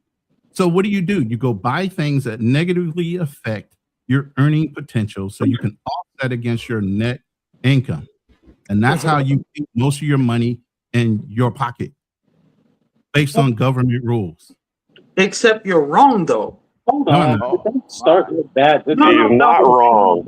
Let me explain. He's not wrong. The one thing that taxes will tell you, if you're creating housing, if you're creating jobs, if you're creating food, and if you're creating energy, those are the things that they give you tax incentives for and tax deductions for. And so, so real estate investors is people creating housing. So you're getting a tax deduction for creating this housing. That's a tax incentive. Hold on. Additionally, Black Cleaner is correct, and he is correct. For example, like there are certain special tax incentives, like 100% depreciation. It depends on special circumstances. I know a few years ago they had that where you can depreciate 100% of the value of the home at initial point of sale if you had it for, and not even if you just purchased it too. So they do have those types of special tax incentives. But yeah, where you going? I'm just getting up, babe. Oh, yeah. So that does exist. You can't say it doesn't exist. It does exist. Is Well, it no, One second, generous we got the now? screen sponsor. KB, I'm trying hold to up one explain. second. We got the screen. We got the screen sponsor man just came in with with the message. I would like to pay homage to him. Shout out to YV. He say work and save your money, however long it takes to purchase a house free and clear. Why? So you won't have to deal with all of that loan and program stuff in your pockets in the rental profit 100% to your I pocket agree. in the rental profit. Shout out to YV, man. Thoroughly appreciate you, brother. Now, Yeah. KB, if you would like, go ahead and. No, not me. My brother has something to say. I don't. You go ahead, man. Look, the thing. Sit down and just Let me ask you this, KB. I can ask you a question. No, Go no. ahead. Listen. Let me ask you a Listen. question, good brother. I'm sorry. My All name right. is No. Hold on. What's your Okay, name, sir? hold up. This is Alexander. No, just pass me. You gotta plug it to Charlie. Okay, Man. Alexandra. My name Charlie Chan, but a lot of my friends call me Charlie. Man, you have the floor. Go ahead and speak. All right, Chucky. Look, Chucky. Okay. Charles. That'll work too. This, you guys. You guys can just. That'll work. You guys can just call me Alex, right? Look, I went through my mom's contract when she was buying her home, right? Mhm. So I'm just speaking. How old are you? I'm sorry to ask. How old are you, Alex? I'm 33. I have been in Okay. aircraft. I've been. You gotta say the Hold up, bro. Nah, they need to listen to this, right? Yeah, This get was this me. shit off, KB. Shit. Look, look. Go This ahead, was bro. me. This was me speaking earlier about how it is in aviation. I'm gonna go ahead and put out my credentials so you guys can. bro. We heard that part, bro. We heard that Yeah, part. I've been an aircraft Fly your mechanic brain for back. 12 years. I'm also a pilot. Wow. So this is what I'm saying, right? You're a My pilot in mom. training? What? You're a pilot in training? He got his wings. I got my wings. yeah. I am. Who you flying with? No, I'm not a commercial pilot. You're a I'm a- private pilot? Not just. I'm an instrument rated private pilot. Yes. Okay, man. Because I got to go the other way, man. Because you're an alcoholic, bro. No, there is a difference. Nah, this is me on my there's a day difference off, between bro. non-alcoholic. No, my brother, he talks bullshit, bro. He'd be like, "Oh, you drunk?" This is me on my day off. I've been off for 2 days, so it is what it is, right? This is what drunks do? No, you're in a safe place, bro. As long as Alex, you're in a safe place, bro. As long as you're being respectful, you're free to express yourself, bro. No matter what that look like. My brother, let me tell you something. Do you know who the biggest alcoholics in the world are? Pilots. Aircraft mechanics. You that too? I'm also an aircraft mechanic. Bro, we fix the planes you fly on. 98% of us are working alcoholics, bro. You gonna take the bus from now on. Hey, don't say Yeah, that we on all live, seen bro. Denzel Washington in flight. Real, Okay, bro. we understand it. Real. Don't say that Moving live, on. So you bro. went through your mother's contract. So why not? You were saying, Yeah, Alex. you were- Moving on. So you went through your mother's contract. by the way, real quick, my name is Alex as well. So, and you know how two Alexes get along. So, go ahead. Yeah, bro. it is what it is, bro. Go ahead. So anyway, like I was saying, right? The thing is, when I was going through my mom's contract when she was buying her first home, this is the home that she still owns, right? The thing is, a lot of the exemptions that she gets because she's a first-time home buyer and also because she's buying a home in Florida do not apply to my auntie, who also owns a home in Florida, but she was moving from New York, right? And all of the exemptions that we got when she was buying the home, all of it's gone. How long ago was this purchase? How many years? About 9 years ago. Okay. 9 years ago? Yeah, this was before the pandemic. Shit. I thought it was. No, it wasn't over the pandemic. Yes. No, So you're it was telling about me your whole family And it was with the bank, correct? financial analyst? Your whole family, just financial analysts and pilots and accountants. The Oh, whole this was, family. buddy. This was before all of that. I was just coming out of college at the time.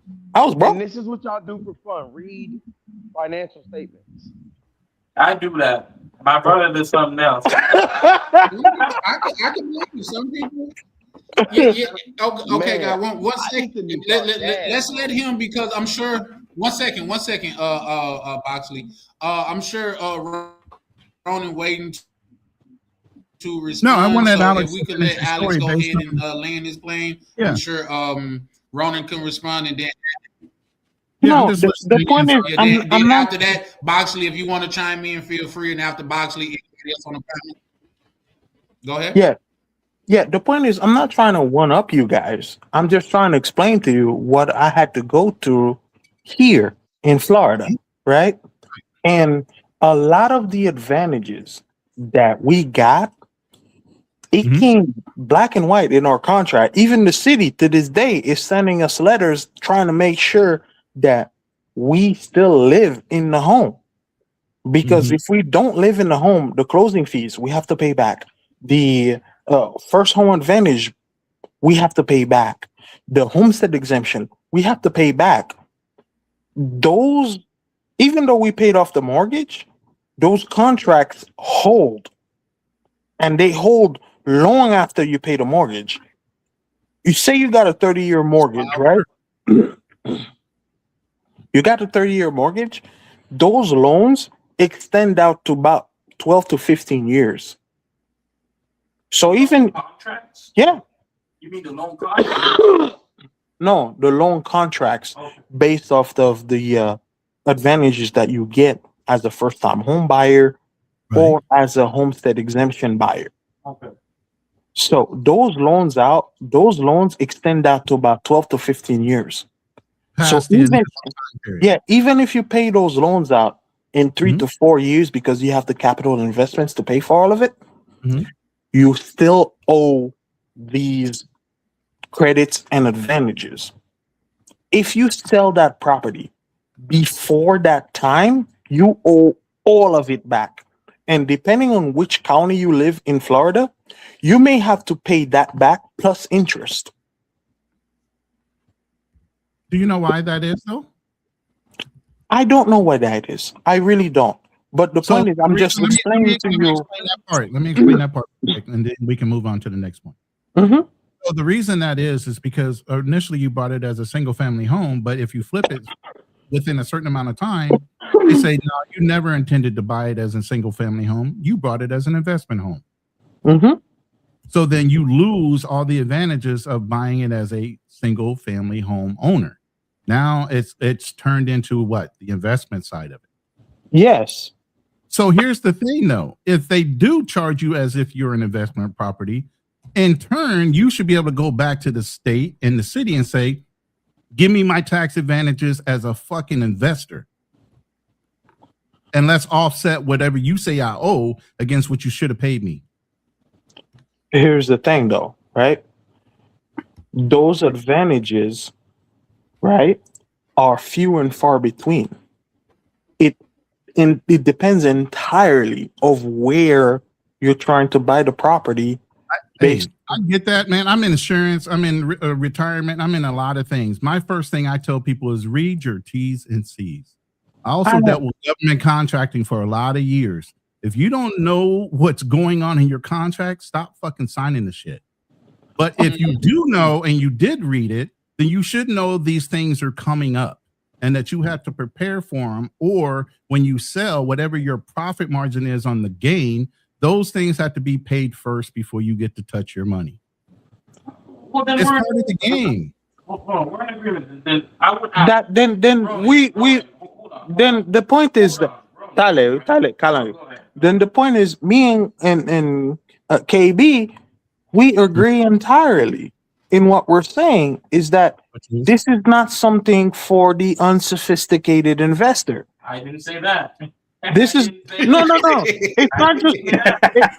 The point is, it's not something that anybody could just walk into and think that immediately I'm gonna make money. It's, oh, all green pastures from here. Salute You understand my what I good mean? brother. Good. Yeah. Free investment has existed for thousands of years. Of course it has, but Whole business. of course it is.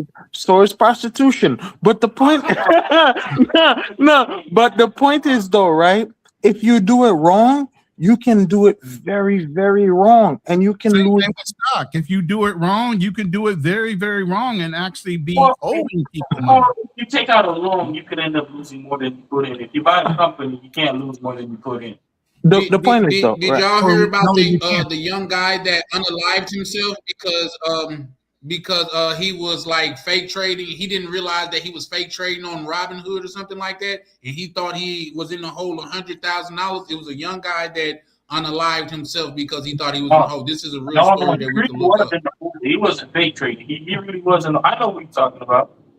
He really was in the hole, and yeah, he really did. He put some put options. That wasn't a typical him buying the stock. He put some put options, basically gambling that this particular stock is going to be below a strike price, and he lost a ton of money. It wasn't some regular shit that he did. But here's the point, though, right? The reason I'm bringing this And up, the point of that right? is, if you do it wrong, you could be in big trouble. But go ahead. Yeah. My But apologies, yeah, Alex. Continue. no reason for that. The thing is, though, right? I told you my credentials, and one of the thing is my teacher, my instructor, when I was going to school to get my certification to work on airplanes, he was also a real estate investor. He currently is a realtor and real estate broker. He still has his broker license. He's also a ship captain, right? So my man, he made a lot of money coming up, and his wife was a clerk for the for federal court. So they made a lot of money going up, right? Yeah. And by the time I met him, he was $1 million in debt. Mm-hmm. What year? He was $1 million in debt. What was his offset in assets, though? Oh, he owned about 8 properties. And what was in- the net value? What in was the South net Florida. value? Hmm? What was the net value of those properties? No, the problem is the market crashed, and the loan on those properties became worth more than the properties themselves. Correct. So he was $1 million in debt, and he had to work. And he, Basically, we discussing let loan me say versus this. ownership. Yeah, but let me say this. A lot no. of people in This town is- ain't have to go this back is- to work that were retired even. It's like the reason we harp on loans, and we hear what you guys are saying about it being turnkey. But man, if you got $100,000 just lying around, man, well, No, But typically, no, we're no. talking But about- listen though, right? Go ahead. He was $1 million plus in debt, and he still had $250,000 in liquidity. That's cash in his account. Yeah, that can happen. Well, He had that, and he still owed $1 million. Man had to make short sales just to try to break even. I know he negotiated with the bank, right? Yeah, he did that. Yeah, he did. You know the only federal bailouts. the only thing he kept was the house he was living in. Okay, that's That happened a was- lot in 2008 when the market took a dump. Yeah, that's what happened. This is when I met him. I met him after high school. This was 2012. Okay. Right? And we were just bullshitting, right? And he's my teacher. I like him. I go to his house for dinner and all that, right? And he was talking about that. And he was like, yeah, I was $1 million in debt when you met me. And this was just the money I owed just off the loan amount. This is the Did he- capital he owed, not the interest, not anything else, just the capital. So I got a question to ask you. Go ahead. Yeah, go ahead. What did that teach you? Say again? What did it teach you? Oh, he was my A&P instructor. He was my he was my teacher when I was getting my airframe and power plant license to work on airplanes. So this is a man who was in Hey, his Ronnie, 60s. is that you with the shared screen at the bottom? Say With the again? what? Yeah. I said, is you have a Yes. shared screen in the Yes. back office? Yes. Would you like for me to share it now, or you want to wait? Once it gets done, you can share it. I'm Okay. still, Go I'm ahead. still. I mean, I don't think he actually answered. Okay, I'm asking y'all, like again, what did that teach you? What do you mean? What did that teach me? So he knew Yeah, when he went bankrupt and he lost all that money. Oh no, it's thank not a you. matter of what it taught me. The point Okay, is though, okay. is I understand where he was coming from. This is a guy who was rich when he was my age. So you're Understanding? saying it. So you're saying you can be around people that are more successful than you, that are. I mean, God, that's a terrible name when you say broker, because like typically brokers are broker than you, right? No, he's a real estate broker. I know, That means he has and people working for him. Yes. I was an insurance and investment broker. I know, but You Ronnie, know. you know what I'm saying. Yeah. Most brokers are actually broker than the people that they're broking for. Nah, No, they're not. Okay. I wouldn't say that. I wouldn't say Okay. that. I wouldn't say that. Okay. Believe me, they Go have to ahead. have years of experience before you can even become a broker. That means you have to know about First, real estate. You've had to like I, earn some profits. And here's the greatest thing about real estate, and especially being an agent. Sometimes you get pocket listings where you can afford to buy them yourself at a lower value. I And then know. you already know they're turnkey and you can flip them real quick. A lot of these Correct. guys make some backroom deals where they make a shit ton of Yeah, money I real know. fucking fast. So Most of the if best you wind deals up you ever working see in 2 to market. 3 years before you qualify to be a broker and you're a broker for an amount of years, you got some money somewhere and property or whatever. Thank you. Thank you. That's exactly what I mean. The So man I had asked you. No, no, the no, man no. had his While you're own laughing, money I to asked you the do question. things. I Yeah. asked you the question. What did you learn from it? You said nothing. We No, all what I'm heard that. No, he You said said it nothing. didn't matter. the point I'm trying to say is What? that it didn't really matter Okay. It didn't matter what you what learned from it. no. And what I'm saying is it didn't really matter Oh about man. what I learned from him or everything Okay. else because at the time, right? This was around the same time when he was going broke that he owed over $1 million that my mom bought her house for pennies on the dollar. Fucking Burger King and some Popeyes. Basically, Brother. a Brother. Slim Jim, and basically she bought it for a Slim Jim, and what was it? They call the pickled eggs. Right. Man, you know? The So one in the red jar. I gotta ask Yeah, you. So okay. What is the point of you basically bringing up your? she bought it What is for the the? hot sausages in a pickle jar, Yeah. bro. Hot sausage in the back. Okay, but she So brought what's it the at point of that that? price, but you're saying she still owes money on it, and now she's No, Yeah. no, she doesn't owe money on it anymore. But I'm okay. saying, even though she paid off the mortgage, right? Mhm. The contracts Yeah, continued on you for definitely, years after. you Like, definitely got to watch your T's and C's on what you're agreeing through with a bank. That's why you have the no, option of utilizing more than one financial lender. If you don't no, have the cash to buy outright. it's But it's not the the bank. example we're using, Alex, the example we're using, God, it sounds so weird to say your own fucking name, but the example we're using is that these guys had 100,000 clear and they took 20,000 each and brought tax lien homes outright. That means that's 100% profit. There's no contracts involved. They don't have to worry about any extenuating T's and C's on a loan contract. They're clear. Actually, there's a lot of that. If you buy a What? tax lien home, you can't just evict the person who lives there. Did you know that? No, it actually What? depends on where you buy it. What No, state? seriously, it really doesn't matter. If this the person's primary home, you can't just Oh, my evict them. bad, bro. You can't do that anywhere. You Welcome back to always the have panel, to Black. go through the process of evicting people. No, it's not just a matter of evicting. That Yes. person who, okay, say you buy a tax lien, which is something that can be done, which is why corporations have spent billions of dollars buying people's tax liens. Right. You can buy the person's tax lien, but they can actually sue you to come up with a payment plan to pay off that tax lien. The reason why so many people get evicted out of their homes is because they miss their court dates. That's literally it. So here's the thing. Yes, they can do that. But the point is, it was an investment anyway. You either get the house or they pay you back with the interest on that tax lien that you brought out. Yes, but So tax there's still lien, net no, gain. There's tax still net lien, gain.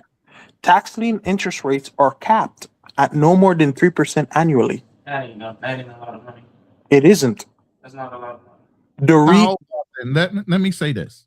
How The thing, often no, physically Wow, shit. do people okay. have Let me tax liens on finish their my point. Let me finish my point.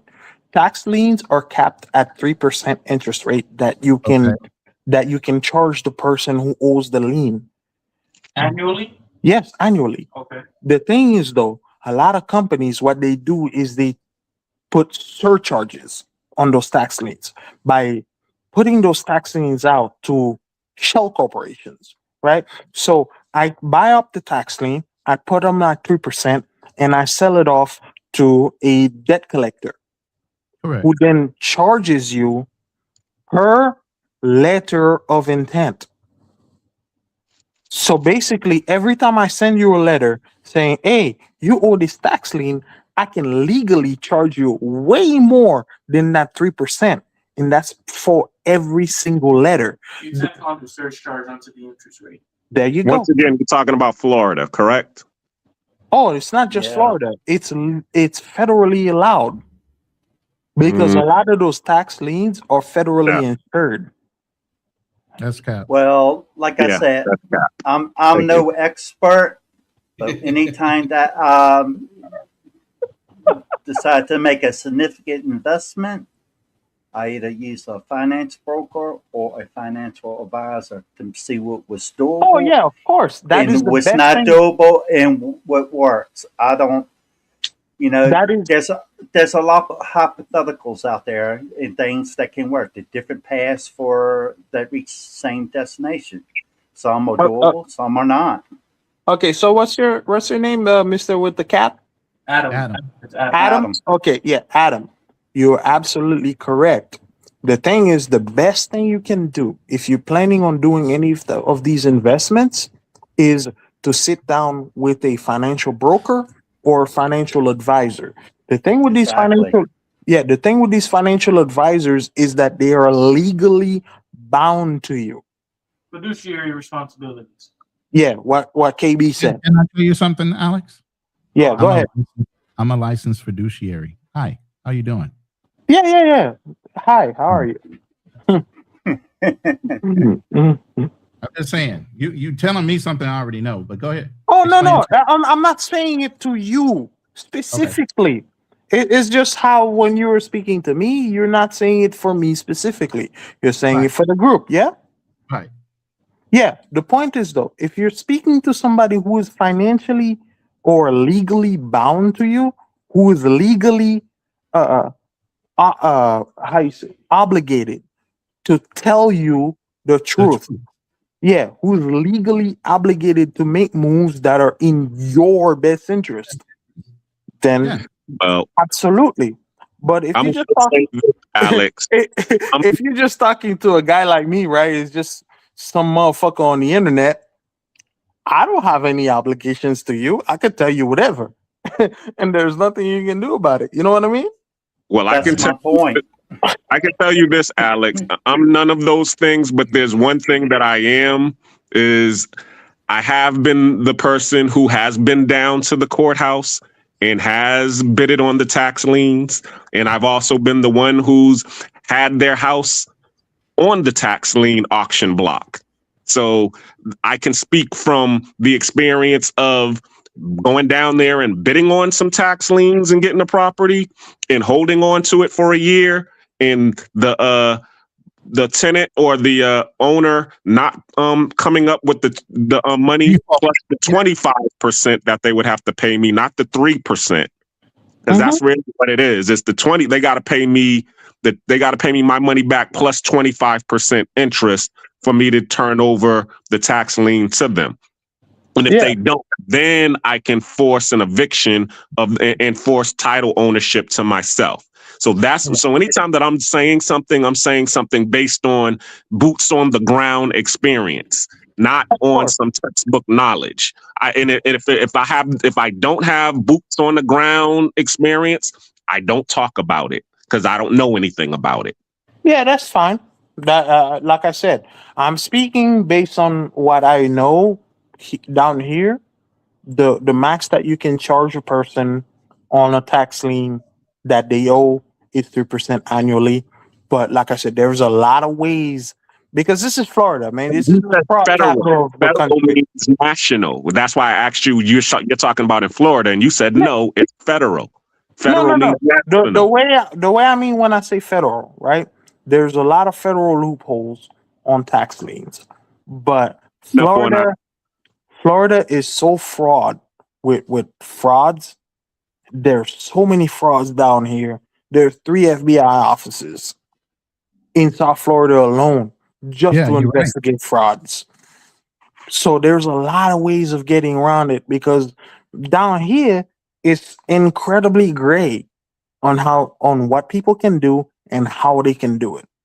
So I don't know where you are and what are the cap on tax liens are, but here, forget about it.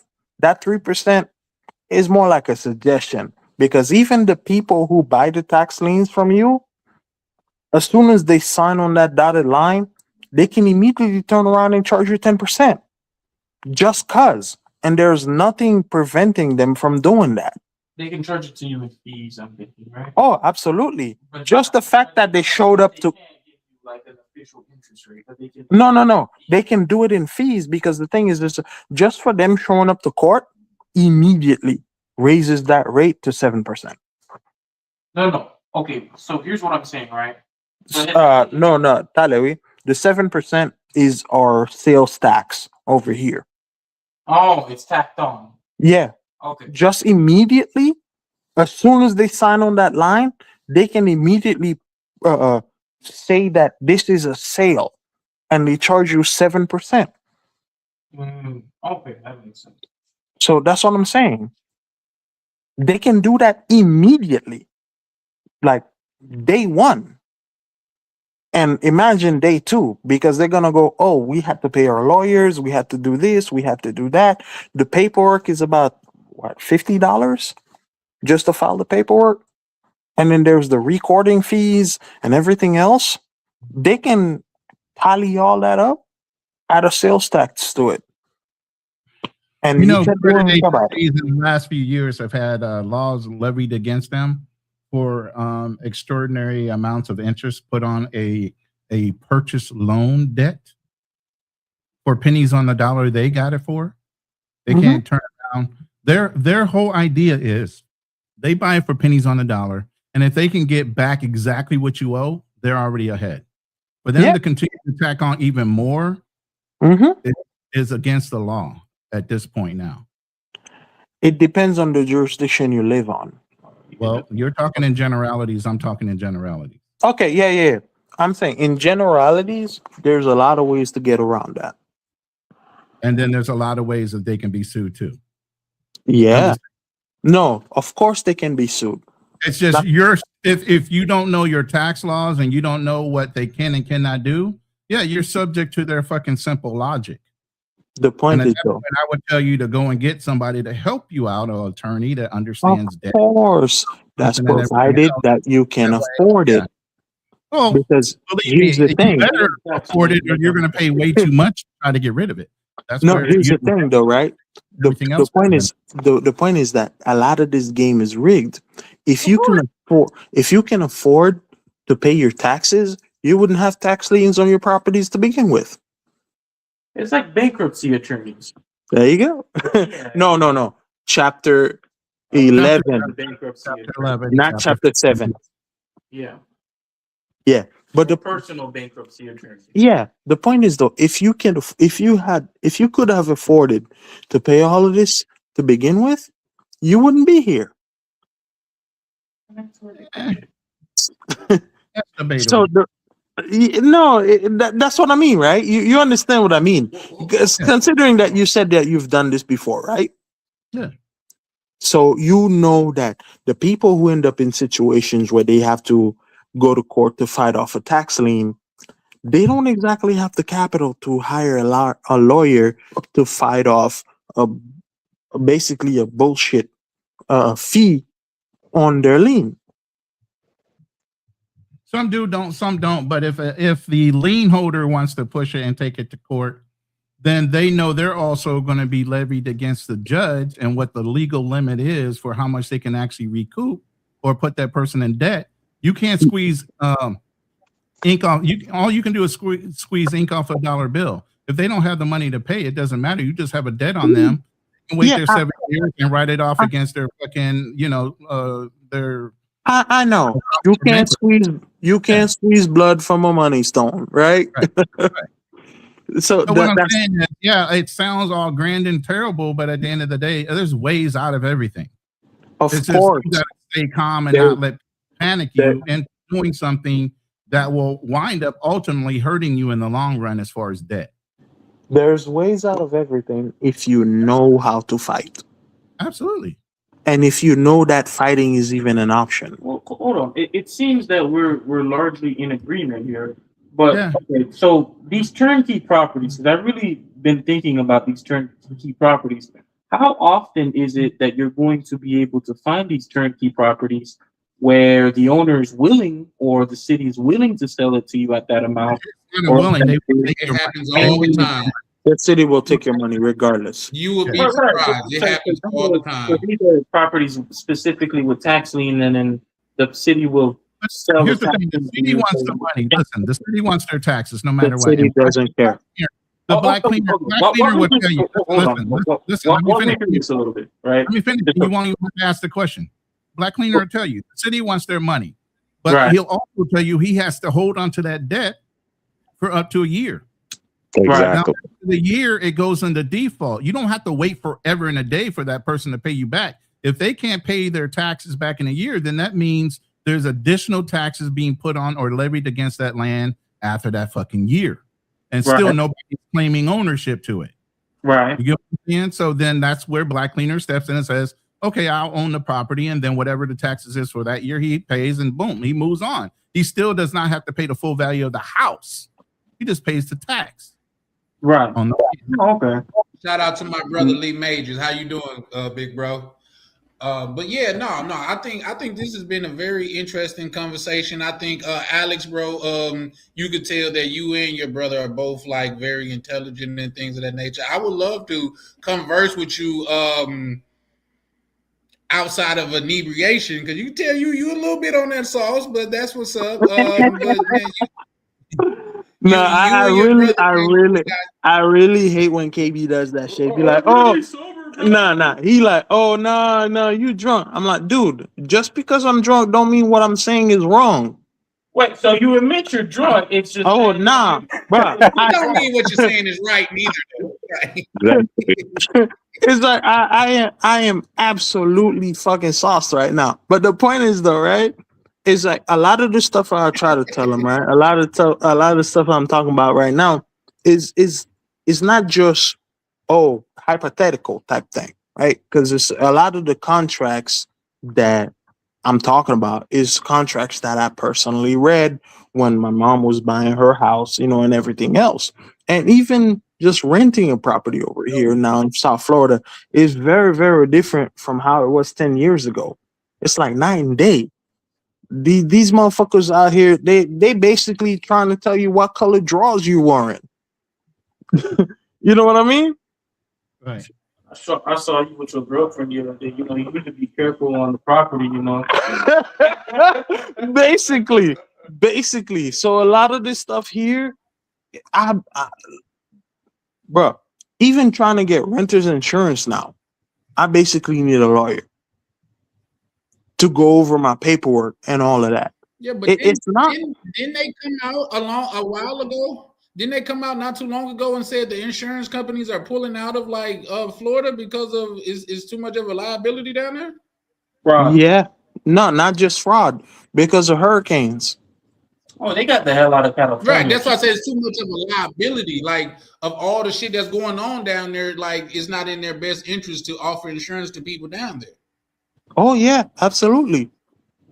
I have a friend of my mom's who bought a house a couple years ago. Charlie, while he's talking, man, look at the images I'm sending you. Down, pop them up. This is all while you guys are talking, bro. Yeah. So a couple years ago, I seen the one that you sent to you in OTO. Right. That's going on tomorrow, 6 p.m. We're gonna talk about the Trump $1,000 baby fund. But click on the other one. That was the one I did with us. yeah, it's $1,000 that he's giving out as a tax incentive for people that have kids. I popped that up based on what you're wearing today, right now. Oh yeah, no. But here it is though, right, Mr. L? Guess how much it cost for him to have his baby? $20,000 about. Yeah. Hey, I heard about. Alexis told me that he had a baby last year. Mm-hmm. It was 20 racks to have the baby. Yeah, it cost him $20,000, and even worse still, because his wife had complications. That was an additional $15,000. Yeah. And guess what my man decided to do after all of that? Move to Oklahoma. Not to cut anybody off. I need to go ahead and get going because I need to go to the bank. It was great meeting you, Adam. It was a great. It's nice talking to everybody. I'm not saying who's right or wrong, but like I said, I'm no expert, and I use I go to the experts when I need to know something.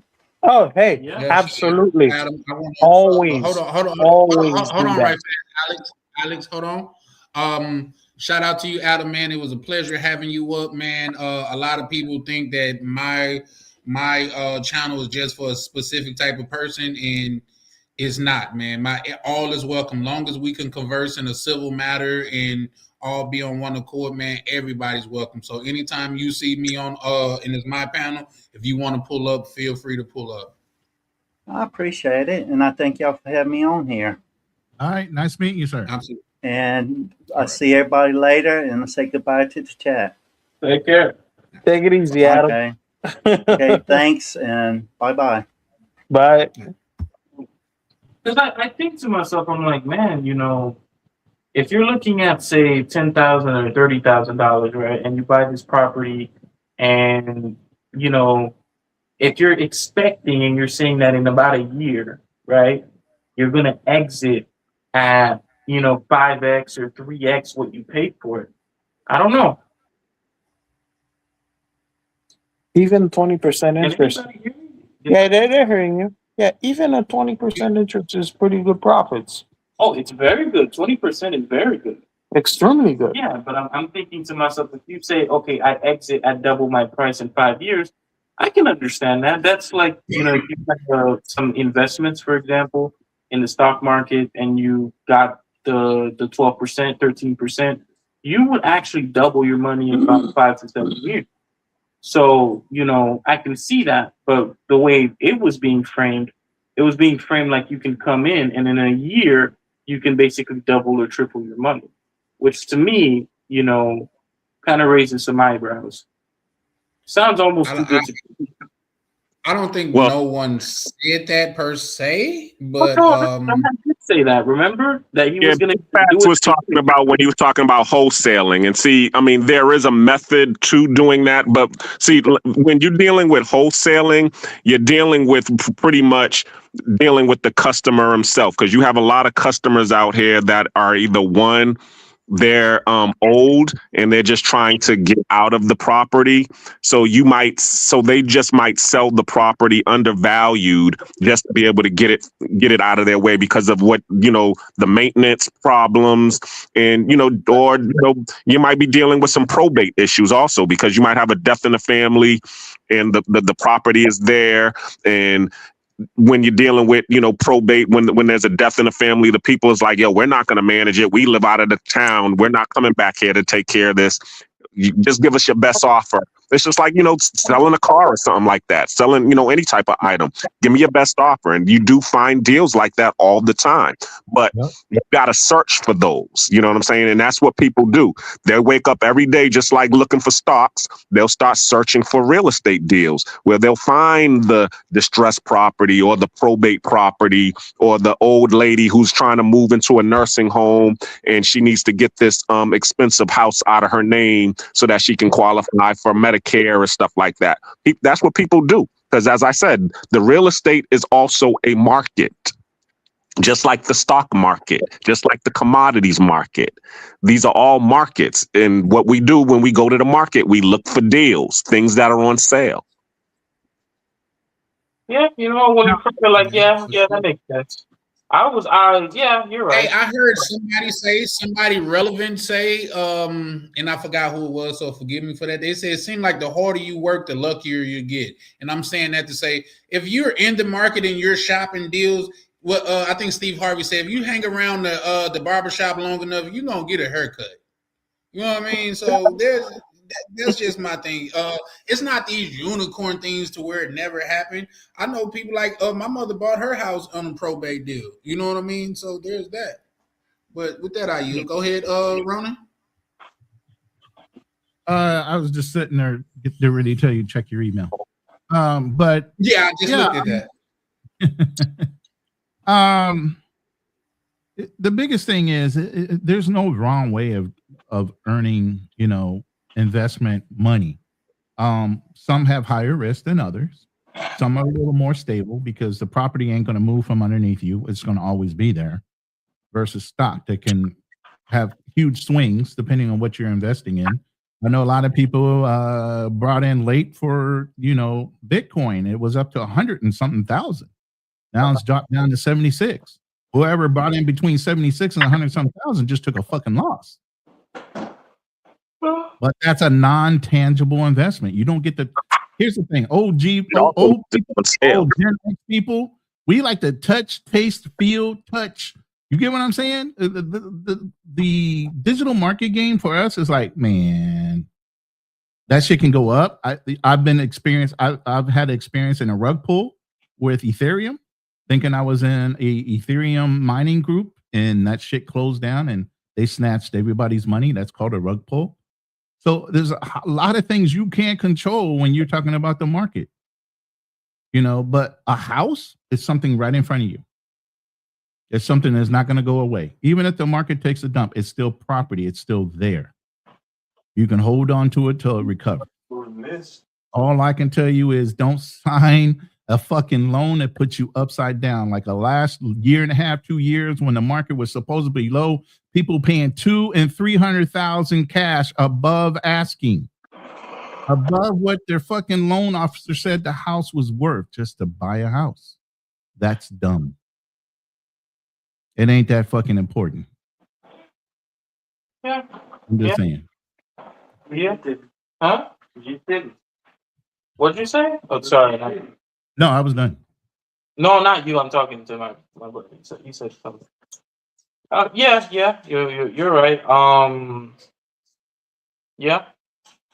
Guys, we're gonna begin to wind this down. Say about another 15 minutes because the OG Ronin pulled up. I stayed on a lot longer because he always come with a bag of goods to drop off, man. So I definitely always appreciate seeing that brother pull up on the panel because he always got something good to share. But we're gonna start wrapping up in about a good 15 minutes here. KB, you was in the middle of saying something? No. He's right. I wouldn't categorize Bitcoin like that. I would say if you would owning an investment, something like a stock, you own a piece of a company. So you do own something, whether it be part of Apple's manufacturing, whatever that may be. The more you own, you have the ability to make decisions on how the business runs. With Bitcoin, on the other hand, I wouldn't exactly call that investment. I think that's more speculation than anything else. So everybody on the panel against crypto right now? I'm not a crypto fan. Somebody's got to convert me. I just bought $400 worth of crypto right now because it's on sale. Right.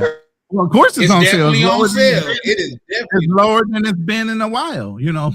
But here's the Yeah. thing: the ones that are selling are desperate because they're upside down because they bought at a later time and it was at a high. So now they're like, "Fuck it, I don't want to take it wait. I don't want to wait any longer." If they just fucking hold it, if it recovers, then they're great. But they're desperate now. They're scared that it's going to drop even lower. So that's why they're selling. Well, let's get into that. I think as the country do better, because I think the country is on its way to doing better, because the orange You sure guy, about he that? just slipped and found some oil somewhere. You know what I mean? Shit. It's a lot of things that's Back of the truck. working in this country's favor, to where, and then they finna put in the new Fed guy once he get in there, because he's Trump appointed guy. He's gonna turn back on the money printer, and when the money printer come on, there's gonna be a lot more money. No, we don't want that. No, this is what I'm saying. I'm not saying whether we want it or not. I'm just talking about the effect of it. When money is a lot cheaper, money's cheap. Go ahead. You don't think it's gonna affect the market? I don't have a look. I don't care one way or another when it comes to Donald Trump, as long as he doesn't mess with the fucking dollar. While I'm over here in the fucking Philippines. Oh, mess with the dollar? You've been feeling the effects. Yeah, the problem. Your dollar's worth what, 10-15% less now? Hold on, let me finish. So the problem is now he's offending a lot of people that are supposed to be our friends. I want Greenland. I want Scotland. I want fucking Canada. I'm going down, and I took fucking Venezuela. At one point, he had offended Mexico.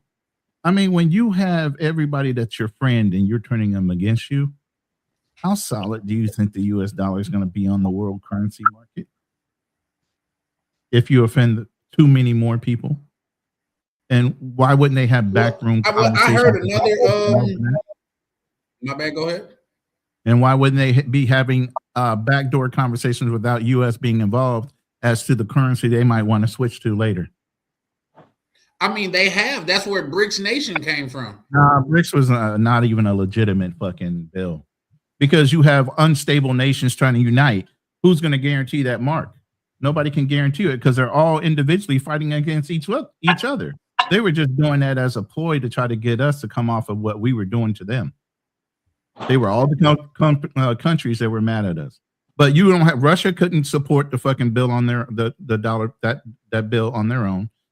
China most certainly couldn't, because right around a couple years ago, China's real estate market took a dump too. They closed all their banks. They didn't give them access to their fucking money. It was so bad. But everybody thinks China's so fucking strong. They're not.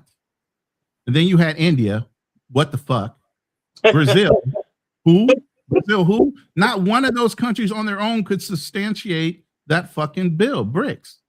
And then at the end of the day, that's the problem. Nobody in one country can support what we do as far as how stable our GDP is as America, because we're not on the gold standard anymore. We're on the GDP standard.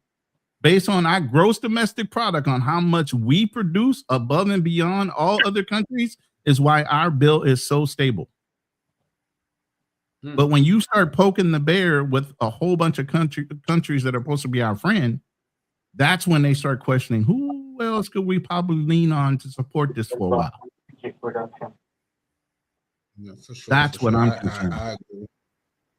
Let me give a round of applause to the sponsor stream. Shout out to you.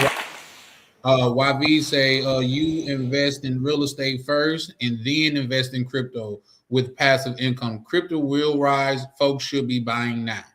Shout out to you, YV. Definitely appreciate your contribution. I agree that crypto is the future. Nah. All I'm saying is y'all need to buy precious metals. Go get some platinum, go get some gold, go get some silver, go get copper, go get some things that are stable. Yeah, I think copper would definitely be a good buy. And Costco sells sells gold. If you know how to buy that right, it could work out in your favor. But and instead of buying crypto, why don't you invest in XRP or XLM, which are the systems that control the crypto, instead of messing with something. I own both of those coins. I'm finna buy more since you brought it up. That was a sign right there, good brother. I'm finna buy more of what XLM right now tonight. But damn, I forgot what I was going to say because you done got me happy on buying X. I was like, that's a sign. I'm gonna go ahead and buy that shit right now. Give me some XRP and XLM right now too. And what was the other one that YV was talking about? ALGO, Algo, and VET. Algo and V Chain. Yeah, B Chain. Yeah, They're so both on sale too right now. oh really? Oh shoot, yeah. Let me go over there and start buying some of that. And you don't gotta dump a lot into it. I just buy a little bit here and there. Yeah, You know what I mean? a little at a time, especially with XLM and XRP. I don't know where they're at now, but they were like $2, $3, $4. Now I don't know how high they are now, but that was about maybe a year and a half ago. What are they at right now, sir? Today, XLM is at 17 cents, almost 18. And let's see, XRP is at 162. And like say, I was looking at it a couple months ago. Let's just go to 6 months ago. 6 months ago, XRP was at $3.21. That's more than doubling your money. Right, and explain what that is so that they understand. Well, what I was going to say about XLM is just like the way that I grew up, man. If the big dogs are goddamn, like say, let's just say I got $500, but I could get it, and I'm not related to my past and stuff like that, guys. We didn't group, but like say the big dogs down there, they got thousands of dollars that they're gambling, $20,000, $30,000. I'll try my luck with the $500 to bet with the big dogs down here. I'm saying that to say, anytime you could get on an investment with BlackRock, that's probably a safe bet. Now they got more than enough to lose. If you do your research on BlackRock, they have saved nations from the brink of bankruptcy.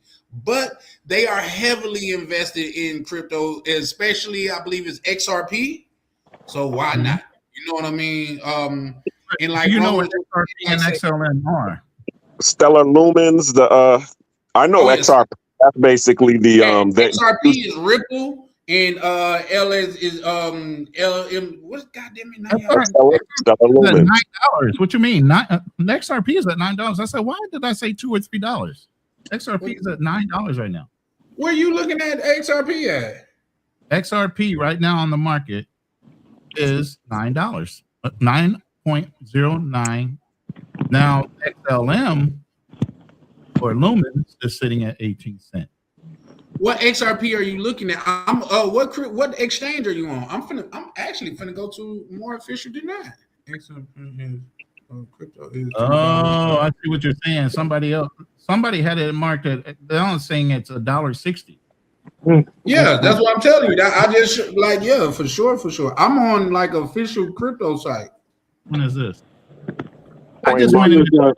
I'm gonna head out. It's about 1:30 here. I gotta go to work tomorrow. Well, today. I gotta go to work today. But anyway, hey. I hope you be giving them people at your job hell, just like you be giving us hell, KB. Nah, I don't give them hell, bro. I just shut up and cash the checks, bro. I ain't here to argue with anybody. Some people try to get into it to me. I'm just like, hey, if you got a problem, just talk to my boss. She right here. You can just tell that to her. That's what's up. Now you have a good one, man. You know it's always a pleasure conversing with you, KB. Yeah, sounds good. Hey, you guys have a good night. You too. The only reason I bring up those two is because I was actually sitting in a fucking dentistry office, and I happened to be waiting on my dentist, and a guy was sitting there in Texas before I moved over here. And he was sitting there, and I said, "Oh, what do you do?" He goes, "I'm a banker." And he said, "I'm just sitting here waiting on my mom. She's getting her teeth done." I said, "Okay." I said, "Well, just out of, I don't like it, but what do you think about crypto? You're a banker, so I'm interested to hear your input." And he goes, "You know what? I don't really necessarily deal with crypto, but I can tell you right now, XRP and XLM are two things you need to look into. Because those are the vehicles that carry what? The trades of the Bitcoins in the digital currency. So while you might not want to mess around with the huge swings on crypto, the thing that crypto rides on when it comes to the exchanges and the software that deals with that are those two markers. And that's why they're safer. Yeah, So I that know XRP. They use that to in Western Union. They actually use their yeah. technology in order to do the I think XRP, the way he explained it to me, is local exchange, and then XLM are international. Okay, so the answer to the international buyers. Okay, Yeah. got it. Yeah. So that's the way he explained it to me, and that's how I understood what it was. But up until then, that's the only thing I would say about crypto is those two, because those can't fluctuate as much because they're just the basis of how money is moved when it comes to the digital currency. Instead of, betting on the digital currency and its swings, just go with the thing that moves it. Agreed. Don't bet on parts in the system, bet on the whole system. And I agree with that wholeheartedly. Don't quote me on this, but I think it is some countries to where their currency is unstable, they actively deal with crypto because crypto is a more stable currency than their current currency. So I forgot which one it is. I want to say Ethereum. I got a leverage play. Well, I don't want to go Ethereum too now long. 2.0 is a lot better than 1.0, but a lot of people have rug pulls in the Ethereum market. That's where I experienced mine was in Ethereum. But now that they went to 2.0, I think it's a little more stable and it's more consistent. It doesn't have huge swings like that, where Bitcoin still does. But I just want the little change on Stellar because it's still at a great price. Like, here's the thing. I got a quick story. It's a guy that y'all can look up. I think his name is Aristotle. No, it's not Aristotle. It's Da Vinci or something like that. A black dude. You could look him up on YouTube. Years ago, when Bitcoin was at $1, he was begging people. He said, if you don't do nothing else, just spend $100 on Bitcoin and forget about it. I'm mad because I knew when it was at $18 and I didn't buy it then. Yeah. Oh, because I like, what the fuck? Why would I buy something that's not even tangible? My old way of thinking. Yep. Right. Yep. No, then it went to 1,800. I remember when it was just 1,800 a coin, and I still didn't borrow. Which would have been steal. And believe it or not, you're gonna remember this if you don't get in. You're gonna be like, I had a chance to get in when it was less than 100,000, and now it's at a million. So I say, well, here's the thing. Like, say that is my my spiel on asymmetrical risk. You guys are familiar with like what asymmetrical risk is, right? Of course. Okay, let's just say asymmetrical risk using the Bitcoin example. If I put in $500 of currency into Bitcoin when it was $1, the most I could have lost was $500. That's all I could have lost. But the return on that could have been damn near infinite if I would have spent $500 on Bitcoin when it was $1. Can you imagine that return? It would have been infinite. Almost. You see what I'm saying? So I'm sorry. Go ahead, Ronnie. No, I just said I agree with you. I just said, yeah. So just put in what you can afford to lose and shit. Just forget about it, man. That's the point right there. But there are ways that people I'm sorry. Go ahead. That's the point. Put in what you can afford to lose. And then on top of that, that's the point that I was trying to make earlier when we was talking with Carl B, is the fact that what you just said, it's a cycle. So, okay, if there was, and we always talk about these cycles. I mean, Bitcoin being one of them. Everybody always talks about if you would have invested in Apple when it was on the ground floor. We've been around to see these cycles. So now all we're doing is saying, hey, this is the new Apple. This is the new Bitcoin. Invest in this right now while it's on the ground floor because it's going to take off pretty soon. We already see what's coming forward. Yeah. Right. Yeah. Well, here's the thing. I can tell you this, and I'm just learning about it right now. But it's some people that's really into crypto, and they're making tons of bread off of it. I forgot the name, like where they're leveraging crypto and leveraging money and stuff like that for crypto, and they're making tons of money off of it.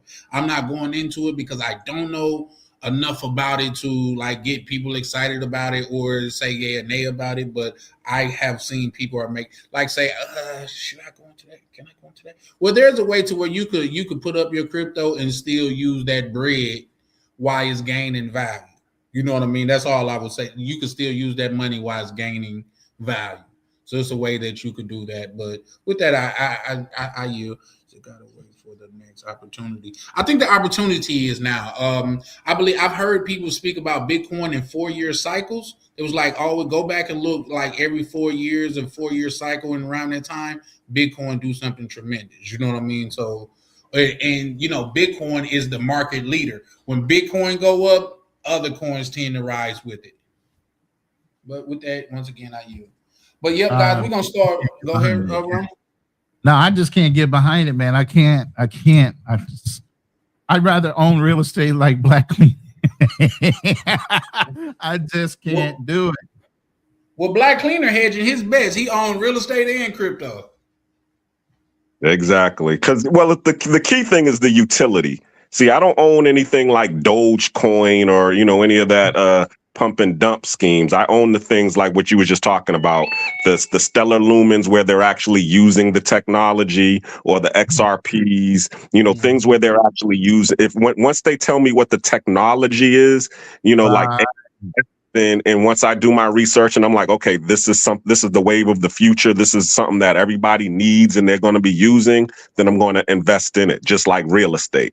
So, but if it's just something that's a pump and dump, oh no, I stay the hell away from it, because it's just the flavor of the month. Yeah, I ain't got time for it. Hey, you know what, Warren Buffett? I'm sure he got many sayings, but the one saying that he say that I like to think about. Shout out to Mr. Peppers, man. Good seeing you, good brother. He said, buy when blood in the streets, especially if it's yours. Oh, and here's another one that I like. He said, be fearful when everybody's bold and be bold when everybody is fearful. So yeah, man. I mean, that makes sense because when everybody's fearful, they're selling. Yeah. Yep. You get what I'm saying? So then that's when you should be buying. Yep. A lot of the problems is a lot of times we don't have the capital to buy when everybody's selling because we're in crisis mode.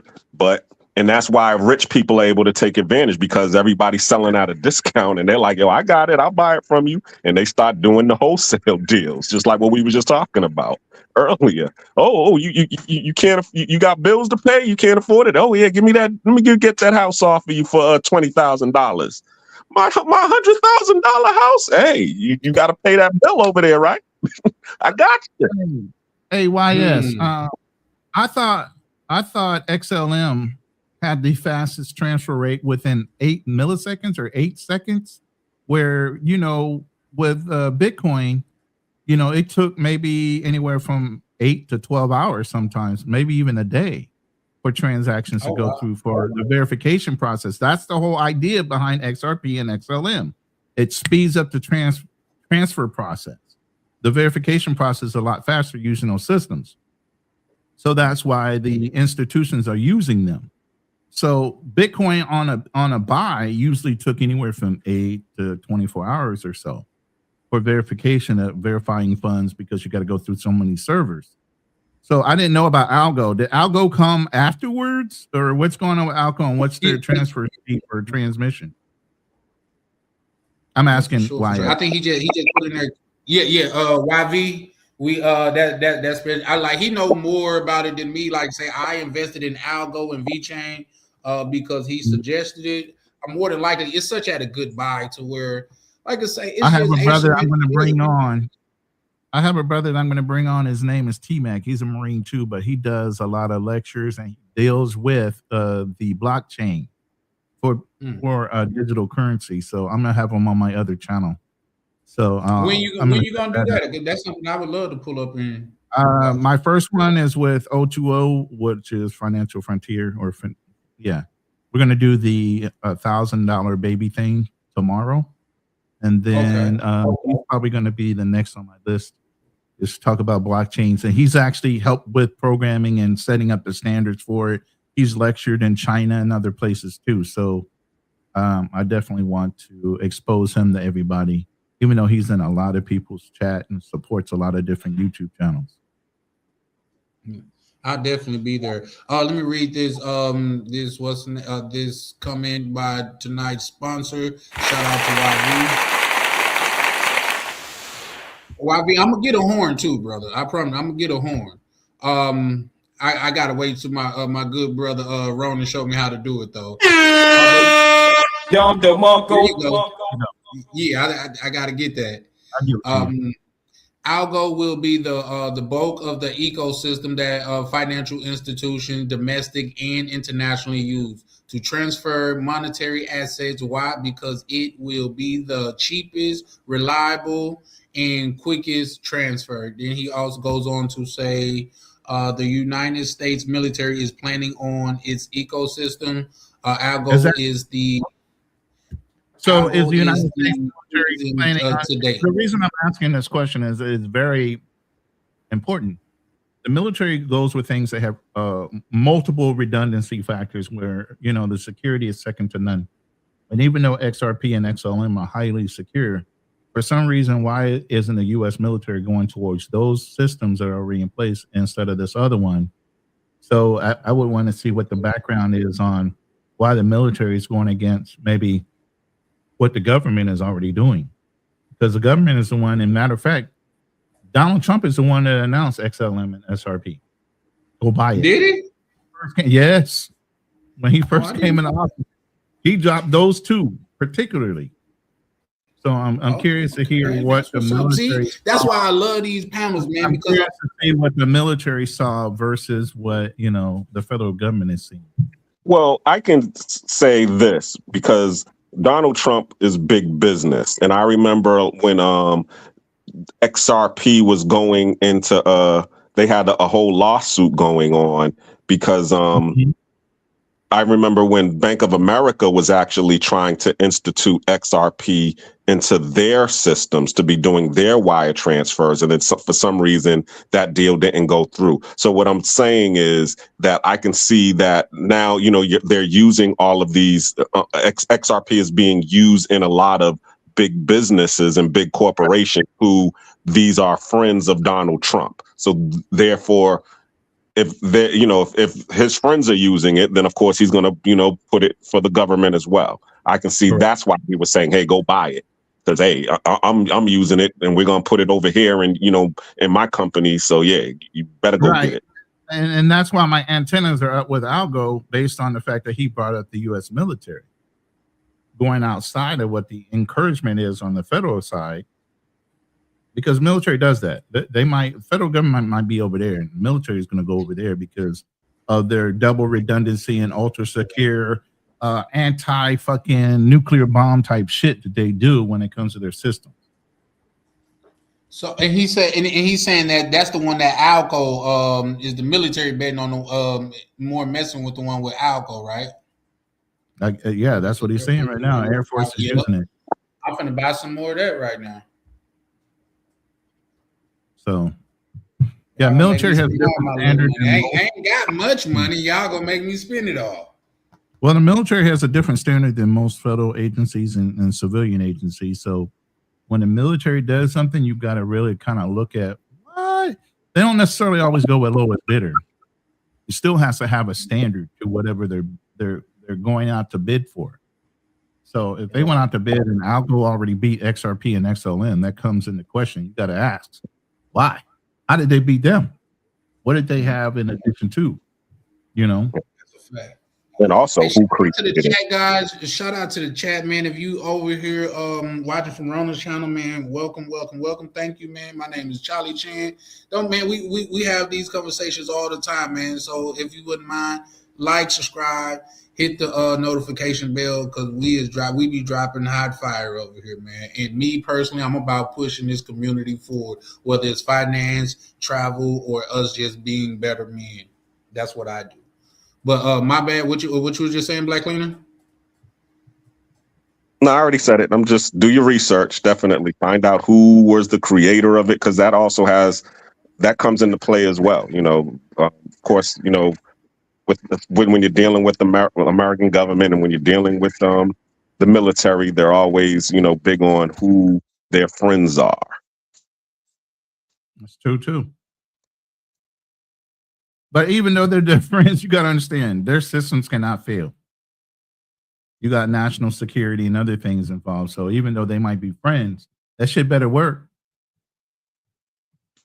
Well, that's the standard. We was talking about above. We was talking, okay, XLM, XRP. We already understand that they work, and algo has to be or meet or exceed XLM and XRP. But then also that's when the other things start to come into play. Okay, what country is, you know, the backer or the creator of this technology? You know, is it an American company? Is it a you know, a Chinese company? We ain't dealing with China right now, so of course we're not going to use any of their technology. No, we're not using BNB. You see what I'm saying? So that's all I'm saying. Algo's at what, 10 cent? Was that the price right now that you got? YS 10.4 or 10.5? Yeah, it's low. I just had Coin Market Cap. Y'all got Coin Market Cap up? I'm on what is this? CoinGecko? So I use Coin Market Cap.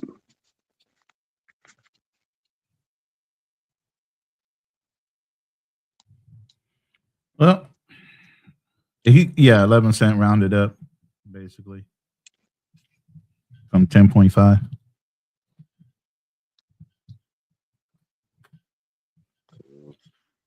All right, brothers. I'm gonna step down. I still got a little more homework before tomorrow in our show. So no, shout out to you, man. You know, it's always a pleasure conversing with you, Ronan. Like I say, you know, anytime you see me, you know, you more than welcome on over here where I'm at. all right. You know that. Appreciate you being the mediator. Hey, they didn't want to listen to nothing till Ronan pulled up for some reason. Nobody wanted to listen until Ronan got here. I'm always good for a good debate. Yeah, keep it civil. Well, Ronan always says, he says words is important. And I know I'm not the great orator of words.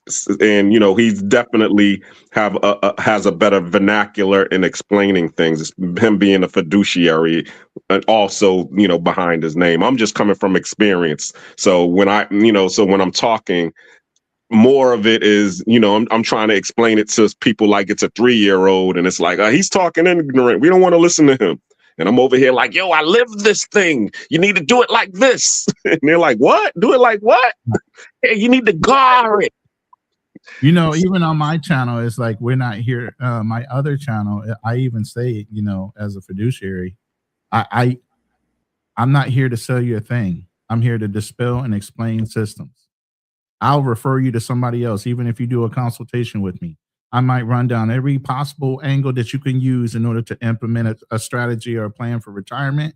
But at the end of the day, I'm still pointing you to a CPA or an insurance agent or an investment firm or whatever. I'm not selling you a dime. So it's not in my benefit to lie to you. You know? And I've never been that person. I've always been I've been recruited by New York Life and a whole bunch of other firms that want to sell stock. And I'm like, nope, I'm not getting my Series 6, Series 7. Can't do it. I can't play around people's retirement funds and go to sleep at night. Knowing every fucking sale that they do and every fucking trade, I'm getting a commission, even though you're losing money. I can't do it. No, I heard that.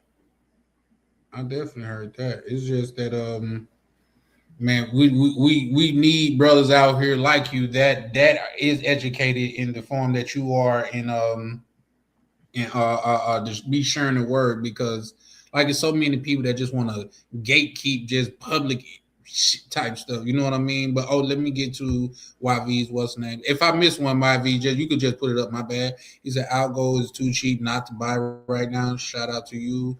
Understand it later. Just purchase now. And don't miss the boat. Algo is 11 cents for sure. I just bought some of that. Ronan, I encourage you to research algo and try to find something negative about it. I'm curious on what you come up with. Shout out to YV, man. What you say? What you think about that, Ronan? You want to look at algo with a fine tooth comb? My antenna already came up. Like I said, if XRP and XLM were not good enough for the United States military, that they had to go out and look for algo, then what was wrong with the other two? Yeah. Or did they just price themselves out of the bid based on the fact that, they are the standard, quote unquote? Get what I mean? I don't know. That's why I'm gonna do. Yeah, but I like you saying that, I will America be digging still got a into standard. why did the military decide on them versus the other two? So now I am curious. Yeah, I would love for you to come on the panel and share what you find. You know what I mean? If I find out, man, I'll invite you onto mine. Yeah, we can do a simulcast collab, and we'll do it on my my Wealth Talk channel, and we'll do a collab. Oh, and allow me to call you out right fast for you get up out of here. I noticed you didn't say nothing about the Floyd Mayweather in the Ortiz fight again. What you mean? I gotta find the clip where it looked like, or Ortiz. I didn't say look like. Let me retract that. Where Ortiz was literally whooping Mayweather's ass until that one point. He wasn't. And you also said that Floyd Mayweather gave him a low blow. He gave him a low blow. He hit him behind. He hit him up below the shoulders. I know it was a foul on Ortiz's part, and he was overly apologetic, and that's why he dropped his hands in order to say, "I'm sorry" once again. And Mayweather said, "You done said it twice," and bam, put him down on the carpet. Bam. But and the referee looked at him like, I told him to check himself at all times. Before that situation, Mayweather was getting his ass whooped. I'm just saying. No, he was not. Oh my God. You're gonna make me look, but I'm pretty sure nobody, because if that was the case. Hey, if I'm wrong, I'm wrong. But I gotta find that fight now. I'm curious. Like I said, I like digging into that shit. You said Mayweather was dominating the fight. Listen, I'm a boxing aficionado. Yeah, he was definitely. That's why Ortiz headbutted him, because he couldn't do nothing with him. He wish he had a gun in there. He was shot. That was okay. So it was the headbutt. So it was a headbutt because I remember him kind of lunging forward and up while he had him down. But I think it was out of frustration because Mayweather was holding him, and the reason Mayweather was holding him is because Ortiz was dropping bombs on him. No, but we're gonna find it. We're gonna find the tape, and we're gonna play it on Rumble, and we'll sit there and watch it and go blow by blow for reaction. But like I said, get your people to start subscribing. Did you start your Rumble channel yet? Nope, that's on my list to do tomorrow. I actually get on Rumble, and 5 of y'all brothers just go and subscribe to Charlie Chan TV on Rumble once you get it set up. And then he can go live. Gonna do it. Yep, I'm gonna do it tonight. Yep. Now, DJ on Rumble without getting copyright strikes, because that's what I'm looking for. You can play movies. You can broadcast anything live without getting a copyright. Oh, cool. Well, yeah, I think I might do that myself. I was gonna do on that channel, on one of my channels on Rumble. I was gonna do because I'm a big game theory type of guy. You know how they have these different game shows where you can win millions of dollars. Like Mr. Beast has a show right now. It's $5 million. You know what I mean? And you can watch these shows and you see people like 200 starts off with 200 people, gets down to 15 people. You know, went through the odds of getting to 15. And one guy all of a sudden out of the blue wants to be a hero in front of the camera. Says, I feel like you can make it better than I can, so I'm going to step out. Motherfucker, if you don't sit there and take your fucking lumps and let that motherfucker lose, you just forgot all the reason why you got to number 15 for your family, your wife, your kids, whatever, just because you feel like the other person deserves it more. Fuck all that. You don't know how many times people are lying to get to where they are. Right. Straight up lying. Yeah. They're making you have the empathy or sympathy to give them the shot over you. Sound like a bad deal to me. Sound like a backyard deal to me. You done whispered over It is, to but that's the whole thing about game theory. If you look at what game theory talks about, it's all about why people do things the way they. It's a little psychological. It's mathematics. It's a whole bunch of things all at once. And I'm a sales guy anyway, so I'm kind of into that. Why humans do what they do. Yeah. So why would you get all the way down to 15 after you had 200 people to compete against and then step out the way for somebody else to win? Now it doubled to from 5 million to 10 million. And you know what? And you know what? That's kind of like I heard this scenario a couple times in like we'll say business setting. It's like say Ron, I got this $100. The only way that you could get the any amount of it is goddamn it, you gotta give Black Cleaner some. Whatever amount that he agrees to, you get to have the rest. There's like naturally because Black Cleaner know that you can't get the $100 unless he agreed to it, he feel like 50-50 is fair. Ain't enough. No, he ain't gonna say, he's gonna say 60-40. At least you're getting 40% of nothing. That's the push. But which is crazy because he'll be fine with walking away knowing that you gets nothing if he don't agree. He didn't have an opportunity. You do, but you got to agree with him. So then you use leverage. That's where game theory starts coming in with leverage, information, leverage, all these things, the psychological play. That's the thing I look at. Yeah, for sure. So yeah, no, I'm very interested in that. So yeah, as soon as you like you drop that, I'll definitely be interested in checking that out. But yeah, no, I'm gonna let you go ahead, get up out of here. Like I say, it is 1:00 here in Minnesota, and I still gotta get up early in the morning, so I definitely gotta get up out of here. But like I said, Ronnie, anytime you pull up, man, it's always a pleasure, man. You bring a lot of knowledge and wisdom with you, man. So I sincerely appreciate you. No problem, brother. Y'all have a good evening. Well, for me, it's afternoon, but see you. You as well. Black Cleaner, you got anything you want to say before we get up out of here? Yeah, we're gonna get off 3 hours ago. Man, I applaud you for a lot. It was 2 hours ago. 2 hours ago. But that's my bad. Go ahead. No, I was just saying I applaud you because you always do this. Most people, when they're about to get off, they're like, "Yo, I'm about to get off," and they just shut everything down. They don't care what's going on. But you always allow people to cook. So let me open my eyes. I believe it or not.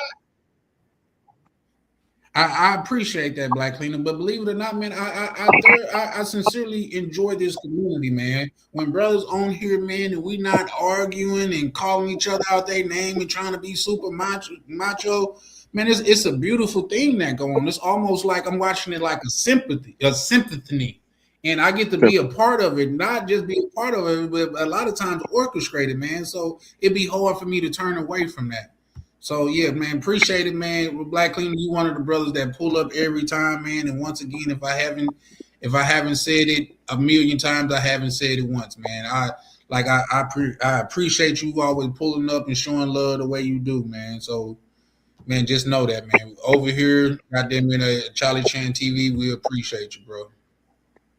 Well, I appreciate you. I appreciate the community, and I look forward to us all growing together. As I said, I'll be in Cartagena on Friday, so hopefully we'll have everything all together so I'll be able to go live. And also you'll be able to see some new content that's coming out when I go to Cartagena. So all right, I'm about to let you go because it's 2:00 here. So let me get off, and I'll talk to you all. Black Cleaner. All right, for sure. Take this with you. If before you try to go live in Cartagena, at least like do a test live, because you got to do a test live before they'll actually let you go live. Like I think 24 hours before. So just keep that in mind, though, brother. But once again, I'm gonna let you go ahead and have a great night, man. Appreciate you again. All right, peace. Bless. All right, guys. So we're gonna they've been letting this video. I mean, it's the intro, man. Shout out to Ronan, man. Shout out to KB and his brother pulling up. Shout out to everybody that pulled up tonight, man. Boxley. Shout out to who else pulled up? I don't know, guys. My brain getting a little bit foggy, but shout out to Adam, man. Shout out to him for pulling up, man. He was a very cool dude. You know what I mean? You know, anytime. Shout out to you, D. Kirk. Appreciate you pulling up and supporting. Anytime we have new people on the panel, I'm always a little leery, but at the same time, like I said, this is an open community, man. This is not the He-Man Woman Haters Club. This is not I hate other races club. This is not none of that, man. What I'm trying to foster over here is a community to where each one teach one. We all can build together, man. Because if we build together, we build stronger. But once again, man, this Charlie Chan TV, man. We're gonna go ahead and play this outro and wish y'all a merry night.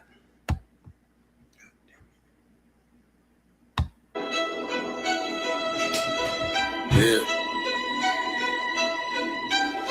Late nights. Open mics. Truth only move when the room got order. Mr. Peppers and Prime on the control.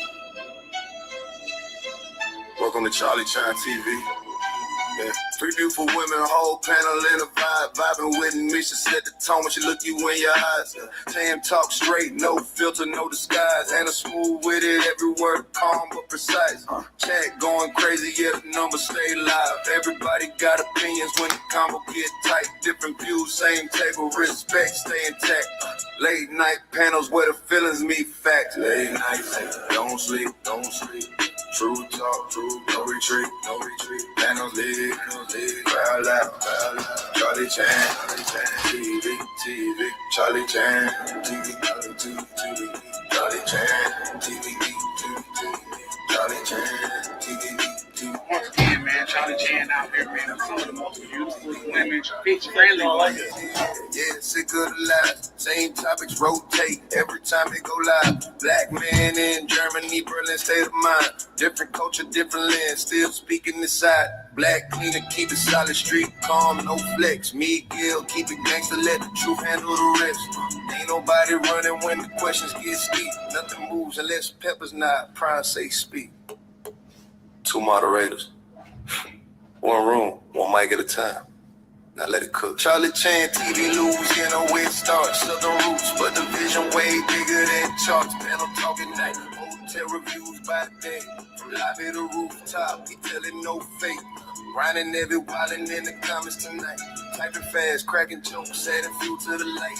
When the testimonies, top supporter in the chat. But he said, cam up, Charlie, yeah, pressure like that. Hey, the travel POV, nodded off mid-live. Guess these late nights build different, everybody can't survive. Hey, late nights, hey, don't sleep, don't sleep. Real talk, real raw speech. Peppers grind, crowd loud, Charlie Chan, TV, Charlie Chan, TV, Charlie Chan, TV. Shout out to Live Chat. Shout out to Replay Gang. Shout out to supporters who keep the lights on. If you're here every night, we see you. Let's talk. Charlie Chan TV.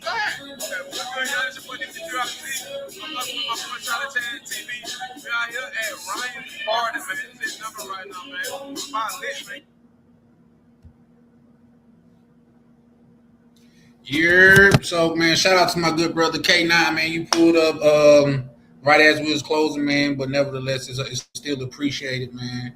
We're gonna go ahead and close out for the night, man. And y'all remember, like, subscribe, hit the notification bell, all of that, man. I'm gonna try to double back with another one tomorrow, but just stay tuned. The only way you will know if you like and subscribe and hit the notification bell, man. Shout out to everybody that pulled up and supported tonight, man. It's greatly appreciated. And y'all have a great night. This is Charlie Chan, and we are over and out. I guess not.